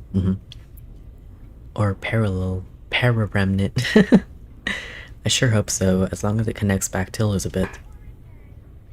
There will never be enough Elizabeth in this franchise as far as I'm concerned, for real. She is really cool, like baby.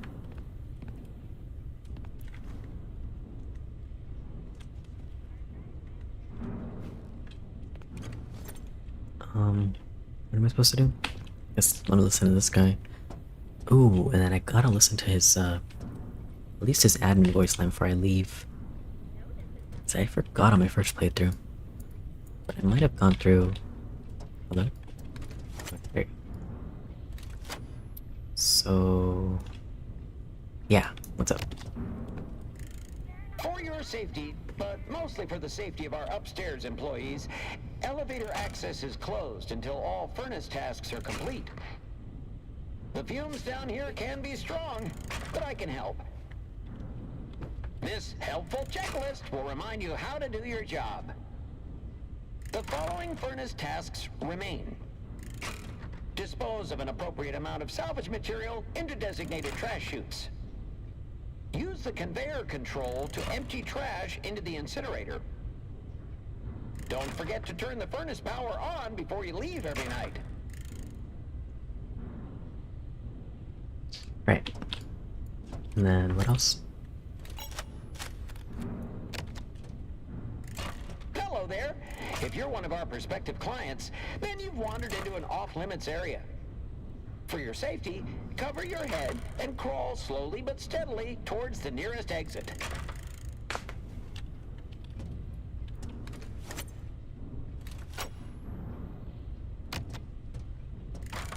Attention security personnel. We need to keep the furnace running every night. The recycling center staff is not to leave the building until the furnace checklist is completed every night. No exceptions. Ooh, and then... yeah, I don't even have to argue this anymore. Well, first of all, purple bow tie. Like William Afton. Or, you know, the yellow rabbit. So, William Afton. And, more sister location connections, because this is so much like the Ennard... his fucking suit, yeah. Like the Ennard vent repair thing. And then, like, the hard mode one where... I mean, in general. But when you go down and you turn on the furnace, you know? And then you see the endos in the furnace on hard mode, it's so cool.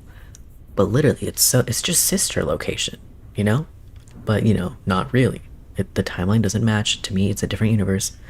But it is sister location, you know? And it's so cool. Alright, anyway.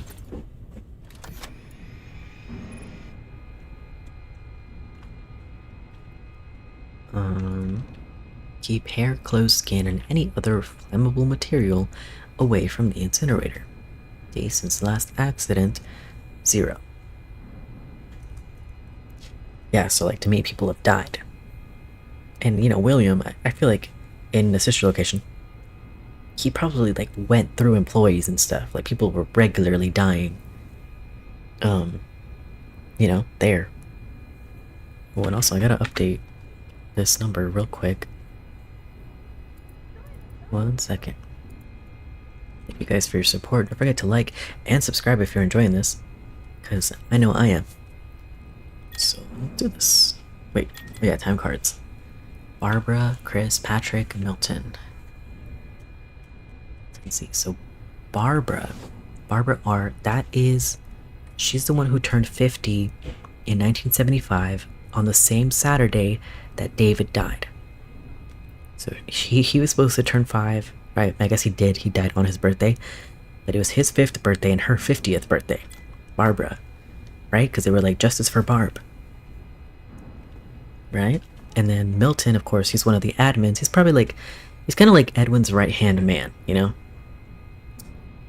He's kind of like, he's not an executive, but he's kind of like the person in charge if Edwin's not around. And Edwin, he kind of gets more distant from his employees. Like, you know, he has Milton talk to them, or he talks to people through the bear, through Mr. Helpful.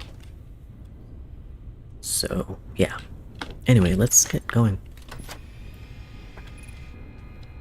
And, trying to think of like a good stopping point. Maybe we'll just escape the doll hospital, and then we'll call it a night.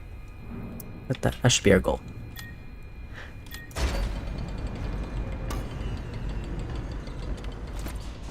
Look at all that remnant.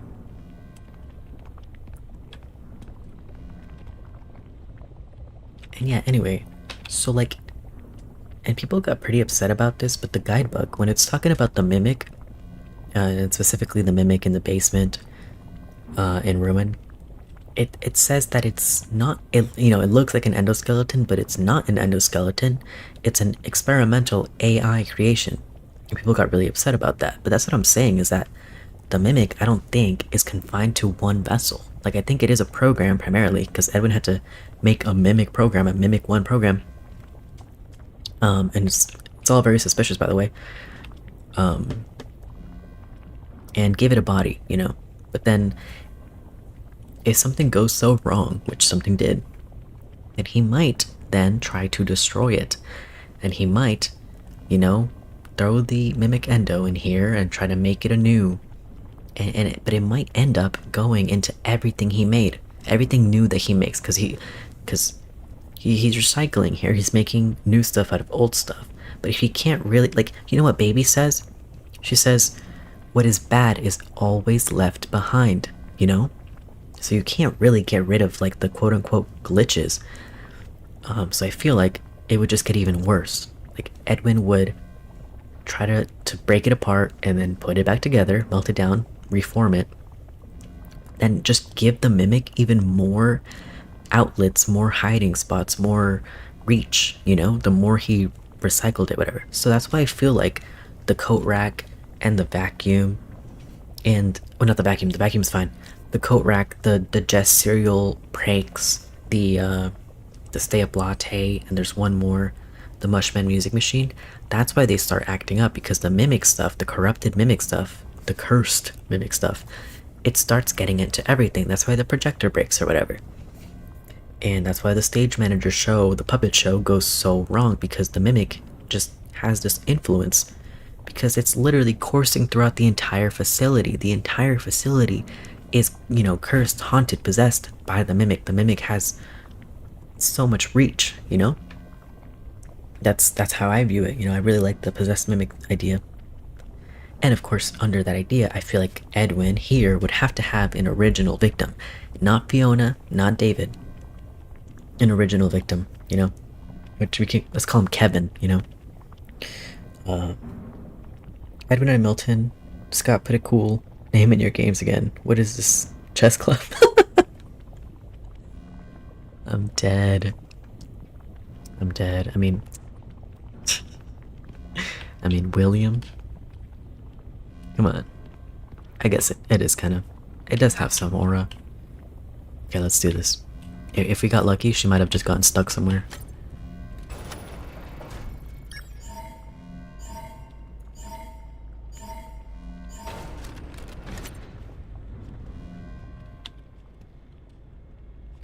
do this.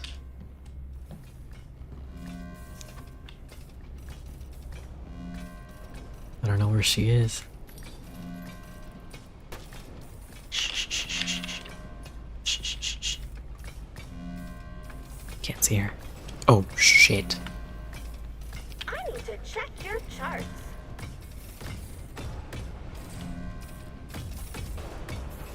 Oh my god. Shh. We gotta go somewhere else. Disassemble. Any rats around here?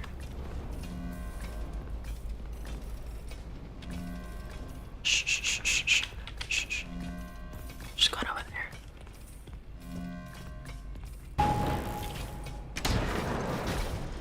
We need to run some tests. Oh, go. Arnold, put it. Where'd she go? Okay, and I'm not gonna go for that mailbox because we'll be able to come back here and I can just chill and get it. Arnold is a chess club name for real. This is true. That's why I like Arnie. Arnie's cute.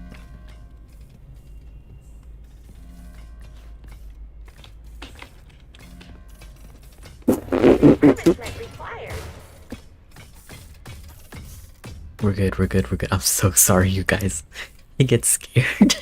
I get scared. Oh my god. Oh, her head was literally backwards. Oh my god. I recommend shock therapy. No. Look, creepy tools, a bone saw. Hey, I need that. Swing Bee and Monty. Okay, go. Why can't I run? Oh wait, I'm holding a thing. Okay, let's go in here.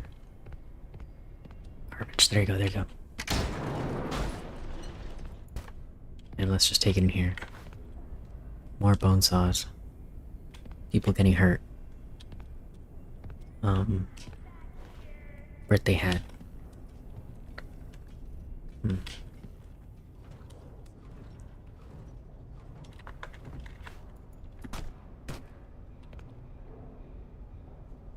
Interesting.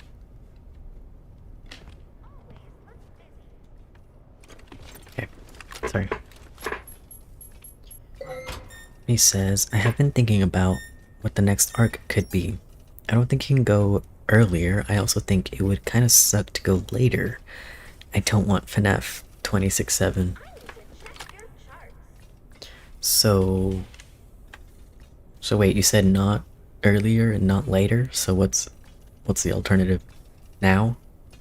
FNAF will be real in 2 seconds. Cyberpunk FNAF could go hard, but like make a new series at that point. Yeah, and I kind of feel like we have the Freddy in Space games for that. It's really cool, like futuristic, you know? I don't know.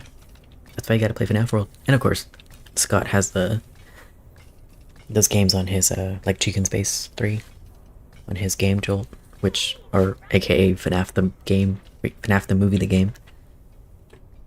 And then yeah, that one was fun actually, really fun. Played that in like on stream the other day. Moon Blueprint showroom. Yeah, storytime showroom, I guess. Yeah. And like, where is the sun? Where's the sun costume with sun and moon? Where's the sun? I don't know. Maybe in the next game, see sun. That'd be cool. Because, yeah, I don't know. And then we saw in moon.exe, like the secret route, whatever. Or I guess normal one, because you know, whatever. We see the the moon from the future, like security breach era. It looks like that moon, but we don't see sun. I mean, we see the lady sun, the old lady sun, but it's just weird. I don't know. Okay, I got 2 things. Oh yeah, I gotta upgrade. Let's do this.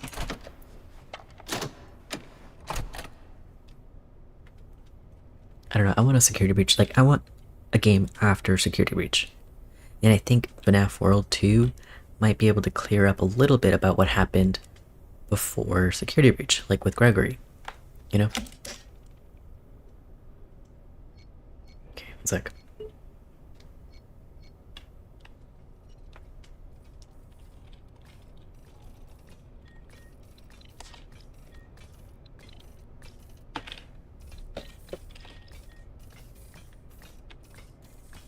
More returns. More returns.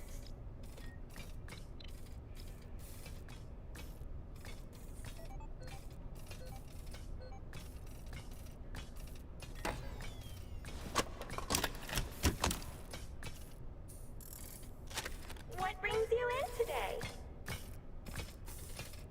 Sweet.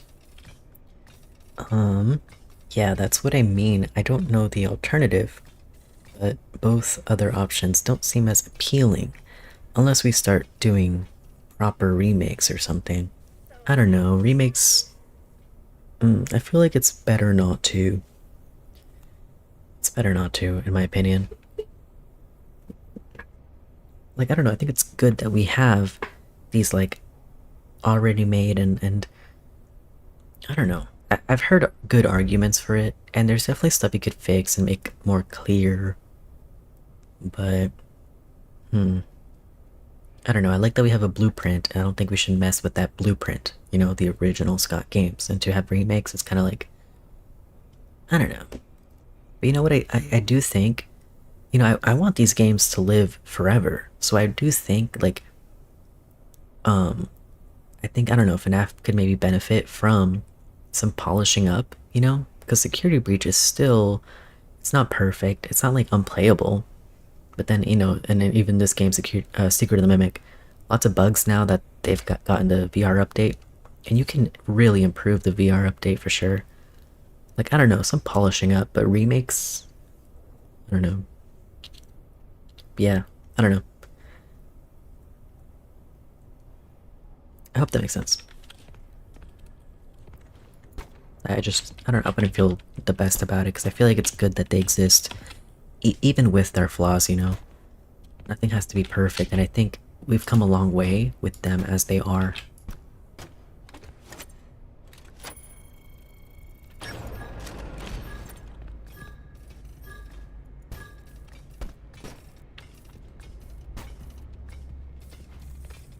Shit.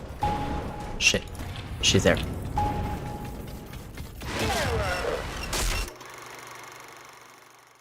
We're good, it's saved.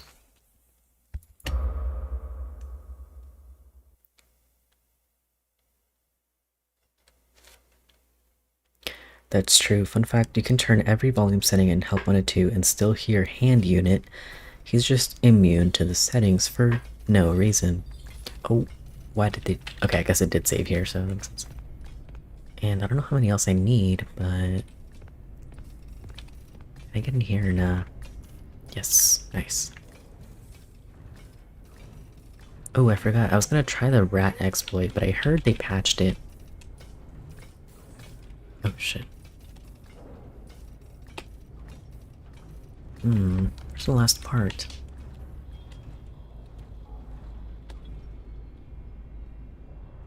Yeah, look at this creepy freaking... Yeah, no. I'm so sus of Edwin, and like, no one dares call him like a killer, a murderer, but it's like, the Mimic had to learn those homicidal tendencies from somewhere, right? Edwin made the Mimic. Edwin programmed the Mimic. The Mimic, like, that's his creation, and he was very secretive about it. The Mimic was, you know, at least for some time, a secret. And something went so wrong, and who else would the Mimic have been around other than Edwin? So I'm really sus of Edwin, and that's why I like the whole possessed Mimic idea. He might be the original victim. He might have even like witnessed something, or he the murder that he witnessed was his own. You know, Kevin's. Like I said, let's just call him Kevin. Oh shit.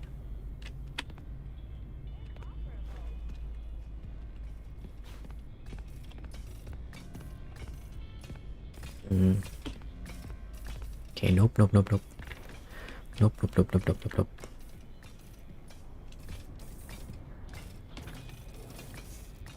Okay, let's just go this way. Jeez, that was scary. That going through the vents. Is she? Oh, there she is. There she is. Oh my god, I'm sorry. She's so scary. And like, she sounds so close, and she can just, you know, go through those doors. Here's the last part. Okay, get in, get in, get in.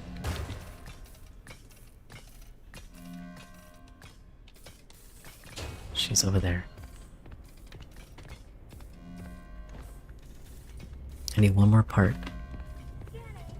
Where is it? Where is it? Where is it? Where is it? Oh shit, oh shit, oh shit, oh shit, oh shit, oh shit, oh shit. Oh shit, oh shit, I'm fucked, I'm fucked, I'm fucked, I'm fucked. I'm fucked, I'm fucked, I'm fucked. Go, go, go, go, go, go, go. Go, go, go, go, go. Shit, she can get in here still, so let me just go.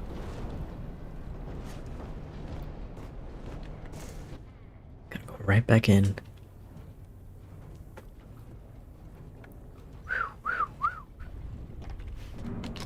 I'm stressed out. Oof. Okay, let's go. Let's just do it. Watch her be right there. She sounds right there.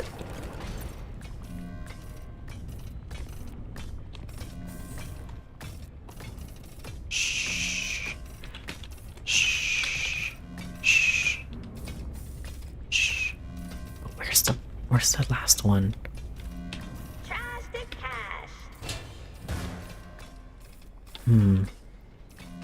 Well, it's not through that door right there on the right, because that's where you go around and outside. And then I already got this one, I got the other one. Maybe it didn't save one, like, because I got 2 pieces, right? Maybe she killed me too fast. I'm gonna check here. I don't know. No.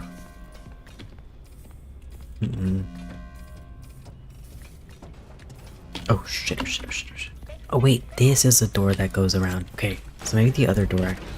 Okay, yeah, I got mixed up, I'm gonna try going to the right then. Sorry. Okay, I got this, I got this, I got this. One more part. And then... and then we're free, right? Right.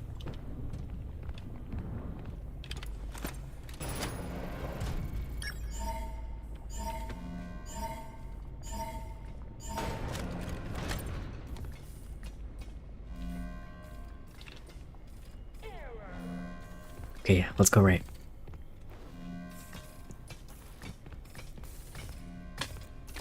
Okay, yeah, I'm fucking dead. I'm literally fucking dead.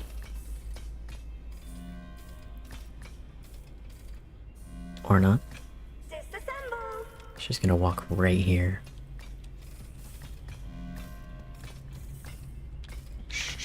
Oh shit, I'm fucking dead. I'm literally fucking dead. God damn it! Fuck. I got this. I got this. Fuck. Ouch. Ah, oof. No, no, really. Okay, let's go in here. No, it's not in here. Maybe over there? Because maybe it didn't save.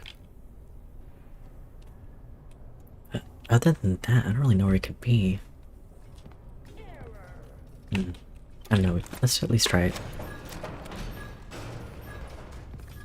No, it's not there. So then... through here. Oh yeah. Captain Springlock. Blueprint. And then squiggly lines here, which could be Edwin, because Fiona says that he writes like a doctor. Like, it's like incomprehensible. And then here's Dolly Blueprint. Okay, go, go, go, go.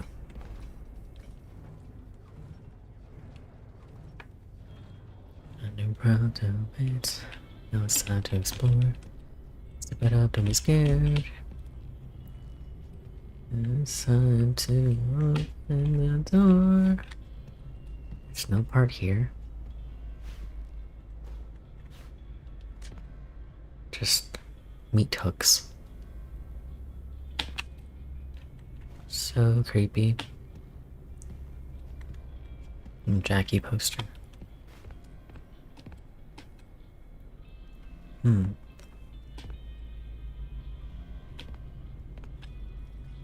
Okay, am I missing something? I mean, it must be. Oh, right here! Silly. I'm silly. Oh shit, it's so freaking loud. Go, go, go, go, go, go, go, go. Go, go, go, go, go. Oh, it's right here. Perfect, perfect, perfect. Perfect. Call her over here. Go here. Okay, go, go, go, go, go. Got it, finally. Okay, I thought so. Go, go, go. Go, go, go, go, go. Shit, shit, shit, shit. Come on. Come on. Come on, come on. Okay. And sorry if it lags. Sometimes it can get a bit iffy here. Okay.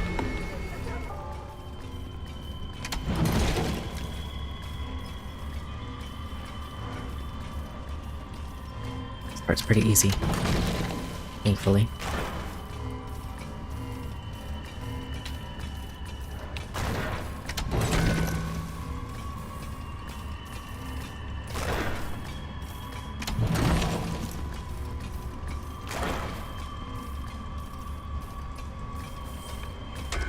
I don't trust that.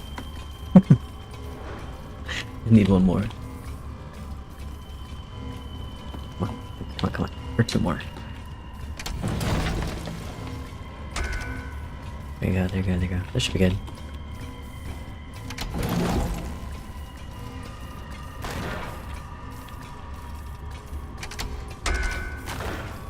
Wait, did it work? There you go.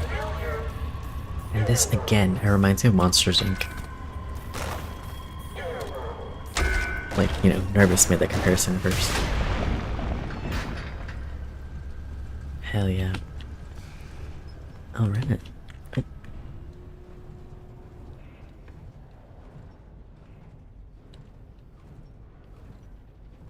Then we gotta go get that mail. Just real quick. And that's saved, right? Well, that should be good either way.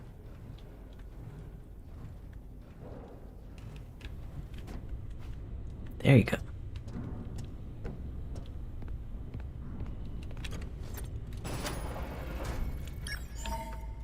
Oh, and we can look around with the blueprints and stuff now, because she's gone.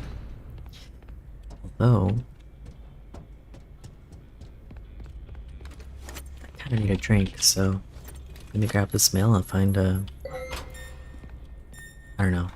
Moon or Chica? I feel like Moon has more lore. Wait, where's Chica? Oh, over there, okay. Chica blueprint. And again, it's cool that you have the opportunity to see this before you actually encounter her. I mean, you know, you probably would be in a rush in this section, but if you come back, you get a, you know, a neat treat. And okay, let me go grab a drink. I'm gonna leave you guys at this for just a second, okay? BRB.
Hello, hello, hello. Okay, I'm back.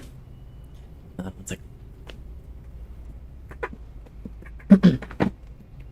Sorry about that. It's pretty neat that you can still kind of hear her music, even though she's in the furnace.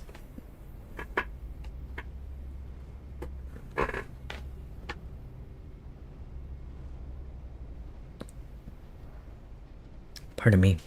Alright. Alright, so Chica, right? You guys were solving Chica while I was gone, right? Party theme. Source reference. This one. Fiona's design. Oh, it's winking. That's cute. Friend slash minion. Yep. So that's a bucket of chicken. Milkshake. Mr. Cupcake. And Mr. Burger or whatever. That's so cute. I never noticed it was winking. You know, it's interesting. It says let's eat. But then the Chica that we go up against, it says let's party. No, it says party time. So it kind of, I feel like it connects more to Toy Chica for some reason. And maybe I'm just reaching here so that it connects to Chica's secret party. But then I think, then again not, because, and we'll get there, but the birthday room, it has a Mr. Cupcake birthday cake, and then Chica's in the admin wing. You know, party time Chica. I mean, that's her name, party theme. And then there's that Fall Fest ticket, right? And bucket of chicken equals bucket of dickin'. This is true. This might be true. And anyway, my whole theory of like an original victim, you know, Kevin, and Kevin, that's his Fall Fest ticket or whatever, and that's his birthday cake or cake, whatever, that represents him as a victim. And so Chica's secret party has to do with that original victim, aka the Midnight Motorist victim. You know, make sure you subscribe so you catch my next video on Chica's secret party. So we're gonna open the box. What is that supposed to be? Because it's just a circle. I mean, that's the bucket, and that one's not even here. But it's a party hat, and then it seems to have like a little antenna, which is interesting. But what is that supposed to be? And her skates. The skates are so funny. Oh, a disco ball. That makes a lot of sense. Yeah, you're right. You're absolutely right. And the Swing Bee animatronic.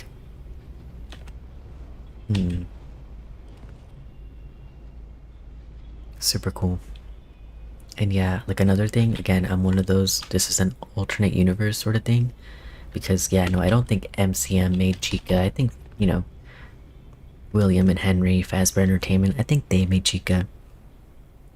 But in the story, you know, Edwin's like the William stuff, and there's still Henry, you know, Hen. And I know that doesn't make sense to people because there is a William Afton in the story, but he doesn't really play a big role, you know. And, you know, something even crazier is I also think Arnold, like our player, can represent William, but that doesn't make sense to anybody. But, you know, I have my certificate of insanity, so I think I'm qualified to speak on crazy things such as this.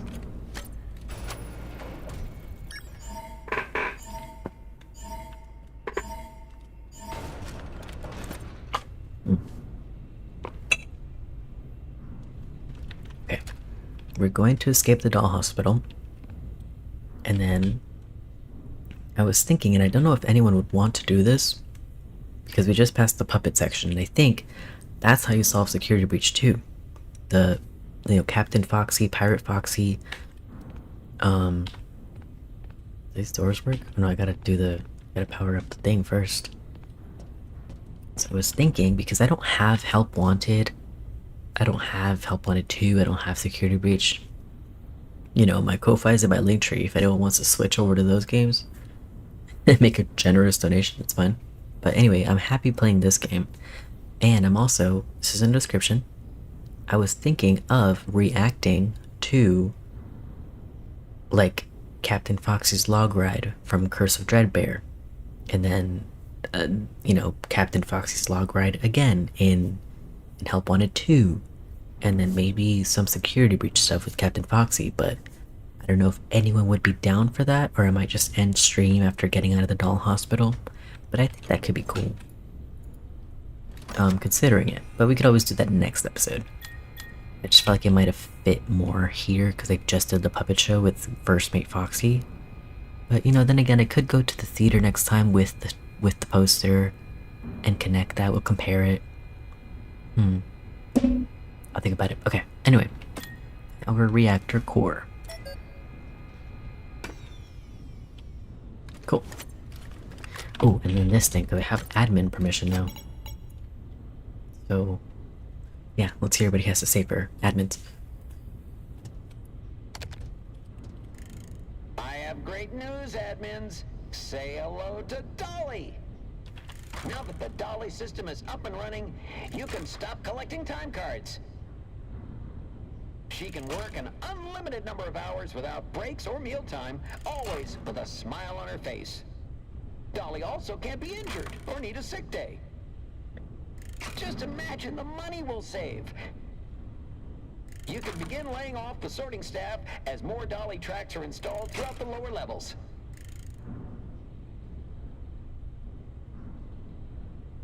Oof. Right. And then, yeah, let's do the mail.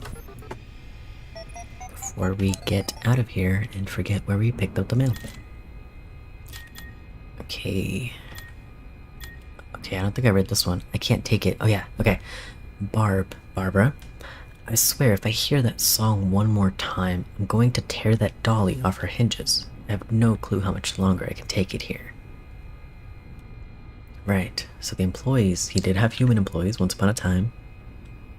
And Dolly was kind of a work in progress, and she was annoying and nobody liked her. And, you know, everybody hates Edwin. Right? Or just me? Preemptive layoffs are so on the nose. Like what? Do you think, like, it being a commentary on, like, AI and stuff? It's funny. All personnel are expected to meet their energy quotes before returning home. No exceptions, Milton. Again, Milton being Edwin's right-hand man, and then all the other employees, I think it was Barb, and I forget the other names. So they were like pretty much locked down here, and they had to do, I guess, what we did and put the like trash cubes into the dispenser, or like the thing, and then basically do what we did, right? And then yeah, then run the furnace every night. Ooh, and yes. Yeah, and I don't know if you guys have seen this theory by this YouTuber. What's his name? I think it's like Tertiary Obscurities, something like that. I like just subscribed. By the way, don't forget to subscribe. But he made a theory. Oh yeah, it's literally about the doll hospital. How the doll hospital is more important than you might think, right? And it's great. It's awesome. It's kind of long. I like the latter half probably more than the first half, but it's fine. It's a really good video. And yeah, shout out. I don't know. He was talking about like the obvious like remnant isms here, and how, you know, Edwin, I think he knows too that he can't let this stuff sit for too long. You know, he literally locks his employees down here, and they have to run the furnace every night. And remember, in Help Wanted, we have to do the Ennard like vent repair, and then the furnace turns on, or we turn it on. I don't even remember, because again, I don't have the game. And the endos burn and all that. And I said earlier that to me, Circus Babies is like one giant remnant mixer. But you have to keep it mixing. You can't let it sit, and this is what Tertiary, or I forget what it's called, Tertiary Obscurity said. If you let the remnant sit and like cool, you know, then it will begin to animate. You know? and so it might start doing stuff that you don't want it to do, so you kind of have to keep it in rotation. And that's kind of why I feel like the fun times have to be broken apart and put back together, like constantly scooped, because that's okay. The scooping is the breaking, and then they're literally on tracks and they will be moved to parts and service where they will be repaired, but then they'll get scooped again and they'll get absolutely just broken, shattered, you know, like you saw what happened to Ballora. But then you'll fix Ballora, and then you'll scoop her again, and then you know, you have to keep breaking them. We don't see a furnace in Sister location, but then, you know, of course at Help Wanted we get to see more of the bunker, and there is a furnace down there just like here. And yeah, I feel like, and pretty sure the scooper blueprints, they show that you have to keep the remnant and stuff at a specific temperature, or like that there are like ideal conditions for the remnant to keep it malleable. But if obviously the power goes out or you don't do the furnace tasks, then the remnant can begin to cool, you know, and then, you know, you might not be able to control what happens with it. You know, it'll break free from this cycle, this mixing cycle that you got going. So yeah, those are my thoughts on that.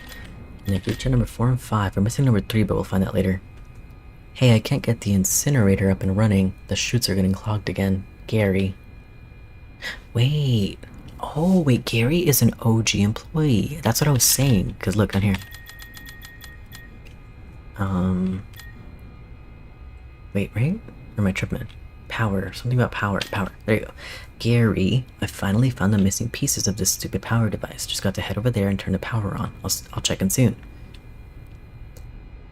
And I honestly forgot where we found this. Oh no, it's like the first mail that you get in the MCM facility. Not the one outside by the Murray house. That's this one. And this one is inside by the elephant. And so I said earlier, okay, this might be like a Fazbear Entertainment employee, not an MCM employee. But then, no, Gary... But then I said the same thing. And yeah, Gary worked for the MCM. He worked in the doll hospital. You know, maybe he worked there before and then later got hired by Fazbear Entertainment because they were poaching employees.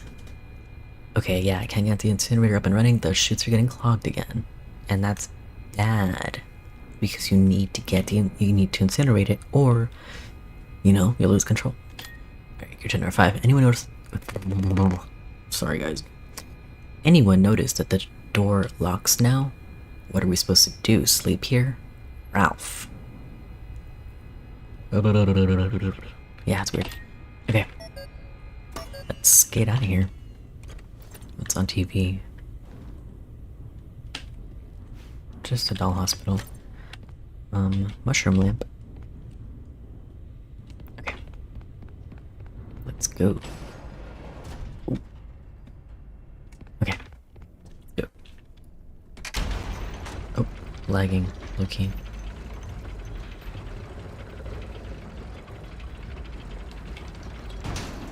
Ralph phone guy. Yep. Could be the same Ralph. And look, this is the... Like, isn't this crazy? This is crazy, but there's no heat source, but it's just, you know, hot. And I think it might stay hot for a while, but not forever. Oh, and these barrels. Empty barrel.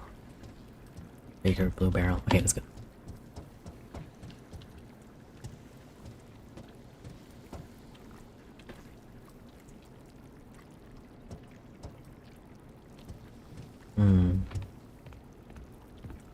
Yeah, damn.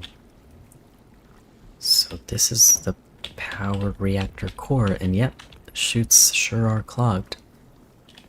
But I was confused about this because, like, what the heck? What's going on here? Like, this shit's just spilling out, and then there's pipes and stuff here. Like, aren't those important? Like, is it supposed to just spill out here? That's weird. And then this is giving, like, someone's died here. Like, again, this place is You're in mortal danger if you're here. The fumes, the heat, the fact that the door locks and you can't leave. This is a death trap. So yeah, Edwin Murray is fucking evil. But nobody wants to admit that or say that or suggest that. But I do. I hate the guy. Oh shit, I gotta lock in.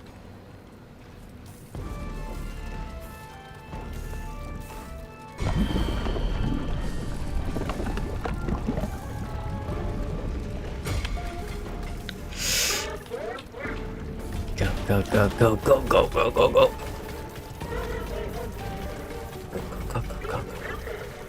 Go, go, go, go, go. Shit, I gotta go. Barrels, by the way.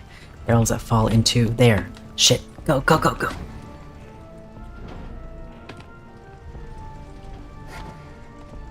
You see? The barrels. Oh wait, all sorts of garbage. Huh, interesting. But the barrels get thrown whole into... Yeah, it all gets burned. Okay, anyway, let's go. Fairy portal, I know. Facts. This, you know... facility, it's so cool.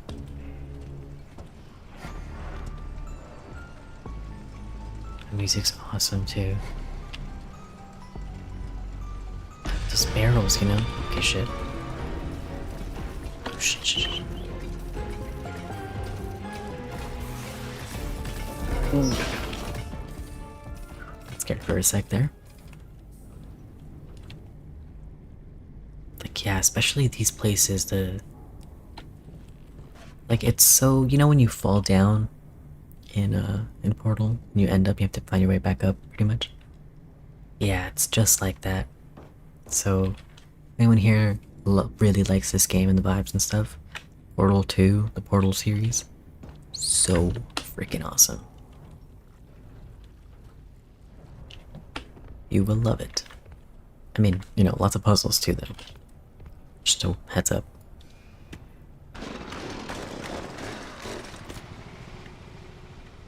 Sweet. There she goes.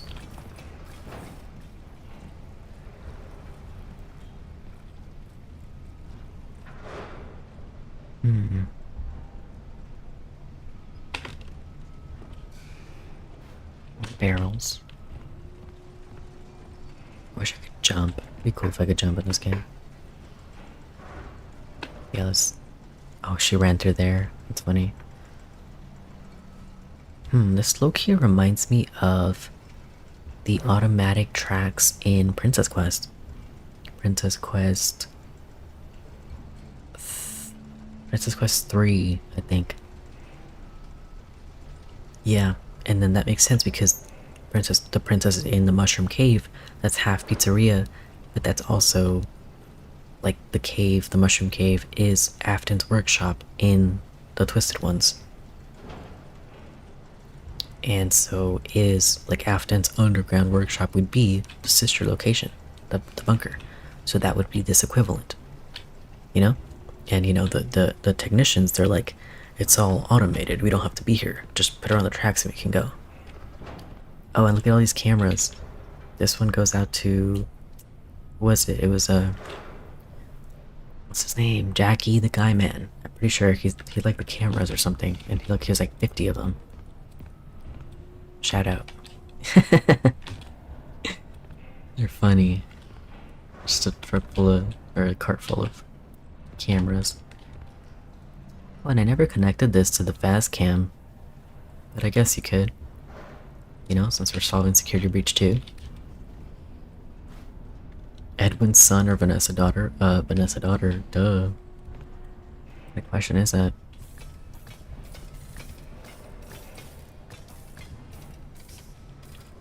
Molten Dolly.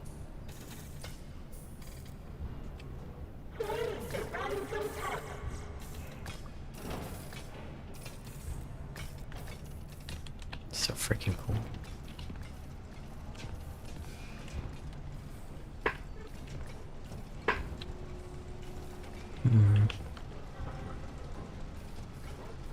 barrels going off. Barrels going somewhere. Sorry, I'm trying to see what's in that chute. The chute over there. Oh, I can... Wait, what? Oh, can I get on here? Nah. I can get close. And it's over there. Costumes. I see a bee costume, an elephant costume. And I can't really make out anything else. Maybe I can go over here. Oh, barrels.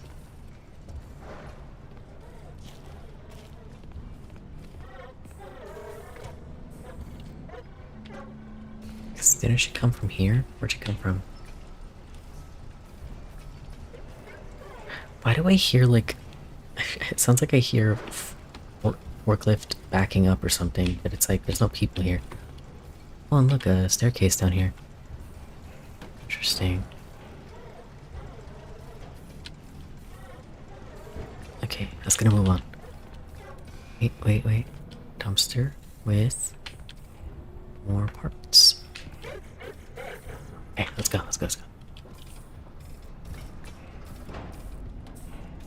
More barrels.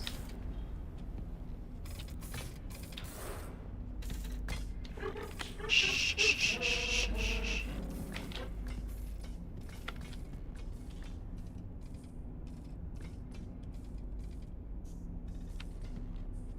Weird.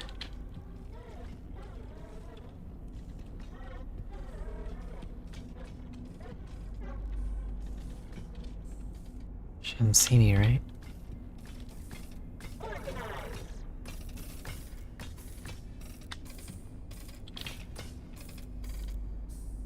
Oh. Yay. Then we might die, but I want to take a peek at where she is.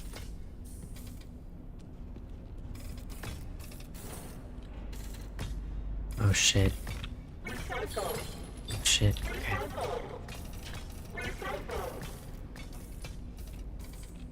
Weird, fucked up experimentation. Oh, pizza box. Neat. Wait, is that a lion? Oh, it's a jester mixed with the lion. A dog mixed with a bee mixed with a dog. Wait, different kind of dog, you know what I mean. The 3 dog heads. It's like Cerberus, it's like we're in the freaking underworld. Okay, let's move on. Shh. Lots of barrels lined up. Okay, let's go. She can't see me, right? She can't see me. Barrels. Barrels from floor to ceiling, barrels. Let's go.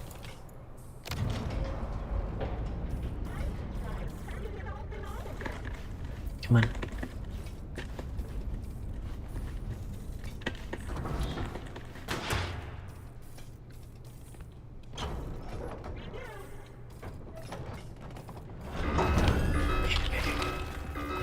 Go.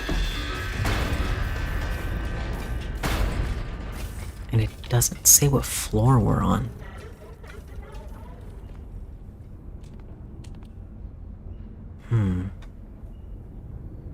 Hello, employee. I should have From counted. the bottom of our hearts, Ed and I apologize for all the elevator problems.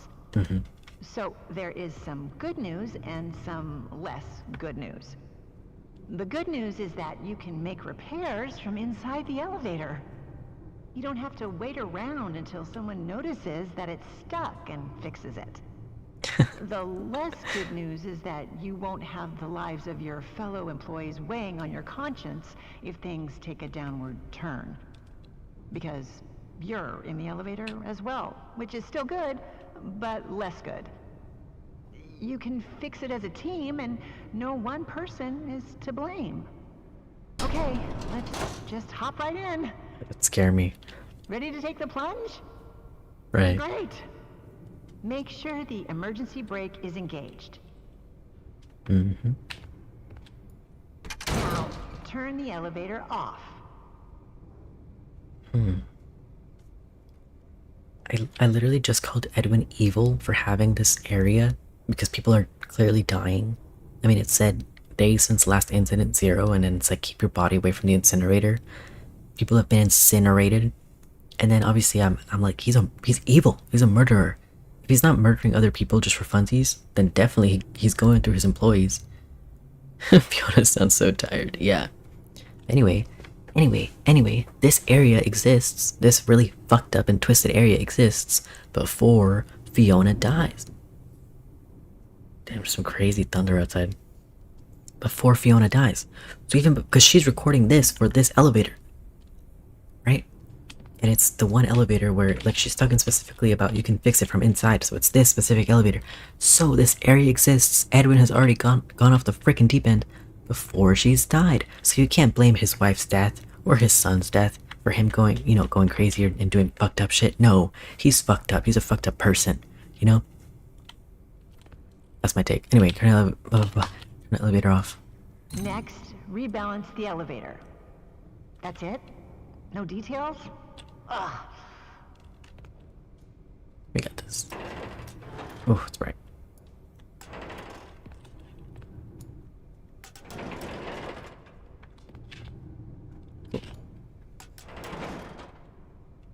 It kind of reminds me of like the puzzles in Ruin. Just kind of. Color blue seems to match, but that's pretty much it. You don't like need a data diver to do it. But she does do one of these puzzles on that final elevator, you know? Cool. When the rebalancing is complete, open the elevator doors. These? Ouch. I'm fucking dead. The crank, I was supposed to crank it. God damn it! Oh, fuck.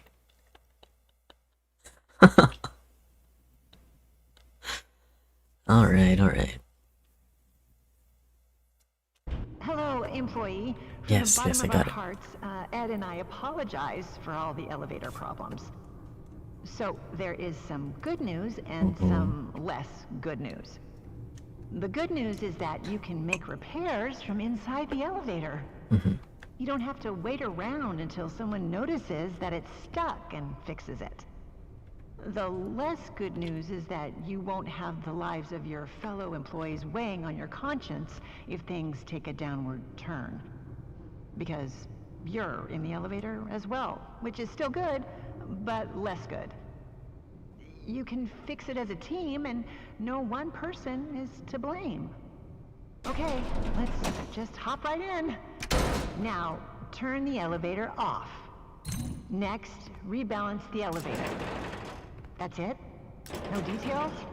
Ugh. Another 10,000 elevator deaths for this series. You can die you can fuck this puzzle up a lot of ways and die a lot of ways. Excuse me, gosh. Cool. When the rebalancing Okay, the is crank. complete, open the elevator doors. Press the open maintenance hatch button. And then you open the hatch. Okay, start the diagnostics routine by Okay, inputting the following code. 1, 1, 3, 3, 2, 2, 4. 1, 3, 2, 4, so 1. And it's saved. 3, 2, and this is like entered, like the wire. 2, 4. I hope that worked. You are now safe to close everything up. Fuck my life.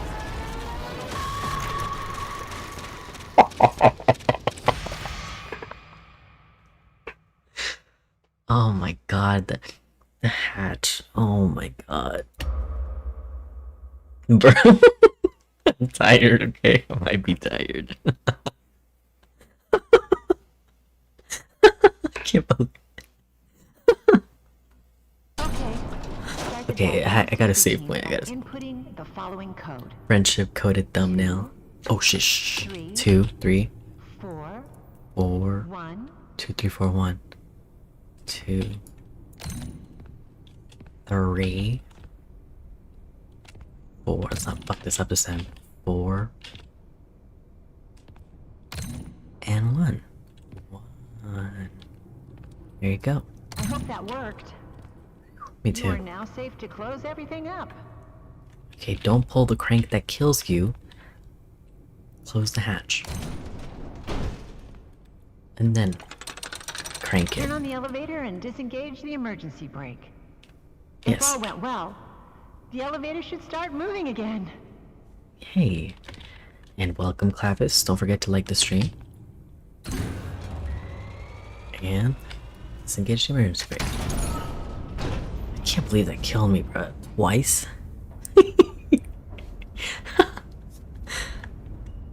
Ooh, ooh, ooh. Hey, Ryder. There's too much weight in the elevator.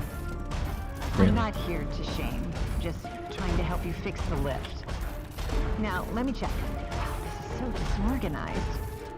If you're personally worried about weight issues, I suggest a good diet and exercise. Try tofu. You'd be surprised at how it soaks in flavors. As for the elevator, it's just a bunch of Ed's chicken scratches. Well, it can't be that different from the other elevator instructions, so let's give it a shot. I remember you're supposed to use the emergency brake, then turn off the elevator? Yeah. Oh, right! You need to realign the elevator using the realignment thingy. I got it.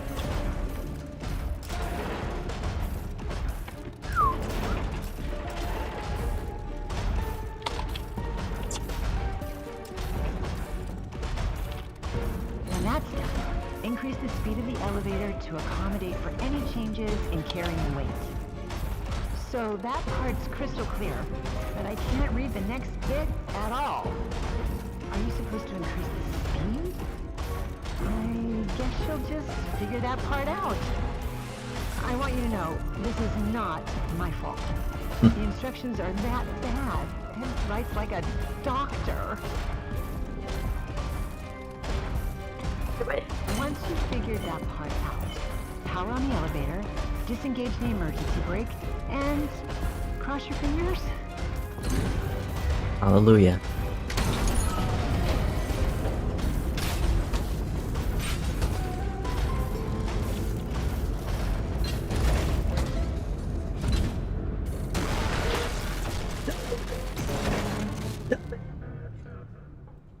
It's the mimic!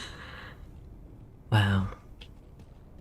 You know, one thing I take away from this part is that, like, I don't know, that the mimic kind of acts aloof, but it's not that dumb. Like, I don't know. I feel like we behave as if there's like a smart mimic and a dumb mimic, like M1, M2. But M2, I feel like M2 can scheme as well, you know? Rest in peace, Dolly. And oh my god, I think a thunderstorm is brewing. Might be a good time to go chill outside. So, we've escaped the doll hospital, or almost. And then yeah, I'll probably end stream. Oh shit, what the hell is that? Why did I just die in the elevator noise? Or like, why did it just play the noise? Oh shit, okay, sorry, let me catch up in chat. You guys heard that, right? Like, why did it just killed me in the elevator? Yeah, I don't freaking know. Jesus, I barely got away with my life. It's like some kind of secretive mimic. Wait, say that again? Secret of the tofu. I know. Don't fat shame Fiona. That's not very cash money of you. Fiona's so cool when she isn't fat shaming. I'll get over it. I forgive her.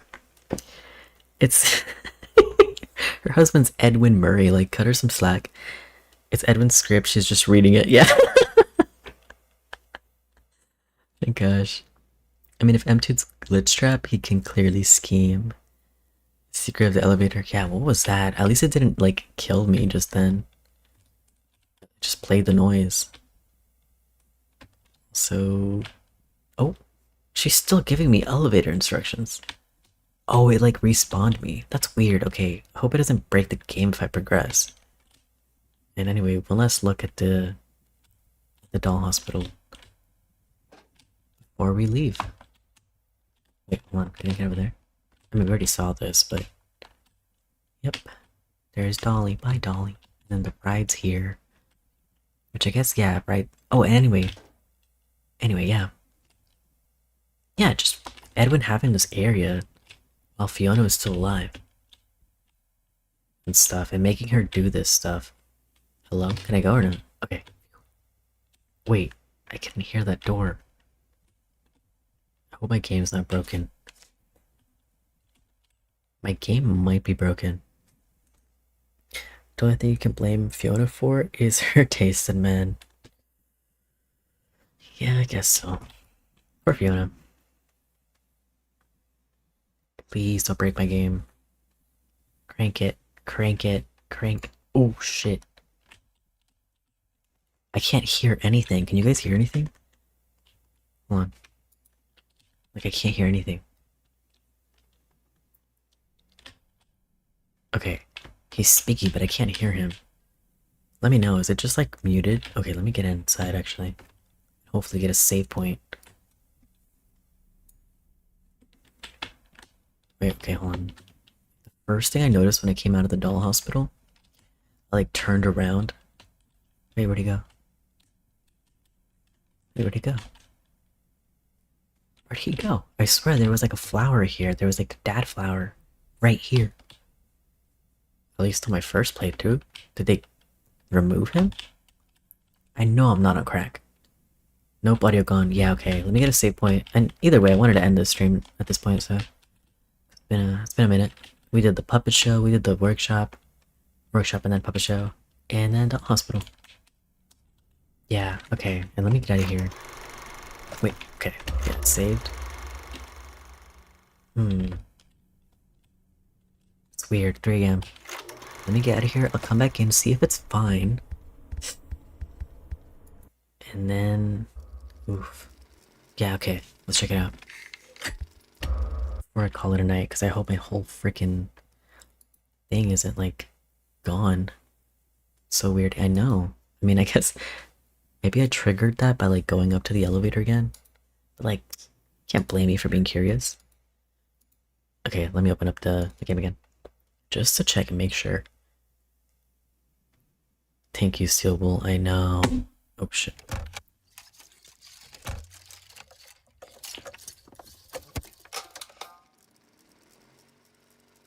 Okay, let's see.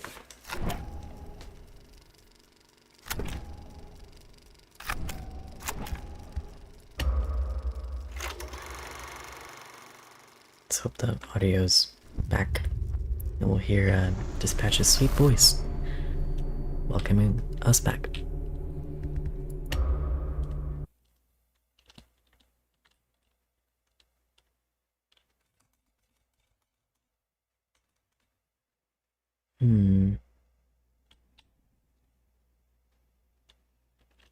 Cross your fingers.